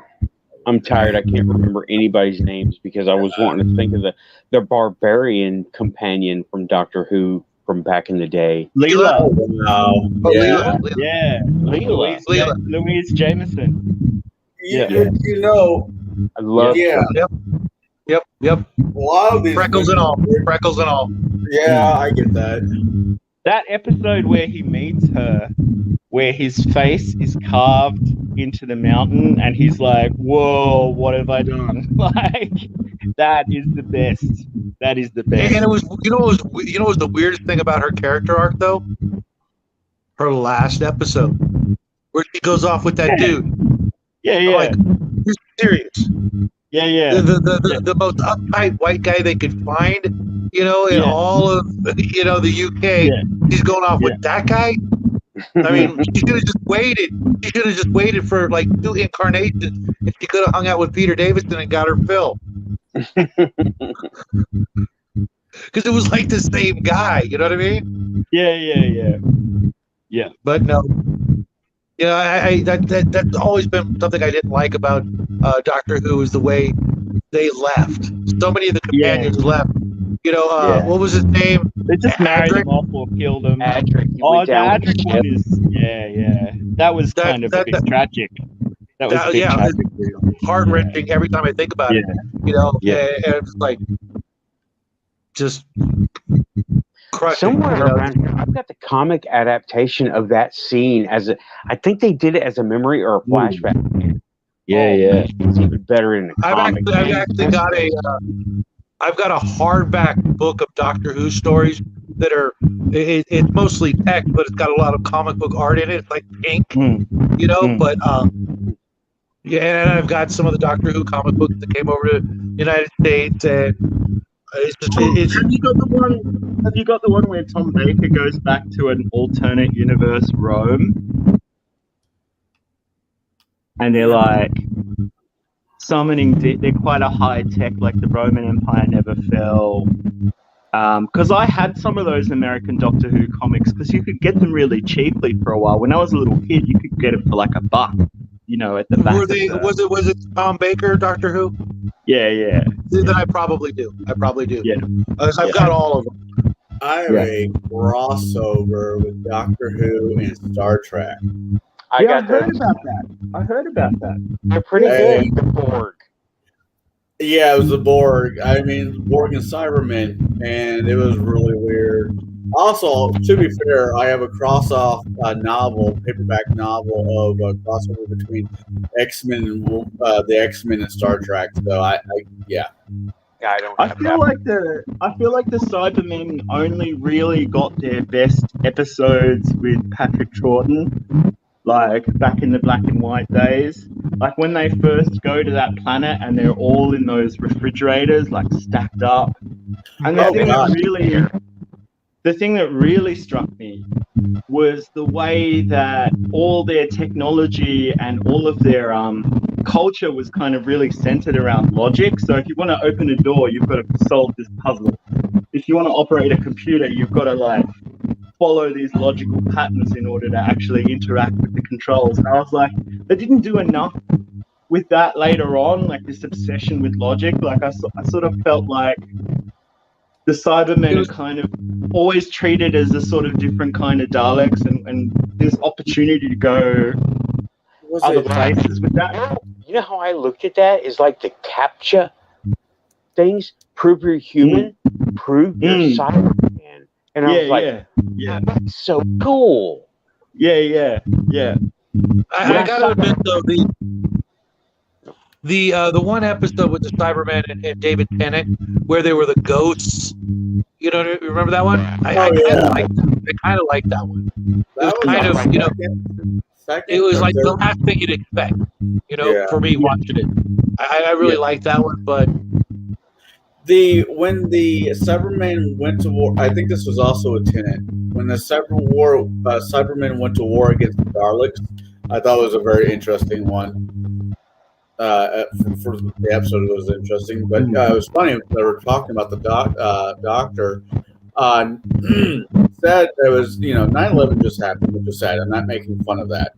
But the Marines were having a commercial.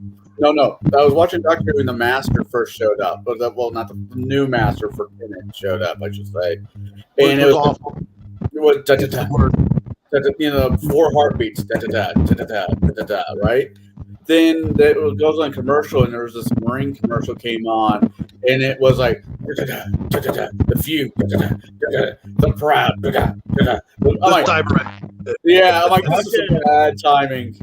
Roger Delgado versus John Pertwee with their personal friendship and the kind of swashbuckle between and the kind of Moriarty Holmes. Yeah. You can't replace it. Nope. You can't replace it. Hang on a second. Someone's calling. I never tried to look at Yes, love. masters as replacements. Should I be quiet? Oh, really? That's all right. We'll chase it up tomorrow. It's on the telly. It's his bloody problem. No, I'll just call him or email him. It's fine. I think I've got an email about it anyway. Yeah, understood. Okay. Can you get me some tobacco? Must be his wife. Thanks. All right, love you. I thought he was getting ready to go on a Black Ops mission for a second there. Good. Yeah. Sorry. I just sent it very quickly up to the shops while I got our dinner ready. But that whole kind of the modern treatments of the master as just like mentally ill kind of annoy me. Like, you know what I mean? Like, it's kind of like. I know I'm going to be the only person in this group that likes it, and that's fine. That happens a few times. But when the master turned into Missy, and you did not know that was the master, and then it just kind of drops on you the way it did, I thought it was absolutely great. That actress is not bad, but I felt like she was wasted on the master when you had the Rani. You know what I mean? Like, I was waiting for the Ronnie to show back up at some point, and I'm really hoping he still does show up. Yeah, absolutely. Although it'll be a team up with the transgender master and the Ronnie. Oh my God! Like, okay, I already made this joke. I already made the joke on Legion of Myth, so I'm milking it twice. But I said, I don't know about this new Doctor Who. I tried pronouncing his name and my furniture started floating. I don't. I mean, it's the Doctor Who. I mean, it's alien sci-fi weirdness. I mean, the show's always been weird. Yeah, but it's Doctor Who, not Bum Bandit. Like Dr. Bum Bandit. Like, what's going on? What is going? Like, I don't want to know about the personal life. They're making him a gay character. It's not just a gay actor. They're making the character of Doctor Who gay, and I'm just like, the best thing about Doctor Who. The best thing about Doctor Who, though, is if you especially real quick, especially when the actress, I forget her name, during some point. You're talking about the daughter of the Doctor. No. There was an actress who used to be on the actress that used to be on ER. Mm-hmm. Oh, River Song. Yeah. No, and it turned out that she was the only one who knew the Doctor's real name because they were actually in love. Yeah. River Song. I'm like, okay, I didn't know that was her name, but okay, how is that even possible then? You know what I mean? He's clearly, in the future, gonna be, together with her. It's complicated in the sense that their timeline is going in opposite directions. Yeah, it's pretty complicated. You did watch all of River Song's arc, right? Yeah. No. When Billy Piper, as soon as Billy Piper and the Doctor went separate ways, so did me and the Doctor. I won't watch it again. What they did, because clearly they were also in love. David Tennant and Billy Piper, and he says, "I'm never going to get a chance to say it again." And then they split them up. And what did they do? They gave Billy Piper a freaking clone of the Doctor to go off and try to live happily ever after. Really? Like with Star Wars, just throw people a bone. So, we want you to feel bad, but not too bad. Here you go. And it is. To think that Rose Tyler is actually going to go off living with a facsimile and be happy. Well, It's not. Here's the two things about the Doctor. You might not like the Doctor right now. That's fine. Wait a couple seasons, and there'll be a new Doctor. That show's not going anywhere for me. They've been like saying that for years. I mean, look what they did to Capaldi. He could have been one of the greats. He could have been one of the greats, and they just gave him really bad writing. Yeah, bad writing. Because he is a hell of an actor. Hey, Nathan, something's going buggy with your audio. Is it? Yeah, I was getting. How about it? That's better. That's better. I guess. The Doctor. Every time the Doctor bounces, every time the Doctor reincarnates to a different Doctor, it's not the same Doctor. Yes, it's the same Doctor, but it's not the same Doctor. That's how it's always been. The thing is, I like pretty much the first 8 from like Hartnell to Paul McGann. So how do they keep getting it wrong now? Like, what is informing their casting decisions and their writing decisions to make it so different to what I know it for? You know? It took me a while to like Mr. Bobblehead, Matt Smith as Doctor Who, but it finally worked for me for a while. I like Tennant. I like him for the kids. I like him for the little kids. I think he's got something about him where he kind of talks to the children through the camera that is really charming. You know what I mean? Like, Well, was he the Lyle Lovett Doctor Who? He's the young fella. I don't know.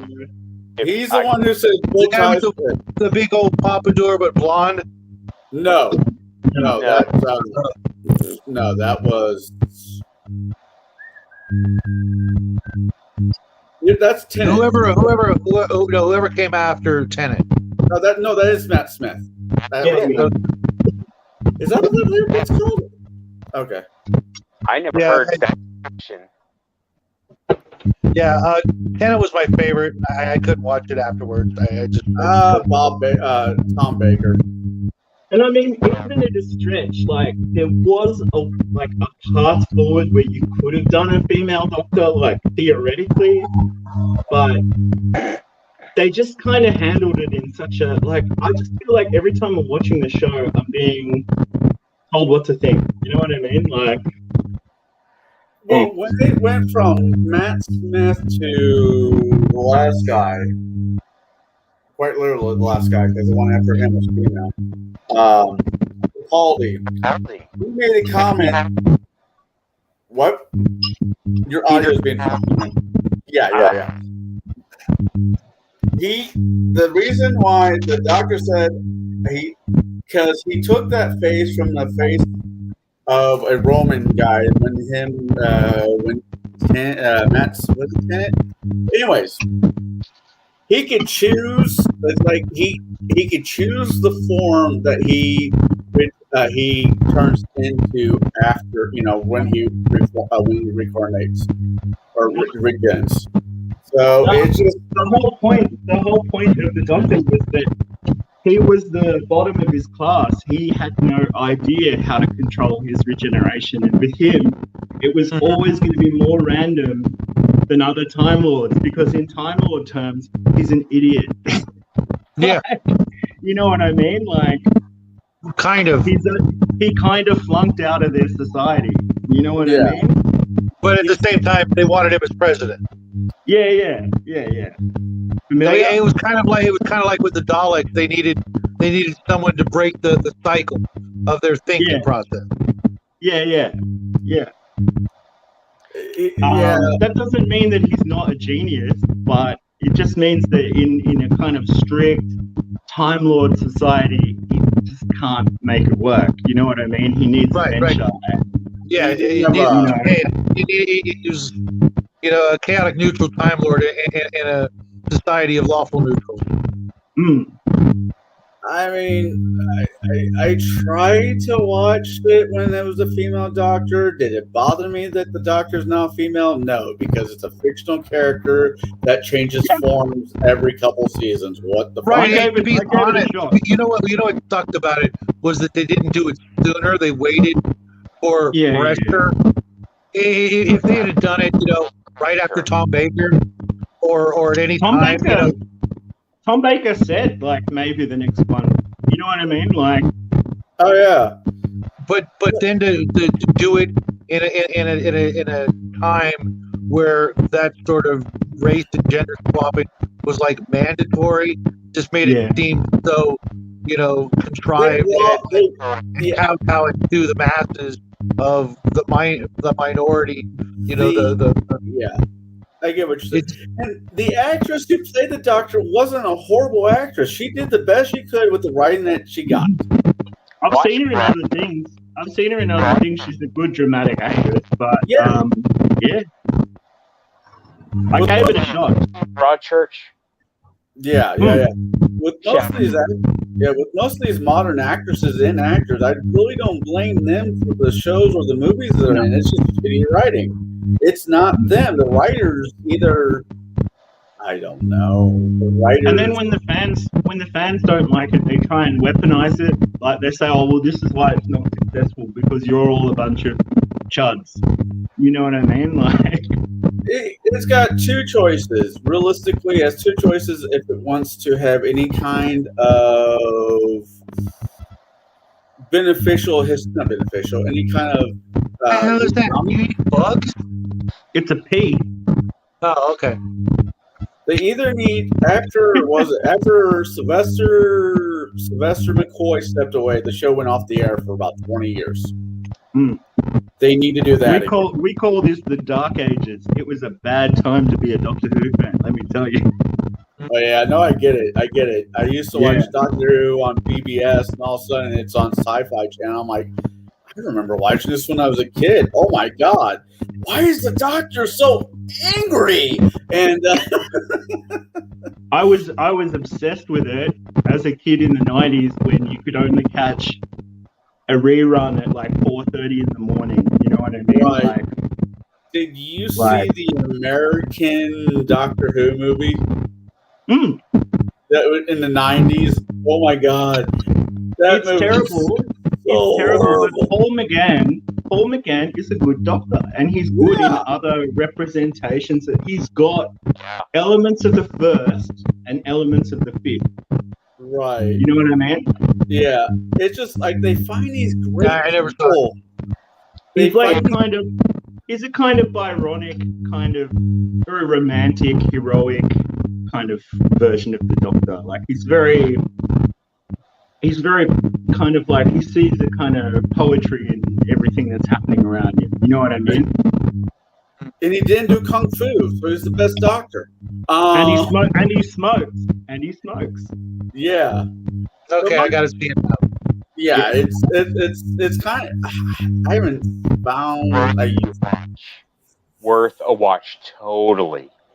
Yeah. Has anybody seen the American Red Dwarf? The TARDIS in it is great. The console in that film, that whole look of the film is perfect.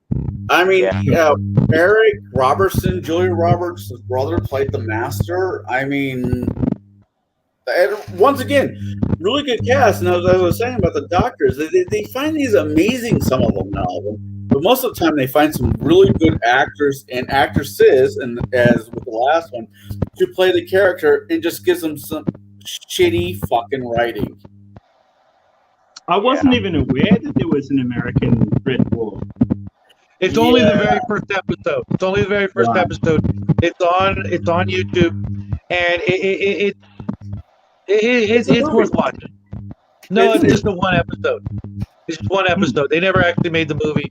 It was just the pilot. It was the very first episode called The End, and it's shot for shot. It's pretty much the first episode. I'm looking forward to watching that with my son because he's digging on Venture Brothers, and he really doesn't watch a lot of TV or movies unless it's something really, really big. And I'm like, I don't know if he'll like it because there's not a dog in it. Yeah, there's a dog in it. Oh my god, there's a canine spin-off. Oh, canine, yeah.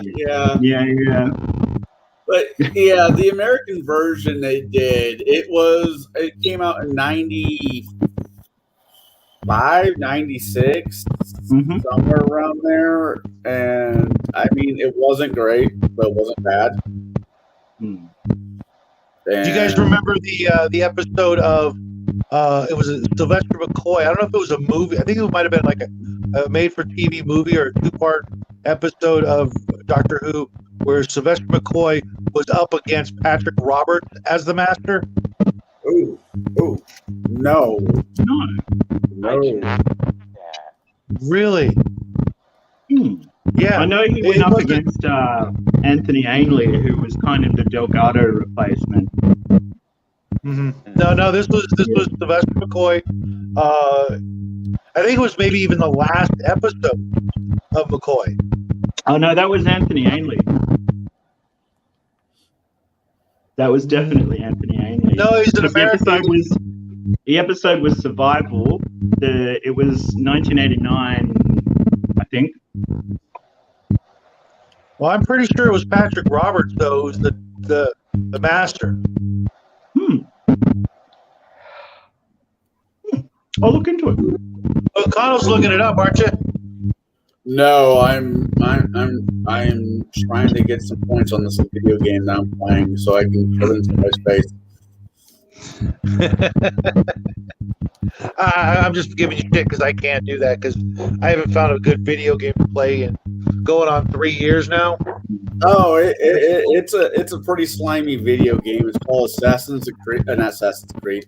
It's called I'd rather be playing Assassin's Creed.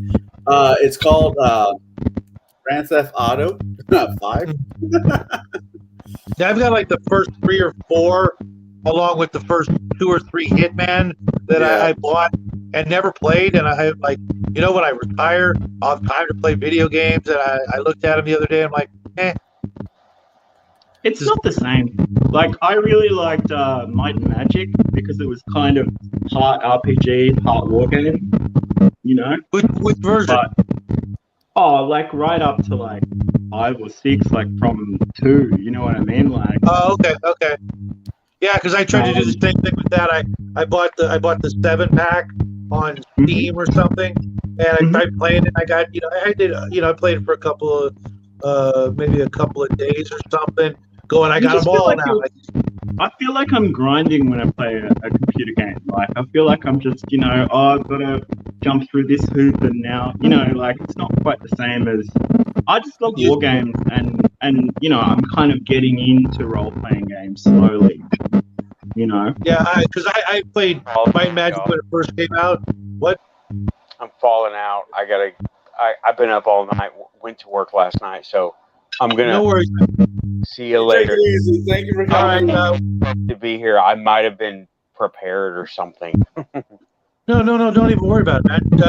We'll see you in, just a couple of days or less. You know how to get a hold of most of us.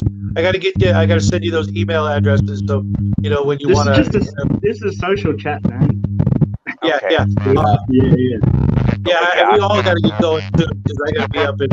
Works for my show. I say my show. It's not a show. It's just a thing. I've got some shit in the works, and holy y'all. I want to say something, but something is telling me, hold it. Just wait. Yeah. But I want to say one last thing though. Work with your audio because it's like got like some sort of feedback or buzz going to it. Yeah. And let me see. Help me troubleshoot because these are brand new. All I did was did a test to see if they were working. How did it sound now? It's better. It's better, but there's still there's something. It's like there's something in the background, like wind almost. Hold on.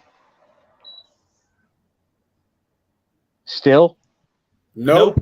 Oh, there it is. Yeah, there it is. Over here.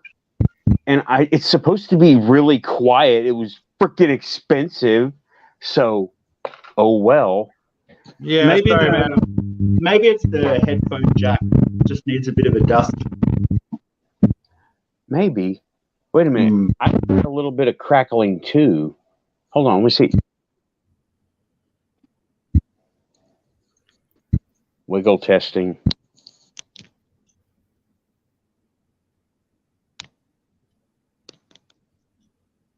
Yeah, I think it's the jack. Let me see here. Yeah. It wouldn't be the new headphone. I don't know. I got them on clearance on Amazon. They might be on clearance for a reason. No, I'm sure they're fine. I've never had a bad pair of Sony headphones ever. That's exactly why I got them, because all my Sonys have been awesome until they just stopped working, and I'm like, okay, well that's fine. Well, you definitely sound better now. Them, Okay. Sennheiser or AKG, perfect. Yeah. Okay. I think we're at Sony's cheaper. Yeah. We've been doing this roughly for 4 hours and almost 30 minutes. Y'all, as much as I enjoyed talking to you guys, I'm going to kill it broadcast. You don't want to watch me peas for an hour? Are you sure? I'm just, he's not into it. That's horrible. But anyways, I'll talk. I'm going to go ahead and end the stream. So, all right, Sato, what do you got going on? A video every day. You guys know the routine. All right. You'll see me the next time you turn on your interwebs. You'll see my old man face and my little young man's face, giving you guys a hard time. We got a video tomorrow and Thursday and Friday and Saturday.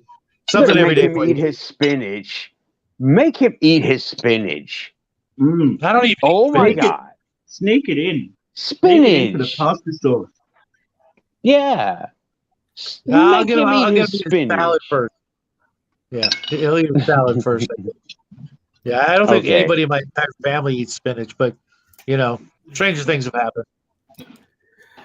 So love spinach. Well, Nathan, you got your next thing is going to be this coming Saturday. So if you're watching, well, that's the next planned thing. If I have anything, I mean, I've got these dinosaurs staring at me, saying, "Make a video, cover me." For like a week and a half now, so I might pop up with something. But my next live is definitely going to be Saturday. I might do a show me about something. So this is what I want you all to do in YouTube land. Go find this guy, Nathan Allen. I'm horrible with names. And what was the last part of your tag? It's just Nathan Allen. That's it. That's all. If you see find me with Final Faction real quick. Final Faction. There we go. Nathan Allen, Final Faction. Go check this man out. You will not be disappointed. This coming Saturday, he will be talking about all things supernatural, alien, and anything else that falls into that umbrella of conversations. Go check him out. The guy over there, the Australian guy that we're putting up with tonight, the meerkat of the undone. I can't talk right now. Anyways, when he starts making videos, you need to start watching him too. I'm doing what you're doing. I'm going to the woods, man. Yeah, right. Yeah, but there's no kangaroos where I live, thank God. Or STD-ridden teddy bears. With that being said, my name is Cigar. My name is Conall, the Cigar DM. And if you can't find humor, go fuck yourself. Y'all have a good night. Bye, everybody. And he's out.